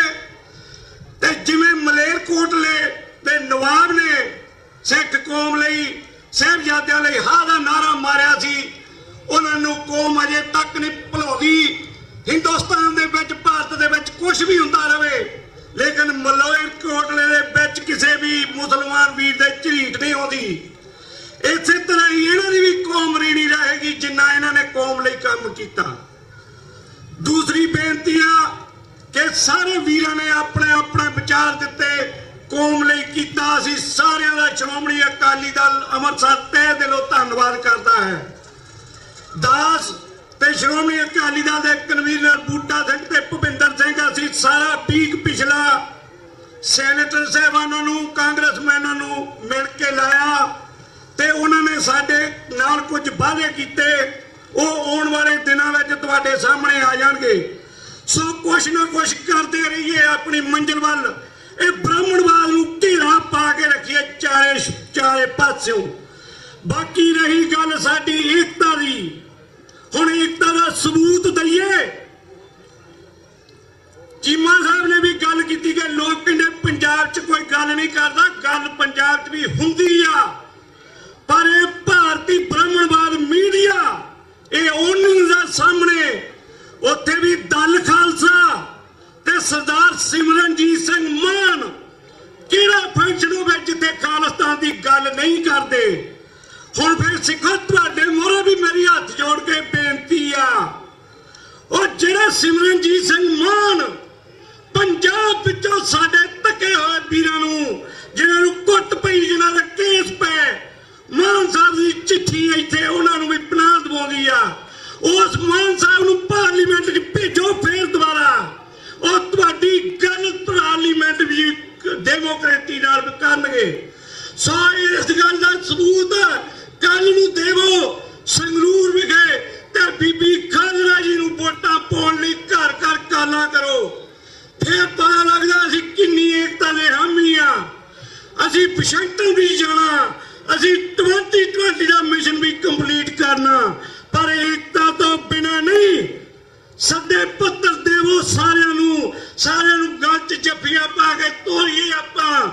ਜਿਹੜੇ ਘਰ 'ਚ ਵਿਆਹ ਰੱਖਿਆ ਹੁੰਦਾ ਉਹਨੂੰ ਸਾਰਿਆਂ ਨੂੰ ਲੈ ਕੇ ਨਾਲ ਤੁਰਨਾ ਪੈਂਦਾ। ਸੋ ਮੈਂ ਅੰਮ੍ਰਿਤਸਰ ਅਕਾਲੀ ਦਲ ਨੂੰ ਵੀ ਬੇਨਤੀ ਕਰਨਾ, ਪੰਜਾਬ ਨੂੰ ਰੁੱਸੇ ਹੋਇਆਂ ਨੂੰ ਮਨਾ ਕੇ ਵੀ ਨਾਲ ਤੋਰੋ ਜੇ ਪਾਰਲੀਮੈਂਟ 'ਚ ਗੱਲ ਚੱਲਦੀ ਰੱਖਣੀ ਆ। ਸੋ ਏਕਤਾ ਤੋਂ ਬਿਨਾਂ ਗੱਲਾਂ ਨਹੀਂ ਚੱਲਦੀਆਂ, ਗੱਲਾਂ ਨਾਲ ਨਹੀਂ ਗੱਲ ਬਣਦੀ। ਦੂਜੀ ਮੈਨੂੰ ਭਾਈ ਸਾਹਿਬ ਉਹਨਾਂ ਨੇ ਕਿਹਾ ਵੀ ਜੋਗਾ ਸਿੰਘ ਨੂੰ ਤਾਂ ਟਾਈਮ ਦੇਣਾ ਹੀ ਦੇਣਾ, ਕਿਉਂਕਿ ਮੇਰੀ ਰਿਜ਼ਰਵ ਸੀਟ ਹੁੰਦੀ ਆ ਦੂਸਰੇ ਕਪਤਾਨਾਂ ਲਈ ਵੀ। ਇਹ ਪੰਥ ਲਈ ਭੌਂਕਿਆ ਕੁੱਕਰ ਜਦੋਂ ਵੀ ਭੌਂਕਿਆ। ਤੇ ਅੱਜ ਭਾਈ ਸਾਹਿਬ ਨੇ, ਚੀਮਾ ਸਾਹਿਬ ਨੇ ਗੱਲ ਕੀਤੀ, ਮੈਂ ਇੱਥੇ ਖਾਲਿਸਤਾਨ ਦੀਆਂ ਵੀ ਦੋ ਬੰਦ ਤੁਹਾਨੂੰ ਜ਼ਰੂਰ ਸੁਣਾਵਾਂਗਾ।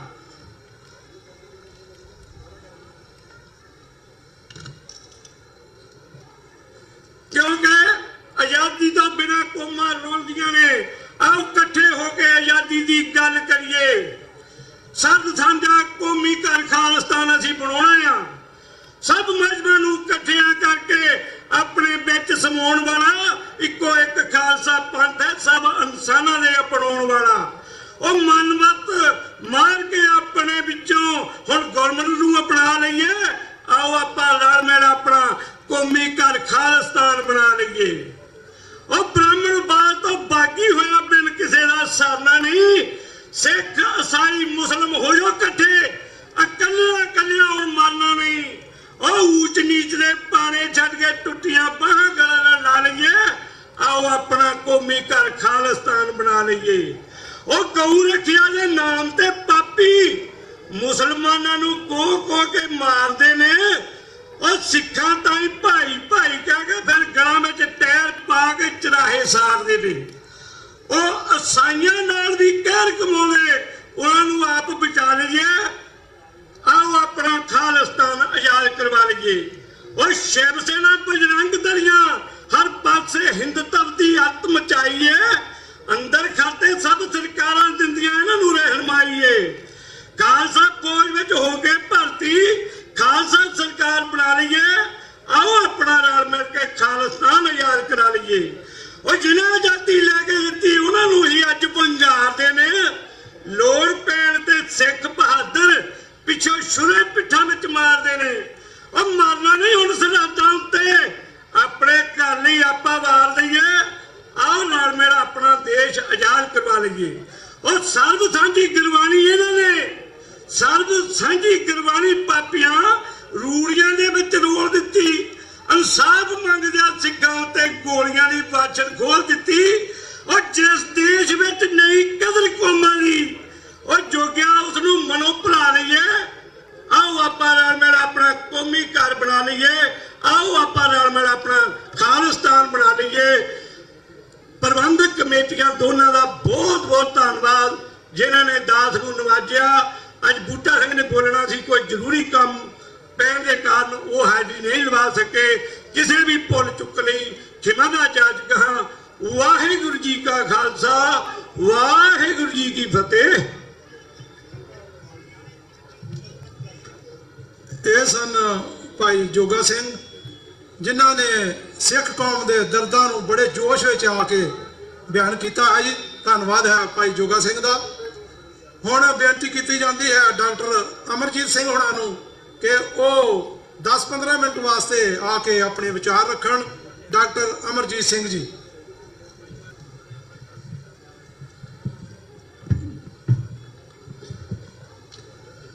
डगमग छाड़ रे मन बोरा,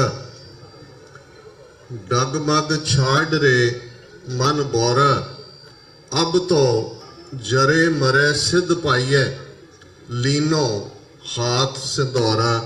वाहिगुरु जी का खालसा, वाहिगुरु जी की फतेह। अज दे इस खूबसूरत दिन जदों के सूरज भी मेहरबान है ਤੇ ਸਟੇਟ ਜਿਹੜੀ ਕਿ ਗਾਰਡਨਸ ਦੇ ਤੌਰ ਤੇ ਜਾਣੀ ਜਾਂਦੀ ਹੈ, ਜਿੱਥੇ ਬਾਗ ਹੀ ਬਾਗ ਨੇ, ਹਰਿਆਵਲ ਹੈ, ਤੇ ਫਿਰ ਇਸ ਮਹਿਕ ਵਾਲੇ ਮੌਸਮ 'ਚ ਕੇਸਰੀ ਦਸਤਾਰਾਂ, ਕੇਸਰੀ ਚੁੰਨੀਆਂ ਤੇ ਸੱਚਮੁੱਚ ਉਸ ਸਪਰਿੰਗ ਦੇ ਰੰਗ ਨੂੰ ਜਿਵੇਂ ਖਾਲਿਸਤਾਨ ਜ਼ਿੰਦਾਬਾਦ ਦੇ ਨਾਅਰਿਆਂ ਦੇ ਨਾਲ ਪਿਛਲੇ ਲਗਭਗ 3 ਘੰਟੇ ਤੋਂ ਇਸ ਫਿਜ਼ਾ ਦੇ ਵਿੱਚ ਅਸੀਂ ਸਭ ਨੇ ਆਨੰਦ ਮਾਣਿਆ।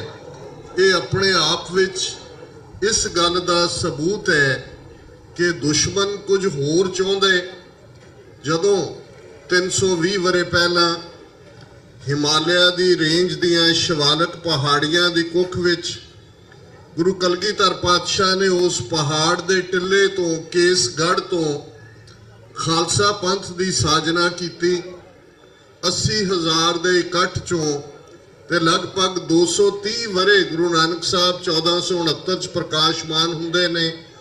10 ਜਾਮਿਆਂ ਦੇ ਅੰਦਰ ਉਸ ਧਰਤੀ ਤੇ ਉਹ ਮਨੁੱਖ ਸਿਰਜਿਆ ਜਿਹੜਾ ਰੱਬ ਨਾਲ ਜੁੜਿਆ ਹੋਇਆ ਸੀ, ਜਿਸ ਦੇ ਕੋਲ ਆਪਣੀ ਜ਼ਬਾਨ ਸੀ, ਆਪਣੀ ਲੈਂਗੁਏਜ ਸੀ, ਜਿਸ ਦੇ ਕੋਲ ਸੰਗਤ ਤੇ ਪੰਗਤ ਦੀਆਂ ਇੰਸਟੀਟਿਊਸ਼ਨ ਸਨ, ਜਿਸ ਦੇ ਕੋਲ 4 ਦਰਵਾਜ਼ਿਆਂ ਵਾਲਾ ਰੱਬ ਦਾ ਘਰ ਸੀ, ਜਿਸ ਕੋਲ ਦਿੱਲੀ ਤਖਤ ਤੋਂ 2 ਫੁੱਟ ਉੱਚਾ ਅਕਾਲ ਤਖਤ ਸੀ, ਤੇ ਕੀਰਤਪੁਰ ਸਾਹਿਬ ਜਿਸ ਨੂੰ ਕਦੇ ਸਿਟੀ ਆਫ ਗਾਰਡਨਸ ਕਿਹਾ ਜਾਂਦਾ ਸੀ, ਉਹ ਫਿਲੈਂਥਰੋਪੀ ਵੀ ਸੀ, ਤੇ ਗੁਰੂ ਤੇਗ ਬਹਾਦਰ ਸਾਹਿਬ ਦੀ ਸ਼ਹਾਦਤ ਦੇ ਨਾਲ ਮਨੁੱਖਤਾ ਦੇ ਇਤਿਹਾਸ ਦੇ ਵਿੱਚ ਇਹ ਕਾਰਨਾਮਾ ਵੀ ਸੀ ਕਿ ਦੂਸਰਿਆਂ ਦੀਆਂ ਮੁੱਢਲੀਆਂ ਆਜ਼ਾਦੀਆਂ ਦੇ ਲਈ ਆਪਣੀ ਕੁਰਬਾਨੀ, ਤੇ 10ਵੇਂ ਪਾਤਸ਼ਾਹ ਨੇ ਫੇਰ ਖਾਲਸਾ ਪੰਥ ਦੀ ਸਾਜਨਾ, ਉਹ ਮੁਕੰਮਲ ਗੱਲ ਜਿਸ ਨੂੰ ਭਾਈ ਗੁਰਦਾਸ ਜੀ ਨੇ ਨਿਰਮਲ ਪੰਥ ਕਿਹਾ,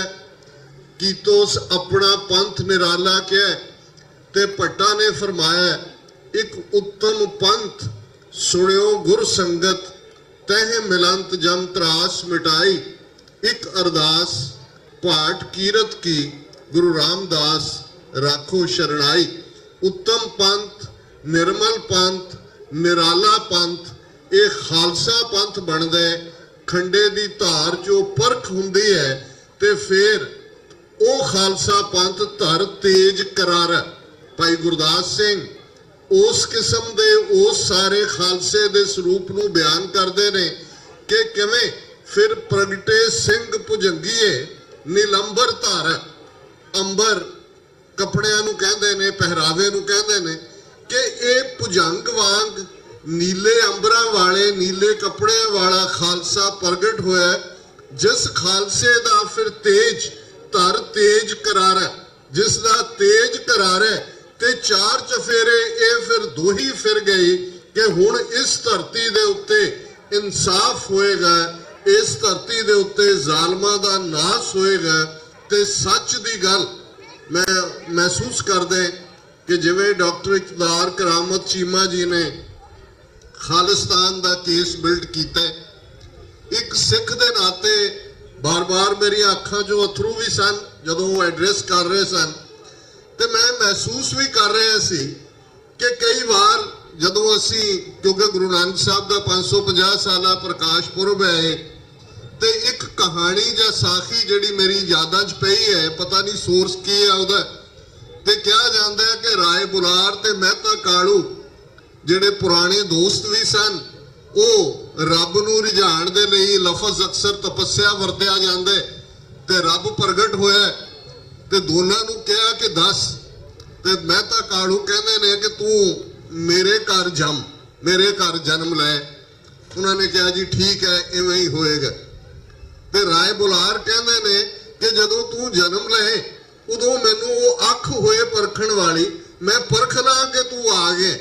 ਤੇ ਮੈਂ ਕਈ ਵਾਰ ਇਹ ਮਹਿਸੂਸ ਕਰਦਾ ਜਦੋਂ ਅਸੀਂ ਪੁਰਾਤਨ ਜਨਮ ਸਾਖੀਆਂ ਦਾ ਸੋਰਸ ਦੇਖਦੇ, ਤੇ ਮਹਿਤਾ ਕਾਲੂ ਆਪਣੇ ਮੁਖ ਤੋਂ ਇਹ ਕਹਿੰਦੇ ਨੇ ਕਿ ਲੋਕ ਆਖਦੇ ਹਨ ਕਾਲੂ ਤੇਰੇ ਘਰ ਅਵਤਾਰ ਜੰਮਿਆ ਹੈ, ਮੇਰੇ ਘਰ ਤਾਂ ਨਖੱਟੂ ਜੰਮਿਆ ਹੈ, ਐਸੇ ਜੰਮਣੇ ਸੇ ਤੋਂ ਤੂੰ ਨਿਜ ਜੰਮ ਦੋ। ਹੁਣ ਜ਼ਾਹਰ ਹੈ ਅਸੀਂ ਦੁਨੀਆਦਾਰੀ ਐਂਗਲ ਤੋਂ ਦੇਖੀਏ, ਇੱਕ ਪਟਵਾਰੀ ਇਹ ਡ੍ਰੀਮ ਕਰੇਗਾ ਕਿ ਉਹਦਾ ਮੁੰਡਾ ਤਹਿਸੀਲਦਾਰ ਲੱਗ ਜਾਏ, ਜਿਵੇਂ ਅਸੀਂ ਸਾਰੇ ਪ੍ਰੋਫੈਸ਼ਨਲ ਲੋਕ ਕਰਦੇ, ਤੇ ਇੱਧਰ ਉਹ ਬਾਬਾ ਨਾਨਕ ਜਿਹੜੇ ਸੱਚਾ ਸੌਦੇ ਦਾ ਸਬਕ ਵੀ ਸਿਖਾਉਂਦੇ ਨੇ, ਜਿਨ੍ਹਾਂ ਦੇ ਨਾਲ ਉਹ ਫਕੀਰਾਂ ਦੀ ਸੰਗਤ ਹੈ, ਉਹ ਦੁਨਿਆਵੀ ਅੱਖ ਕਦੇ ਪਛਾਣ ਨਹੀਂ ਸਕਦੀ। ਤੇ ਰਾਏ ਬੁਲਾਰ ਉਹ ਸ਼ਖਸੀਅਤ ਨੇ, ਜੇ ਅੱਜ ਅਸੀਂ ਨਨਕਾਣਾ ਸਾਹਿਬ ਦੀ ਗੱਲ ਕਰਦੇ, 750 ਮੁਰੱਬਾ ਜ਼ਮੀਨ ਜਿਹਦੇ ਚ ਸਾਰਾ ਨਨਕਾਣਾ ਸਾਹਿਬ ਟਾਊਨ ਵਸਿਆ ਹੋਇਆ ਹੈ, ਇਹ ਕੋਈ ਬਾਤ ਨਹੀਂ। ਰਾਏ ਬੁਲਾਰ ਇਸ ਕਦਰ ਗੁਰੂ ਨਾਨਕ ਸਾਹਿਬ ਦੇ ਉੱਤੇ ਅਮਨਾ ਰੱਖਦੇ ਨੇ ਕਿ ਉਹ ਕਹਿੰਦੇ ਨੇ ਇਹ ਮੇਰਾ ਸ਼ਹਿਰ ਹੀ, ਮੇਰਾ ਇਹ ਸਾਰਾ ਇਲਾਕਾ ਹੀ ਨਾਨਕ ਦੇ ਨਾਂ ਤੇ ਵਸਦਾ, ਇਹ ਨਾਨਕ ਆਣੇ, ਇੱਥੇ ਨਾਨਕ ਆਏ ਨੇ। ਅੱਜ ਵੀ ਉਹ ਦੌਲਤਾਂ ਦਾਈ ਹੋਏ, ਉਹ ਰਾਏ ਬੁਲਾਰ ਹੋਏ, ਉਹ ਭਾਈ ਮਰਦਾਨੇ ਦੀ ਰਬਾਬ ਹੋਏ। ਬਹੁਤ ਵਾਰ ਮੈਂ ਦੇਖਦਾ ਕਿ ਅਸੀਂ ਇਤਿਹਾਸ ਦੇ ਵਿੱਚ ਕੁਝ ਇਸ ਕਿਸਮ ਦੇ ਪਿਛੋਕੜ 'ਚ ਫਸੇ। ਜ਼ਾਹਰ ਹੈ ਸਾਚੀ ਸਾਖੀ 'ਚ ਸਰਦਾਰ ਕਪੂਰ ਸਿੰਘ ਇੱਕ ਵਾਕਿਆ ਬਿਆਨ ਕਰਦੇ ਨੇ। ਉਹ ਕਹਿੰਦੇ ਨੇ ਕਿ ਮੈਂ ਲੰਡਨ ਜਾ ਰਿਹਾ ਸੀ, ਕਿਉਂਕਿ ਉੱਥੇ ਉਹ ਪੜ੍ਹਦੇ ਸਨ ਕੈਂਬਰਿਜ ਦੇ ਵਿੱਚ, ਔਰ ਉਸੇ ਜਹਾਜ਼ ਦੇ ਵਿੱਚ ਕਾਇਦੇ ਆਜ਼ਮ ਮੁਹੰਮਦ ਅਲੀ ਜਿਨਾ ਜਿਹੜੇ ਪਾਕਿਸਤਾਨ ਦੇ ਬਾਨੀ ਨੇ, ਉਹ ਵੀ ਸਫ਼ਰ ਕਰ ਰਹੇ ਸਨ। ਉਸ ਜ਼ਮਾਨੇ 'ਚ ਹਵਾਈ ਜਹਾਜ਼ ਨਹੀਂ ਸੀ ਜਾਣ ਲਈ, ਸਮੁੰਦਰੀ ਸਫ਼ਰ ਸੀ, ਕਈ ਹਫ਼ਤੇ ਲੱਗਦੇ ਸਨ। ਔਰ ਉਹ ਕਹਿਣ ਲੱਗੇ ਕਿ ਉਹਨਾਂ ਨੇ ਮੈਨੂੰ ਦੇਖਿਆ ਤੇ ਮੈਨੂੰ ਉਹਨਾਂ ਨੇ ਕਿਹਾ ਵੀ ਆ ਮੁੰਡਿਆ ਤੈਨੂੰ ਪਾਣੀ ਧਾਣੀ ਪਿਆਵਾਂ।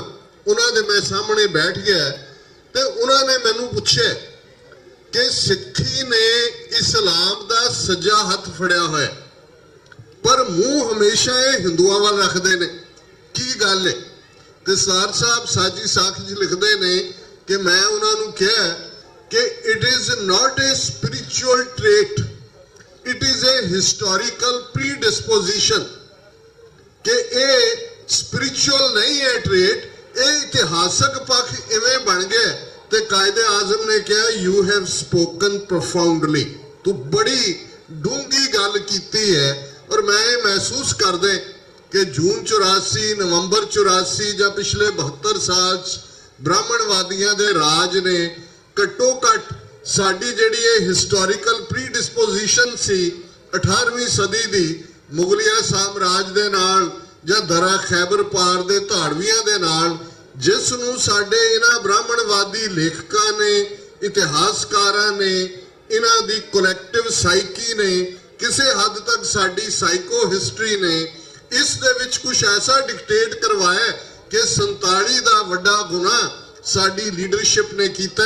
ਔਰ ਮੈਂ ਸਮਝਦਾ ਵੀ ਇਹ ਅਕਾਲ ਪੁਰਖ ਦੀ ਰਹਿਮਤ ਹੈ ਕਿ ਅੱਜ ਜੇ ਡਾਕਟਰ ਇਕਤਦਾਰ ਕਰਾਮਤ ਚੀਮੇ ਵਰਗੇ ਅਸੀਂ ਬੇਘਰੇ ਲੋਕ ਹੈ, ਕੋਈ ਸਾਡਾ ਮੁਲਕ ਨਹੀਂ ਹੈ। ਔਰ ਜਿਵੇਂ ਉਹਨਾਂ ਨੇ ਕਿਹਾ ਵੀ ਯੂਨਾਈਟਿਡ ਨੇਸ਼ਨਸ ਤਾਂ ਅੱਜ 193 ਦੇਸ਼ਾਂ ਦੀ ਨੁਮਾਇੰਦਾ ਸੰਸਥਾ ਹੈ, ਉੱਥੇ ਕੇਸ ਵੀ ਦੇਸ਼ ਲੈ ਕੇ ਜਾਂਦੇ ਨੇ। ਪਰ ਇਹ ਬਾਬੇ ਨਾਨਕ ਦਾ ਚਮਤਕਾਰ ਨਹੀਂ ਤੇ ਕੀ ਹੈ ਕਿ ਇੱਕ ਸਿਆਲਕੋਟ ਦਾ ਮੁੰਡਾ ਉੱਥੋਂ ਹੁੰਦਿਆਂ ਲੰਡਨ ਪਹੁੰਚ ਜਾਂਦਾ ਹੈ, ਯੂਨਾਈਟਿਡ ਨੇਸ਼ਨਸ ਦਾ ਐਡਵਾਈਜ਼ਰ ਬਣਦਾ ਹੈ, ਉਸ ਚਾਰਟਰ ਆਫ ਰਾਈਟਸ ਜਿਹੜਾ ਮਜ਼ਹਬ ਦੇ ਨਾਂ ਤੇ ਆਣਾ ਉਹਦਾ ਚੇਅਰਪਰਸਨ ਹੈ, ਤੇ ਉਹ ਅੱਡੀ ਗੱਡ ਦਿੰਦਾ ਕਿ ਵੀ ਤੁਸੀਂ ਆ ਦੁਨੀਆ ਦੇ ਵਿੱਚ ਧਰਮਾਂ ਦੇ ਰੋਲ ਦੀ ਗੱਲ ਕਰਦੇ ਹੋ, ਜਗਤ ਗੁਰੂ ਗੁਰੂ ਗ੍ਰੰਥ ਸਾਹਿਬ ਕਿੱਥੇ ਨੇ? ਇਹ ਛੋਟੀ ਗੱਲ ਨਹੀਂ ਹੈ। ਇਹ ਬਾਬੇ ਨਾਨਕ ਦਾ ਜਦੋਂ ਅਸੀਂ ਕ੍ਰਿਸ਼ਮੇ ਦੀ ਗੱਲ ਕਰਦੇ 72 ਸਾਲ ਤੋਂ ਅਸੀਂ ਅਰਦਾਸ ਕਰ ਰਹੇ ਹਾਂ ਖੁੱਲੇ ਦਰਸ਼ਨ ਦੀਦਾਰ ਤੇ ਸੇਵਾ ਸੰਭਾਲ, ਜਿਹੜੇ ਗੁਰਦੁਆਰੇ ਸਾਡੇ ਤੋਂ ਵਿਛੜੇ ਨੇ। ਇਮਰਾਨ ਖਾਨ ਜਿਹੜੇ ਨੇ ਉਹ ਪ੍ਰਾਈਮ ਮਿਨਿਸਟਰ ਬਣਦੇ ਨੇ 2-3 ਮਹੀਨੇ ਪਹਿਲਾਂ, ਅਰਦਾਸ 72 ਸਾਲ ਤੋਂ ਹੈ, ਐਫਰਟ ਵੀ ਪਿਛਲੇ 20 ਸਾਲ ਤੋਂ ਚੱਲ ਰਿਹਾ ਹੈ। ਪਰ ਇਹ ਐਲਾਨ ਹੁੰਦਾ ਕਿ 28 ਨਵੰਬਰ ਨੂੰ ਸੰਗੇ ਬੁਨਿਆਦ ਰੱਖਿਆ ਜਾਏਗਾ ਉਸ ਕਰਤਾਰਪੁਰ ਦੇ ਕੋਰੀਡੋਰ ਦਾ। ਔਰ ਮੈਂ ਇਹ ਰਿਕਮੈਂਡ ਕਰਾਂਗਾ ਕਿ ਉਸ ਸਪੀਚ ਨੂੰ ਜ਼ਰੂਰ ਸੁਣੋ ਜਿਹੜੀ ਕਿ ਉਸ ਸੰਗੇ ਬੁਨਿਆਦ ਨੀਂਹ ਪੱਥਰ ਰੱਖਣ ਵੇਲੇ ਇਮਰਾਨ ਖਾਨ ਨੇ ਦਿੱਤੀ।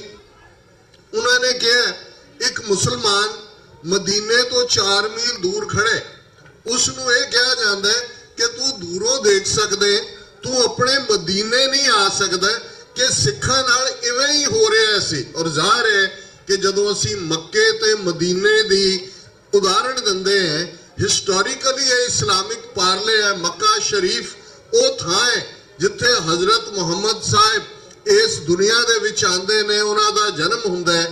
ਮਦੀਨਾ ਜਿੱਥੇ ਉਹ ਆਰਾਮ ਫਰਮਾ ਰਹੇ ਨੇ, ਜਿੱਥੇ ਉਹਨਾਂ ਨੇ ਆਪਣਾ ਸਰੀਰ ਵੀ ਛੱਡਿਆ। ਔਰ ਜਦੋਂ ਦੁਨੀਆ ਦੇ ਵਿੱਚ ਆਈਡੀਅਲ ਰਿਆਸਤਾਂ ਦੀ ਗੱਲ ਹੁੰਦੀ ਹੈ, ਡੈਮੋਕ੍ਰੇਸੀ ਅੱਜ ਅਸੀਂ ਗੱਲ ਕਰਦੇ ਹਾਂ, ਪਹਿਲੀ ਰਿਆਸਤ ਰਿਆਸਤੇ ਮਦੀਨੇ ਜਿਸ ਨੇ ਟ੍ਰੈਂਡ ਸੈੱਟ ਕੀਤਾ ਕਿ ਮਾਈਨੋਰਿਟੀਜ਼ ਦੇ ਨਾਲ ਕਿਵੇਂ ਡੀਲ ਕਰਨੇ, ਬਾਕੀਆਂ ਦੇ ਨਾਲ ਕਿਵੇਂ ਡੀਲ ਕਰਨੇ, ਆਈਡੀਅਲ ਰਿਆਸਤ ਕੀ ਹੈ। ਤੇ ਜਦੋਂ ਅਸੀਂ ਆਪਣਾ ਮੱਕਾ ਮਦੀਨਾ ਕਹਿੰਦੇ ਹਾਂ, ਨਨਕਾਣਾ ਸਾਹਿਬ ਗੁਰੂ ਨਾਨਕ ਸਾਹਿਬ ਪ੍ਰਗਟ ਹੁੰਦੇ ਨੇ, ਪ੍ਰਕਾਸ਼ਮਾਨ ਹੁੰਦੇ ਨੇ, ਕਰਤਾਰਪੁਰ ਦੀ ਸਰਜ਼ਮੀਨ ਰਾਵੀ ਦਾ ਕੰਢਾ, ਉਸ ਧਰਤੀ ਦੀ ਹਿੱਕ ਦੇ ਉੱਤੇ ਹਲ ਗੁਰੂ ਨਾਨਕ ਸਾਹਿਬ ਆਪਣੇ ਕਰ ਕਮਲਾਂ ਦੇ ਨਾਲ ਚਲਾਉਂਦੇ ਨੇ। ਉਹ ਸਿਟੀ ਆਫ ਕ੍ਰੀਏਟਰ ਕਰਤਾਰ ਦਾ ਸ਼ਹਿਰ ਜਿੱਥੇ ਸਾਰੇ ਟੁਗੇਦਰ, ਸਾਰੇ ਇਕੱਠੇ ਇਬਾਦਤ ਵੀ ਕਰਦੇ ਨੇ, ਕੋਈ ਭੁੱਖਾ ਨਹੀਂ ਸੌਂਦਾ। ਸੱਚ ਦੇ ਕਿਲੇ ਚੋਂ ਗੁਰੂ ਨਾਨਕ ਦਾ ਚਲਾਇਆ ਰਾਜ ਜਦੋਂ 14 ਮਈ 1710 ਨੂੰ ਹਕੀਕਤ ਬਣਦੇ ਤੇ ਫਿਰ ਇਹੀ ਲਫ਼ਜ਼ ਸਿੱਕੇ ਤੇ ਉਕਰੇ ਜਾਂਦੇ ਨੇ, ਸਿੱਕਾ ਜ਼ਦ ਬਰ ਹਰ ਦੋ ਆਲਮ ਤੇਗ ਨਾਨਕ ਵਾਹ ਬਸ, ਕੇ ਦੋ ਜਹਾਨਾਂ ਦੇ ਵਿੱਚ ਇਹ ਸਿੱਕਾ ਗੁਰੂ ਨਾਨਕ ਦੀ ਤੇਗ ਦੀ ਬਦੌਲਤ ਤੇ ਫਤਿਹ ਗੋਬਿੰਦ ਸਿੰਘ ਫਜ਼ਲ ਸ਼ਾਹੇ ਸ਼ਾਹਾਂ ਫਜ਼ਲ ਸੱਚਾ ਸਾਹਿਬ ਅਸ, ਇਹ ਰਾਜ ਦੀ ਗੱਲ ਹੈ। ਗੁਰੂ ਨਾਨਕ ਗੁਰੂ ਗੋਬਿੰਦ ਸਿੰਘ ਸਾਹਿਬ ਦੀ ਵਿਚਾਰਧਾਰਾ ਤਾਂ ਹੀ ਉਸ ਧਰਤੀ ਦੇ ਉੱਤੇ ਐਮਬੋਡੀਮੈਂਟ ਹੋ ਕੇ ਬਣਦੀ ਹੈ। ਤੇ ਪਹਿਲਾ ਸ਼ਾਹੀ ਫਰਮਾਨ ਔਰ ਲੈਂਡ ਰਿਫਾਰਮ ਦੀ ਗੱਲ ਦੁਨੀਆ 'ਚ ਅੱਜ ਵੀ ਹੁੰਦੀ ਹੈ, ਫ੍ਰੈਂਚ ਰੈਵੋਲੂਸ਼ਨ ਦੀ ਗੱਲ ਹੁੰਦੀ ਹੈ, ਪਰ ਜੇ ਅਸੀਂ ਹਿਊਮਨ ਹਿਸਟਰੀ 8000 ਸਾਲ 'ਚ ਕੋਈ ਲੈਂਡ ਰਿਫਾਰਮ ਦਾ ਪ੍ਰੀਕਰਸਰ ਦੇਖਣਾ ਹੈ ਤੇ ਪਹਿਲਾ ਆਰਡੀਨੈਂਸ ਖਾਲਸਾ ਰਾਜ ਦਾ ਕਿ ਜ਼ਮੀਨ ਵਾਹੁਣ ਵਾਲਾ ਜ਼ਮੀਨ ਦਾ ਮਾਲਕ ਹੈ।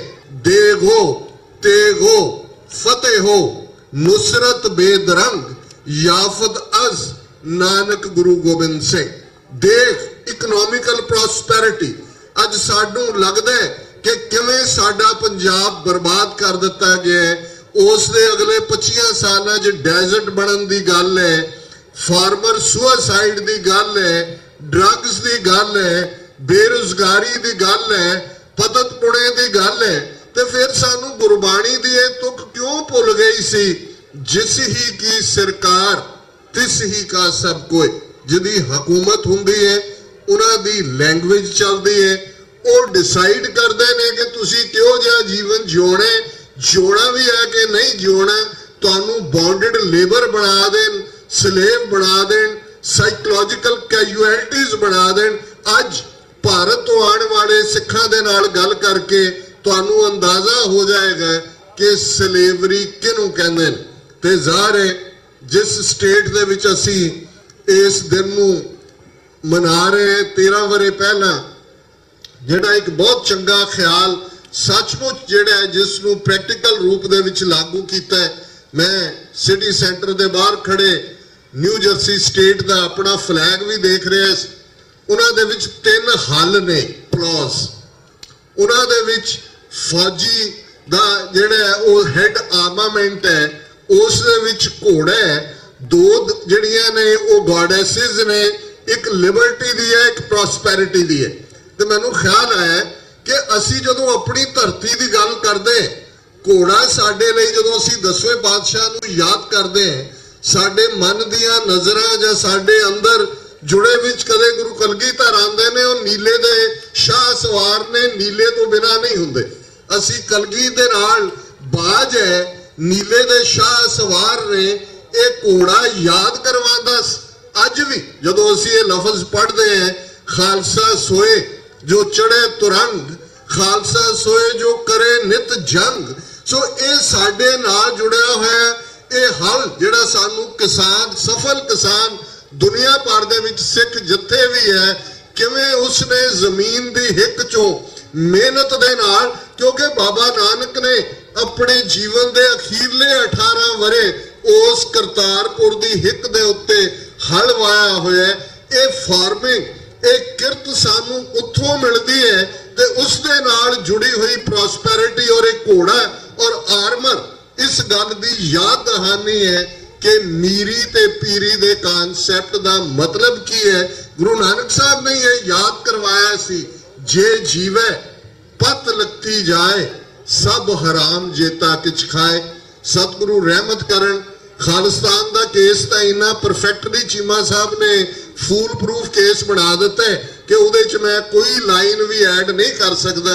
ਹਾਂ, ਇੱਕ ਸ਼ਲੋਕ ਜ਼ਰੂਰ ਗੁਰੂ ਅਰਜਨ ਸਾਹਿਬ ਦਾ ਮੈਨੂੰ ਯਾਦ ਆ ਰਿਹਾ 12 ਤੇ ਵਧੀਕ ਦੇ ਵਿੱਚ, ਜਿਸ 'ਚ ਉਹਨਾਂ ਨੇ ਫਰਮਾਇਆ ਕਿ ਘੋੜੜੇ ਚੜ ਕੇ ਕੁੰਦੇ ਪਕੜੇ, ਖੁੰਡੀ ਦੀ ਖਿਡਾਰੀ, ਹੰਸਾਂ ਸੇਤੀ ਚਿਤ ਉਲਾਸੇ, ਕੁੱਕੜ ਦੀ ਉਡਾਰੀ। ਜ਼ਾਹਰ ਹੈ ਉਸ ਵੇਲੇ ਜੇ ਪੋਲੋ ਗੇਮ ਜਿਹੜੀ ਘੋੜੇ ਤੇ ਚੜ ਕੇ ਖੇਡੀ ਜਾਂਦੀ ਹੈ, ਇਹ ਪੂਰੀ ਡਿਵੈਲਪ ਨਹੀਂ ਸੀ ਹੋਈ, ਲੇਕਿਨ ਘੋੜੇ ਤੇ ਚੜ ਕੇ ਹੀ ਪੋਲੋ ਖੁੰਡੀ ਵਾਂਗ ਖੇਡਿਆ ਜਾਂਦਾ ਸੀ। ਤੇ ਗੁਰੂ ਸਾਹਿਬ ਨੇ ਫਰਮਾਇਆ, ਗੁਰੂ ਅਰਜਨ ਸਾਹਿਬ ਦਾ ਇਹ ਸ਼ਲੋਕ ਹੈ ਕਿ ਜੇ ਤੁਸੀਂ ਪੋਲੋ ਖੇਡਣੀ ਹੈ, ਖੁੰਡੀ ਦਾ ਖਿਡਾਰੀ ਬਣਨਾ, ਘੋੜੇ ਤੇ ਤੁਸੀਂ ਚੜ ਗਏ ਹੋ ਤੇ ਉਹਦੀ ਤੁਸੀਂ ਕਾਠੀ ਨੂੰ ਘੁੱਟ ਕੇ ਫੜਿਆ ਹੋਇਆ ਕਿ ਮੈਂ ਕਿਤੇ ਡਿੱਗ ਨਾ ਪਵਾਂ, ਤੇ ਫਿਰ ਤੁਸੀਂ ਇਹ ਪੋਲੋ ਨਹੀਂ ਖੇਡ ਸਕਦੇ ਕਿ ਜੇ ਘੋੜੇ ਤੇ ਤੁਸੀਂ ਨਿਡਰ ਹੋ ਕੇ ਨਹੀਂ ਬਹਿੰਦੇ। ਤੇ ਦੂਜੀ ਤੁਕ 'ਚ ਯਾਦ ਕਰਵਾਇਆ, ਹੰਸਾਂ ਸੇਤੀ ਚਿਤ ਉਲਾਸੇ, ਕੁੱਕੜ ਦੀ ਉਡਾਰੀ। ਕਿ ਤੁਸੀਂ ਇਮੇਜਿਨ ਤਾਂ ਕਰਦੇ ਹੋ ਕਿ ਤੁਸੀਂ ਹੰਸਾਂ ਵਾਂਗ ਮਾਨਸਰੋਵਰ ਦੇ ਉੱਤੇ, ਹਿਮਾਲਿਆ 'ਚ, ਚੀਨ ਦੇ ਸਕਾਈ ਦੇ ਵਿੱਚ ਉੱਡਣਾ, ਪਰ ਤੁਹਾਡੀ ਜ਼ਿਹਨੀਅਤ ਦੇ ਵਿੱਚ ਕੁੱਕੜ ਦੀ ਉਡਾਰੀ ਬਣੀ ਹੋਈ ਹੈ। ਤੁਸੀਂ ਕੁੱਕੜ ਤੋਂ ਬਿਯੋਂਡ ਜਾਣਾ ਨਹੀਂ ਚਾਹੁੰਦੇ, ਬੜੇ ਤੁਸੀਂ ਜਿਹੜਾ ਇਮੇਜਿਨ ਹੰਸ ਨੂੰ ਕਰਦੇ ਹੋ। 30 ਮਿਲੀਅਨ ਸਿੱਖ ਕੌਮ ਦੁਨੀਆ ਭਰ ਦੇ ਅੰਦਰ 5 ਮਿਲੀਅਨ ਸਿੱਖ ਡਾਇਸਪੋਰਾ ਹੈ, 50,320 ਸਕੁਅਰ ਕਿਲੋਮੀਟਰ ਸਾਡੇ ਕੋਲੋਂ ਜ਼ਮੀਨ ਹੈ। ਮਾਝਾ, ਮਾਲਵਾ, ਦੁਆਬਾ ਕਦੇ ਹਿਸਟਰੀ 'ਚ ਇਕੱਠੇ ਨਹੀਂ ਹੋਏ। ਅੱਜ ਸਾਡਾ ਨਿਊਕਲੀਅਸ ਹੈ। ਗੰਗਾਨਗਰ, ਹਨੂਮਾਨਗੜ੍ਹ ਇੱਧਰ ਲੱਗਦੇ ਨੇ, ਸਿਰਸਾ, ਅੰਬਾਲਾ ਇੱਧਰ ਹੈ। ਨੇਪਾਲ ਦਾ ਇੱਕ ਡੀ ਟੈਲੀਗ੍ਰਾਫ ਪੇਪਰ ਹੈ, ਉਹਨਾਂ 'ਚ ਇੱਕ ਆਰਟੀਕਲ 4 ਦਿਨ ਪਹਿਲਾਂ ਆਇਆ। ਉਹਨਾਂ ਨੇ ਕਿਹਾ ਮੋਦੀ ਦਾ ਗ੍ਰੇਟ ਡਿਵਾਈਡਰ ਇਨ ਚੀਫ, ਜਿਵੇਂ ਟਾਈਮ ਮੈਗਜ਼ੀਨ ਨੇ ਕਿਹਾ, ਉਹਨੇ ਕਿਹਾ we will love to have sovereign Punjab as hour neighbour. ਇੱਕਦਮ ਮੇਰਾ ਦਿਮਾਗ, ਔਰ ਉਹਨਾਂ ਨੇ ਕਿਹਾ ਕਿ ਵੀ head the honour of having ਮਹਾਰਾਣੀ ਜਿੰਦਾ ਐਜ਼ ਦਾ ਸਟੇਟ ਗੈਸਟ। ਇਹ 1846 ਤੋਂ ਬਾਅਦ ਦੀ ਗੱਲ ਹੈ। ਇਸ ਗੱਲ ਦਾ ਧਿਆਨ ਰਹੇ ਕਿ ਸਾਡੀਆਂ ਹੱਦਾਂ ਨੇਪਾਲ ਦੀ ਅਖਬਾਰ ਸਾਨੂੰ ਯਾਦ ਕਰਵਾ ਰਹੀ ਹੈ, ਲੇਕਿਨ ਸਾਡਾ ਇੱਕ ਵੱਡਾ ਹਿੱਸਾ ਮੁਰਦੇ ਹਾਣ ਦੇ ਵਿੱਚ ਆਪਣਿਆਂ ਨੂੰ ਹੀ ਜਿਹੜਾ ਉਹਨਾਂ ਦੇ ਸਿਰ 'ਚ ਸਵਾਹ ਪਾਉਣ ਤੇ ਲੱਗਾ ਹੋਇਆ ਹੈ। ਇਸ ਜਿਹੜੀ ਅਹਿਸਾਸੇ ਕਮਤਰੀ ਹੈ, ਇੱਕ ਘਟੀਆਪਨ ਦਾ ਅਹਿਸਾਸ ਹੈ, ਇਨਫੀਰੀਅਰਿਟੀ ਕੰਪਲੈਕਸ ਹੈ, ਇਸ ਚੋਂ ਨਿਕਲੀਏ। दुनिया सुन रही है। अल्लामा इकबाल ने कहा सी, बड़े शौक से सुन रहा था जमाना, हम ही सौ गए दास्तां कहते कहते। दुनिया देख रही है। खालिस्तान की गल, करतारपुर लांघे की गल हुंदी है, चीन की फॉरेन मिनिस्ट्री वेलकम करती है, चीन का एंबेसडर अपनी घरवाली दे नाल दरबार साहब के दर्शनां नूं आउंदा है, वाघे आउंदा है। वो चाइना पाकिस्तान इकोनॉमिकल कॉरीडोर की एक्सटेंशन की गल करते हैं, रशियन एंबेसडर वेलकम करते, स्टेट डिपार्टमेंट वेलकम करते। करतारपुर लांघे चों सानू तां खालिस्तान नजर आंदे। फ्लड ऑफ लव तो है ही है दोनों कौमां दे विच, पर साडा वड्डा हिस्सा अज भी उस नैगेटिविटी दे विच है। उस चों निकलीए। ये वेले गुरु ने कौम नूं बेघरे नहीं रहन देना। सरदार कपूर सिंह ਜਿਹੜੇ ਬਹੁਤ ਵੱਡੇ ਫਿਲਾਸਫਰ ਹੋਏ ਨੇ 20ਵੀਂ ਸਦੀ ਦੇ, ਅਕਸਰ ਉਦਾਸ ਪਲਾਂ ਦੇ ਵਿੱਚ ਵੀ ਹੋਏ ਕਹਿੰਦੇ ਸਨ ਕਿ ਗੁਰੂ ਕਲਗੀਧਰ ਦਾ ਇਕਰਾਰਨਾਮਾ ਪੰਥ ਦੇ ਨਾਲ, ਪੰਥ ਖਾਲਸਾ ਖੇਤੀ ਮੇਰੀ ਹਉ ਸੰਭਾਲ ਕਰੋ ਤਿਸ ਕੇਰੀ, ਕਿ ਗੁਰੂ ਕਲਗੀਧਰ ਨੇ ਬੇਘਰੇ ਨਹੀਂ ਰਹਿਣ ਦੇਣਾ।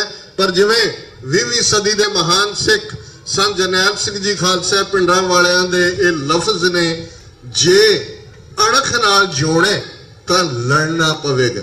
ਤੇ ਇਹ ਜਿਹੜਾ ਪਾਰਟ ਹੈ, ਜਿਹੜਾ ਵੱਡਾ ਹਿੱਸਾ ਇੱਕ ਸਾਡਾ ਆਰਾਮ ਪ੍ਰਸਤੀ ਦੇ ਵਿੱਚ ਮੈਟੀਰੀਅਲਿਸਟਿਕ ਪਰਸਿਊਟ, ਬਹੁਤ ਛੋਟੀ ਦੁਨੀਆ ਬਣਾ ਕੇ ਸਾਨੂੰ ਅੱਗਾ ਵੀ ਭੁੱਲਿਆ ਹੋਇਆ ਹੈ, ਗੁਰੂ ਦਾ ਫਰਮਾਨ ਵੀ ਭੁੱਲਿਆ ਹੋਇਆ ਹੈ, ਸਰਬੰਸਦਾਨੀ ਪਿਤਾ ਦਾ ਇਹ ਫਰਮਾਨ ਵੀ ਭੁੱਲਿਆ ਹੋਇਆ ਕਿ ਇਨ ਪੁੱਤਰਨ ਕੇ ਸੀਸ ਪਰ ਵਾਰ ਦਿਏ ਸੁਤ ਚਾਰ, ਚਾਰ ਮੁਏ ਤੋਂ ਕਿਆ ਹੁਆ ਜੀਵਤ ਕਈ ਹਜ਼ਾਰ। सतगुरु रहमत करन। अल्टीमेटली दरियाए जमुना तो वाघा तक इंडिपेंडेंट सॉवरन नेशन खालिस्तान, जेड़ा इकोनॉमिकली अपनी इंसैप्शन दे पहले 10 सालों दे विच दुनिया दी फर्स्ट वर्ल्ड कंट्री होएगा। 5 मिलियन सिख डायस्पोरा उवें ही खालिस्तान बनाएगा। जिवें ईस्ट तैमूर दी गल हुई, ताज़ा ताज़ा साउथ सुडान होने दे विच आया, किवें यहूदियों ने इजराइल बनाया। भावें जो इजरायली कर रहे हैं फिलिस्तीनियों नाल, उहनूं असीं हमेशा कंडेम करते हैं, पर एक कानसैप्ट की गल है। और जे मदीना की रियासत तो शुरू होके मजहब ते आधारित पाकिस्तान होने च 55-56 मुल्कां चों इक्को एक न्यूक्लीयर मुल्क है, कमजोरियां दे बावजूद इन्हां दियां राह दी जिस किस्म की इंटरफेरेंस बलोचिस्तान तो लैके गिलगित बाल्टिस्तान तक है, पाकिस्तान 72 साल दे विच उसने सस्टेन किया सारे प्रैशर नूं। ते असीं तां ऑलरेडी बाबा बंदा सिंह बहादुर दा राज, 12 सिख मिसलां दा राज, 1799 तो लैके 1849 तक 50 साल दा वो राज, जिस दे जाण ते सब तो ज्यादा कीरने शाह मुहम्मद पाउंदे, जदों कहंदे कि सारे ही हिंदू मुसलमान राजी वसदे सन, कोई तीजी कौम नहीं सी आई। अज उस राज दे वारिस, उस खालसे दे वारिस, जेड़ा 3.5 सदी 320 वरियां दा इतिहास, जे साडे अंदर खालिस्तान दी गल दिन रात इवें ही गर्दिश नहीं करदी जिवें लहू करदे, ते फिर ये देखना पेगा कि की किते असीं गोरखनाथ मछंदरनाथ दे चेले तां नहीं बन गए, जोगा दे नाथ थल्ले उच्ची उच्ची होर कई कुछ करना। ये बहुत सारा कर्मकांड असीं अडॉप्ट कीता। ਪਰ ਅਲਟੀਮੇਟਲੀ ਪੋਲੀਟੀਕਲ ਫਰੀडम, ਖਾਲਿਸਤਾਨ ਦੀ ਆਜ਼ਾਦੀ, ਰਾਈਟ ਆਫ ਸੈਲਫ ਡਿਟਰਮੀਨੇਸ਼ਨ, ਔਰ ਇਹਨਾਂ ਲਫ਼ਜ਼ਾਂ ਦੇ ਨਾਲ ਜਿਹੜਾ ਪੁਰਾਤਨ ਸਿੰਘਾਂ ਨੇ ਆਪਣੀਆਂ ਕੁਰਬਾਨੀਆਂ ਦੇ ਕੇ ਜੋ ਐਸਟੈਬਲਿਸ਼ ਕੀਤਾ ਹੈ, ਔਰ ਅੱਜ ਇਹਨਾਂ 4 ਦਹਾਕਿਆਂ ਦੇ ਅੰਦਰ 1.5 ਲੱਖ ਤੋਂ ਜ਼ਿਆਦਾ ਖਾਲਿਸਤਾਨ ਦੇ ਸ਼ਹੀਦ ਸਿੰਘ ਸਿੰਘਣੀਆਂ ਨੂੰ ਆਪਣੀਆਂ ਯਾਦਾਂ 'ਚ ਲਿਆਈਏ। ਤਿਹਾੜ ਜੇਲ੍ਹ ਵੱਲ ਮੂੰਹ ਕਰਕੇ ਭਾਈ ਜਗਤਾਰ ਸਿੰਘ ਹਵਾਰਾ, ਜਿਨ੍ਹਾਂ ਦੇ ਪੈਰਾਂ 'ਚ ਬੇੜੀਆਂ ਨੇ, ਸਰੀਰਕ ਤੌਰ ਤੇ ਉਹਨਾਂ ਦਾ ਮੈਡੀਕਲ ਟ੍ਰੀਟਮੈਂਟ ਵੀ ਨਹੀਂ ਹੈ, ਪਰ ਜਦੋਂ ਤੁਸੀਂ ਉਹਨਾਂ ਨੂੰ ਦੇਖਦੇ ਹੋ 4 ਚਫੇਰੇ ਪੁਲਿਸ ਦੇ ਵਿੱਚ ਵੀ ਘਿਰੇ ਹੋਏ, ਚਿਹਰੇ ਤੇ ਦਗਦਗ ਕਰਦਾ ਨੂਰ ਹੈ, ਖਾਲਿਸਤਾਨ ਜ਼ਿੰਦਾਬਾਦ ਲਬਾਂ ਦੇ ਉੱਤੇ ਹੈ। ਇਹ ਹੈ ਆਜ਼ਾਦ ਸਪਿਰਿਟ। ਕੋਈ ਲੋਕਾਂ ਨੂੰ ਕੋਈ ਜਿਹੜੇ ਉਹ ਪੋਲੀਟੀਕਲ ਟੈਰੀਟਰੀ ਤਾਂ ਤੁਹਾਡੀ ਵਿਲ ਲੈਂਦੀ ਹੈ। ਐਵੇਂ ਨਹੀਂ ਪ੍ਰੋਫੈਸਰ ਪੂਰਨ ਸਿੰਘ ਨੇ ਕਿਹਾ ਸੀ, ਧੁਰਥੀ ਆਜ਼ਾਦ। ਇਹ ਸਤਿਗੁਰ ਦੇ ਬੰਦੇ, ਸਤਿਗੁਰ ਦੇ ਬੰਦੇ ਧੁਰਥੀ ਆਜ਼ਾਦ ਨੇ। ਆਜ਼ਾਦੀ ਸਾਡਾ ਅੰਦਰ ਹੈ। ਖਾਲਸੇ ਦਾ ਮਤਲਬ ਹੀ ਬਾਦਸ਼ਾਹ ਜਾਂ ਬਾਗੀ ਹੈ। सतगुरु रहमत करन, दिल्ली तख्त पर बहेगी, आप गुरु की फौज, छतर चुलेंगे सीस पर, बड़ी करेगी मौज।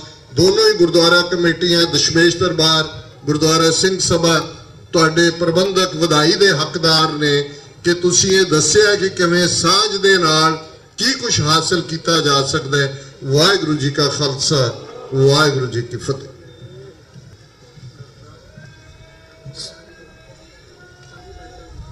ਸਤਿ ਸ੍ਰੀ ਅਕਾਲ। ਬਹੁਤ ਬਹੁਤ ਧੰਨਵਾਦ ਡਾਕਟਰ ਅਮਰਜੀਤ ਸਿੰਘ ਜੀ ਉਹਨਾਂ ਦਾ। ਸੋ ਹੁਣ ਮੈਂ ਬੇਨਤੀ ਕਰਾਂ ਜਿਹੜੇ ਵੀਰ ਸਟੇਜ ਤੇ ਬੈਠੇ ਆ ਜਾਂ ਥੱਲੇ ਮੇਰੇ ਸਾਹਮਣੇ ਬੈਠੇ ਆ, ਹਰਵਿੰਦਰ ਸਿੰਘ ਜੀ, ਭਾਈ ਗੁਰਿੰਦਰ ਸਿੰਘ ਮਾਨਾ, ਭਾਈ ਜਸਰਾ ਸਿੰਘ ਜੀ, ਇਹ ਸਾਰੇ ਆ ਜਾਓ ਆਪਾਂ ਡਾਕਟਰ ਅਮਰਜੀਤ ਸਿੰਘ ਨੂੰ ਸਨਮਾਨਿਤ ਕਰ ਦਈਏ। ਉਸ ਤੋਂ ਉਪਰੰਤ ਜਿਹੜਾ ਡਾਕਟਰ ਬਖਸ਼ੀਸ਼ ਸਿੰਘ ਜੀ 1-2 ਮਿੰਟ ਵਾਸਤੇ ਹਾਜ਼ਰੀ ਲਵਾਉਣਗੇ ਤੇ ਉਸ ਤੋਂ ਬਾਅਦ ਇਹ ਪ੍ਰੋਗਰਾਮ ਦੀ ਸਮਾਪਤੀ। ਆਪ ਜੀ ਨੂੰ ਬੇਨਤੀ ਆ ਜਾਓ ਆਪ ਸਟੇਜ ਤੇ ਸਾਰੇ। ਹਾਂਜੀ ਡਾਕਟਰ ਜੀ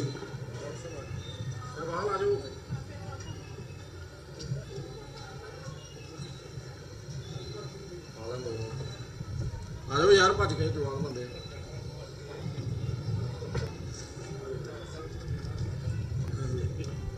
ਇਧਰ ਬਣਾ ਲਓ, ਸਹੀ ਪਰਲੇ ਪਾਸੇ।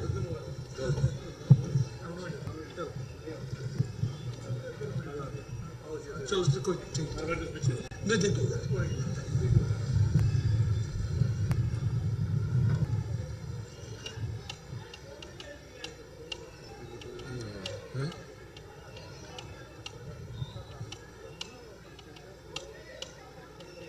बोले सो निहाल।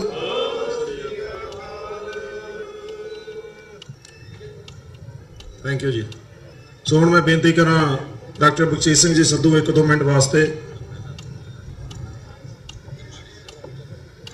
ओके, मैं 1-2 मिनट डॉक्टर साहब 1 मिनट लेना सिर्फ। मैं मैनू पंक्तियां पढ़ के सुनाउणियां ने। मैं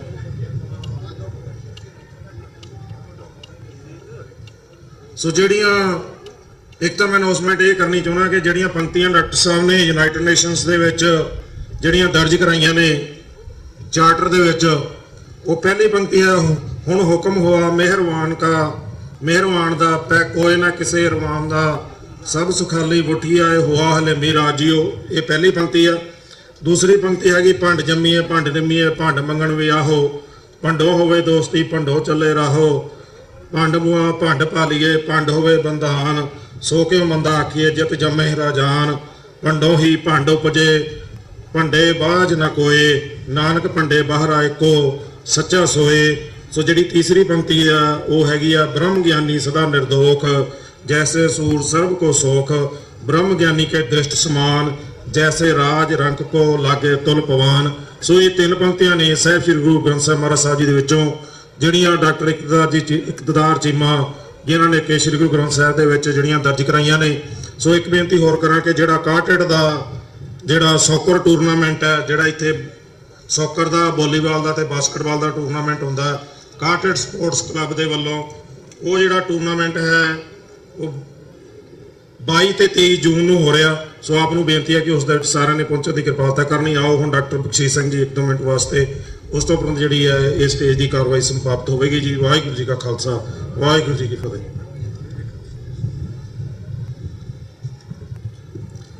ਹਾਂਜੀ, ਗੁਰੂ ਪਿਆਰੇ ਸਾਧ ਸੰਗਤ ਜੀ, ਗੱਜ ਕੇ ਬੁਲਾਓ ਫਤਿਹ। ਵਾਹਿਗੁਰੂ ਜੀ ਕਾ ਖਾਲਸਾ, ਵਾਹਿਗੁਰੂ ਜੀ ਕੀ ਫਤਿਹ। ਗੁਰੂ ਪਿਆਰਿਓ, ਤੁਸੀਂ ਬਹੁਤ ਵਿਚਾਰ ਸੁਣੇ ਨੇ ਤੇ ਮੈਂ ਇੱਕ ਦੋ ਸ਼ਬਦਾਂ ਵਿੱਚ ਤੁਹਾਡਾ ਜਿਹੜਾ ਵਾ ਉਹ ਟਾਈਮ ਲੈ ਕੇ ਮੈਂ ਤੁਹਾਨੂੰ ਕੁਝ ਮੈਸੇਜ ਜਿਹੜਾ ਵਾ ਉਹ ਭੇਜਣਾ ਚਾਹੁੰਦਾ ਵਾਂ।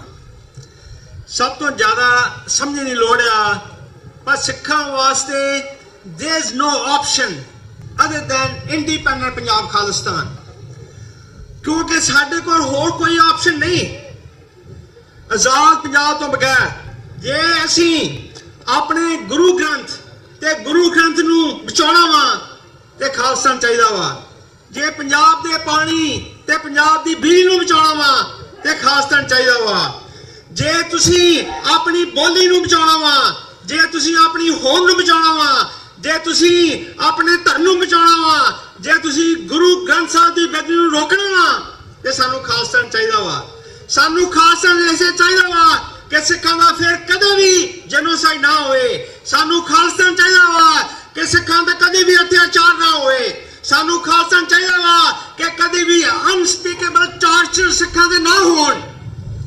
ਔਰ ਸਾਨੂੰ ਖਾਲਸਾ ਚਾਹੀਦਾ ਵਾ ਕਿ ਸਿੱਖ ਬੀਬੀ ਦਾ ਫਿਰ ਕਦੀ ਰੇਪ ਨਾ ਹੋ ਸਕੇ। ਔਰ ਇਸ ਚੀਜ਼ ਨੂੰ ਪ੍ਰਾਪਤ ਕਰਨ ਵਾਸਤੇ, ਖਾਲਿਸਤਾਨ ਦੀ ਪ੍ਰਾਪਤੀ ਵਾਸਤੇ, referendum 2020 is a peaceful, legal and democratic method, and it's your moral responsibility that you must participate, you must propagate, you must support referendum 2020, because referendum 2020 is legal, referendum 2020 is democratic and peaceful. ਜਦੋਂ ਗੁਰੂ ਗੋਬਿੰਦ ਸਿੰਘ ਜੀ ਨੇ ਅੰਮ੍ਰਿਤ ਛਕਾਇਆ ਤਾਂ ਉਹਦਾ number 1 motive ਇਹ ਸੀ human equality. ਸਾਰੀਆਂ ਕੌਮਾਂ ਦੇ ਲੋਕ ਉੱਥੇ ਆਏ, ਪਰ ਉਹ ਇੱਕ ਐਮਪਟੀ ਪ੍ਰੋਮਿਸ ਨਹੀਂ ਸੀ। There was a force behind. The force behind was Khalsa. So you need force, you need land, you need your country to protect your rights. And ਜਦੋਂ ਕਿ ਇੱਥੇ ਅਮਰੀਕਾ ਦੇ ਵਿੱਚ 1863 ਦੇ ਵਿੱਚ ਸਲੇਵਰੀ ਖਤਮ ਹੋਈ ਤਾਂ ਪ੍ਰੈਜ਼ੀਡੈਂਟ ਲਿੰਕਨ, ਅਬਰਾਹਮ ਲਿੰਕਨ ਜਿਹੜਾ ਸੀ, ਉਸਨੇ ਸਲੇਵਰੀ ਨੂੰ ਖਤਮ ਕਰਨ ਵਾਸਤੇ ਡੈਕਲੇਰੇਸ਼ਨ ਕੀਤੀ। ਭਾਵੇਂ ਉਹਦੀ ਬਹੁਤ ਆਪੋਜੀਸ਼ਨ ਸੀ ਅਮਰੀਕਾ ਦੇ ਵਿੱਚ, but he took the step because he was strong enough. ਪਰ 100 ਸਾਲ ਤੱਕ ਭਾਵੇਂ ਕਿ ਸਲੇਵਰੀ ਖਤਮ ਹੋ ਚੁੱਕੀ ਸੀ, ਪਰ slavery in reality was not ended. ਕਿ ਅਫਰੀਕਨ ਅਮਰੀਕਨ ਜਿਹੜੇ ਸੀ ਉਹਨਾਂ ਨੂੰ ਇਕੁਅਲ ਦਬਾ ਰਹੀ ਸੀ, ਉਹਨਾਂ ਨਾਲ ਡਿਸਕ੍ਰਿਮੀਨੇਸ਼ਨ ਹੁੰਦੀ ਸੀ, ਉਹਨਾਂ ਨੂੰ ਜੌਬਾਂ ਨਹੀਂ ਸੀ ਦਿੱਤੀਆਂ ਜਾਂਦੀਆਂ, ਉਹਨਾਂ ਨੂੰ ਰੈਸਟੋਰੈਂਟ ਨਹੀਂ ਜਾਣ ਦਿੱਤਾ ਜਾਂਦਾ। ਫਿਰ doctor Martin Luther king junior in 1963, 100 ਸਾਲ ਬਾਅਦ, he came there to Lincoln Memorial and he stated, I want to make a dream speech. ਤੇ ਉਹ dream speech ਹੈ ਸੀ, I have a dream that one day all people will be treated as equals. So we have dream that people of Punjab should be treated as equals because we have equal rights. God gave us equal rights, and in order to achieve those rights, you have been waiting for 72 years. Since 1947, have you gotten any rights? You women have been raped. You have been tortured to the nth degree, and the genocide has been done against you. You must wake up. You can't remain silent. You must report from 2020 because at this time, that is the issue. That is the case. Referendum 2020 is a platform for all the organizations. It doesn't belong to Sikh for Justice alone. It's not a property of Sikh for Justice. It's for all of us. Council of Khalstan is 100% behind Referendum 2020 because this is what's going to lead us to freedom. So, Pyare Khalsa ji, if you want to live a life of dignity, if you want to live a life of freedom, you need to support this campaign. And Jesse Jackson, who has fought and who was a contestant in 2 elections in which he was a candidate for vice presidency, he has agreed to come and support our cause. And we are trying to contact some other politicians and hopefully they will come too. But it doesn't matter how many politicians support you or they don't. We are strong enough and the Sikhs are making great progress. While we have some things to solve among ourselves, we have to be more unified and we have to more together. But together we can win. And Referendum 2020 is a thing that is your moral responsibility to join it. ਇੰਨੀਆਂ ਬੇਨਤੀਆਂ ਪ੍ਰਵਾਨ ਕਰੋ ਜੀ। ਇਸ ਦੋਵਾਂ ਗੁਰਦੁਆਰੇ ਦੀਆਂ ਕਮੇਟੀਆਂ ਦਾ ਬਹੁਤ ਧੰਨਵਾਦ ਹੈ ਕਿ ਇਹਨਾਂ ਨੇ ਪ੍ਰੋਗਰਾਮ ਇੱਥੇ ਬਹੁਤ ਵਧੀਆ ਤਰੀਕੇ ਨਾਲ ਕਰਾਇਆ ਹੈ। ਔਰ ਭੈਣੋ ਦੇ ਭਰਾਓ, ਤੁਸੀਂ ਜਿੰਨਾ ਚਿਰ ਤੱਕ ਮੈਂ ਤੁਹਾਨੂੰ ਇਹ ਦੁਬਾਰਾ ਇਹ ਕਹਿ ਰਿਹਾ ਹਾਂ, you have no choice. If you have no free country, you have no rights, and no rights without a fight. So this is the fight to win our rights. Waheguru ji ਕਾ ਖਾਲਸਾ, ਵਾਹਿਗੁਰੂ ਜੀ ਕੀ ਫਤਿਹ। ਧੰਨਵਾਦ ਡਾਕਟਰ ਬਸ਼ੀਰ ਸਿੰਘ ਜੀ ਹੋਰਾਂ ਦਾ। ਸੋ ਹੁਣ ਮੈਂ ਇੱਕ ਬੇਨਤੀ ਕਰਨੀ ਮੈਂ ਪਹਿਲਾਂ ਭੁੱਲ ਗਿਆ ਕਿ ਅੰਮ੍ਰਿਤ ਸੰਚਾਰ ਆ ਜਿਹੜਾ ਕੱਲ ਨੂੰ ਗੁਰਦੁਆਰਾ ਸਿੰਘ ਸਭਾ ਕਾਟੜ ਵਿੱਚ ਦੁਪਹਿਰ ਤੋਂ ਬਾਅਦ 2:30 ਵਜੇ ਜਿਹੜਾ ਉਹ ਆਰੰਭ ਹੋਵੇਗਾ। ਸੋ ਅੰਮ੍ਰਿਤ ਸੰਚਾਰ ਕੱਲ ਨੂੰ ਐਤਵਾਰ ਨੂੰ 19 ਮਈ ਨੂੰ ਦੁਪਹਿਰ ਤੋਂ ਬਾਅਦ 2:30 ਵਜੇ ਗੁਰਦੁਆਰਾ ਸਿੰਘ ਸਭਾ ਕਾਟੜ ਦੇ ਵਿੱਚ ਹੋਵੇਗਾ। ਸੋ ਜਿਨ੍ਹਾਂ ਨੇ ਵੀ ਖਾਲਸੇ ਪੰਥ ਦੇ ਵਿੱਚ ਸ਼ਾਮਲ ਹੋਣਾ, ਖੰਡੇ ਬਾਟੇ ਦੀ ਪੋਲ ਲੈਣੀ, ਉਹ ਕੱਲ 2:30 ਵਜੇ ਸਮੇਤ ਕੇ ਸ਼ੀਸ਼ ਇਸ਼ਨਾਨ ਕਰਕੇ ਗੁਰਦੁਆਰਾ ਸਾਹਿਬ ਪਹੁੰਚਣ ਦੀ ਕਿਰਪਾਲਤਾ ਕਰਨੀ ਜੀ। ਸੋ ਇਸ ਦੇ ਨਾਲ ਹੀ ਸਾਰੀਆਂ ਜਥੇਬੰਦੀਆਂ ਦਾ, ਗੁਰਦੁਆਰਾ ਸਾਹਿਬਾਨਾਂ ਦਾ, ਨਾਲ ਜਿਹੜੇ ਮੇਰੇ ਵੀਰਾਂ ਨੇ ਰਾਤ ਤੋਂ ਲੰਗਰ ਦੇ ਵਿੱਚ ਸੇਵਾ ਕਰ ਰਿਹਾ, ਜਿਹੜੇ ਵੋਲੰਟੀਅਰ, ਸਭਨਾਂ ਦਾ ਬਹੁਤ ਬਹੁਤ ਧੰਨਵਾਦ। ਫਿਰ ਦੁਬਾਰਾ ਆਪਾਂ ਨੈਕਸਟ ਸਾਲ ਮਿਲਾਂਗੇ ਜੀ। ਇੰਨੀਆਂ ਬੇਨਤੀਆਂ ਕਰਦਾ ਕਿ ਮੈਂ ਦਾ ਜਾਚਕ ਹਾਂ ਜੀ। ਵਾਹਿਗੁਰੂ ਜੀ ਕਾ ਖਾਲਸਾ, ਵਾਹਿਗੁਰੂ ਜੀ ਕੀ ਫਤਿਹ।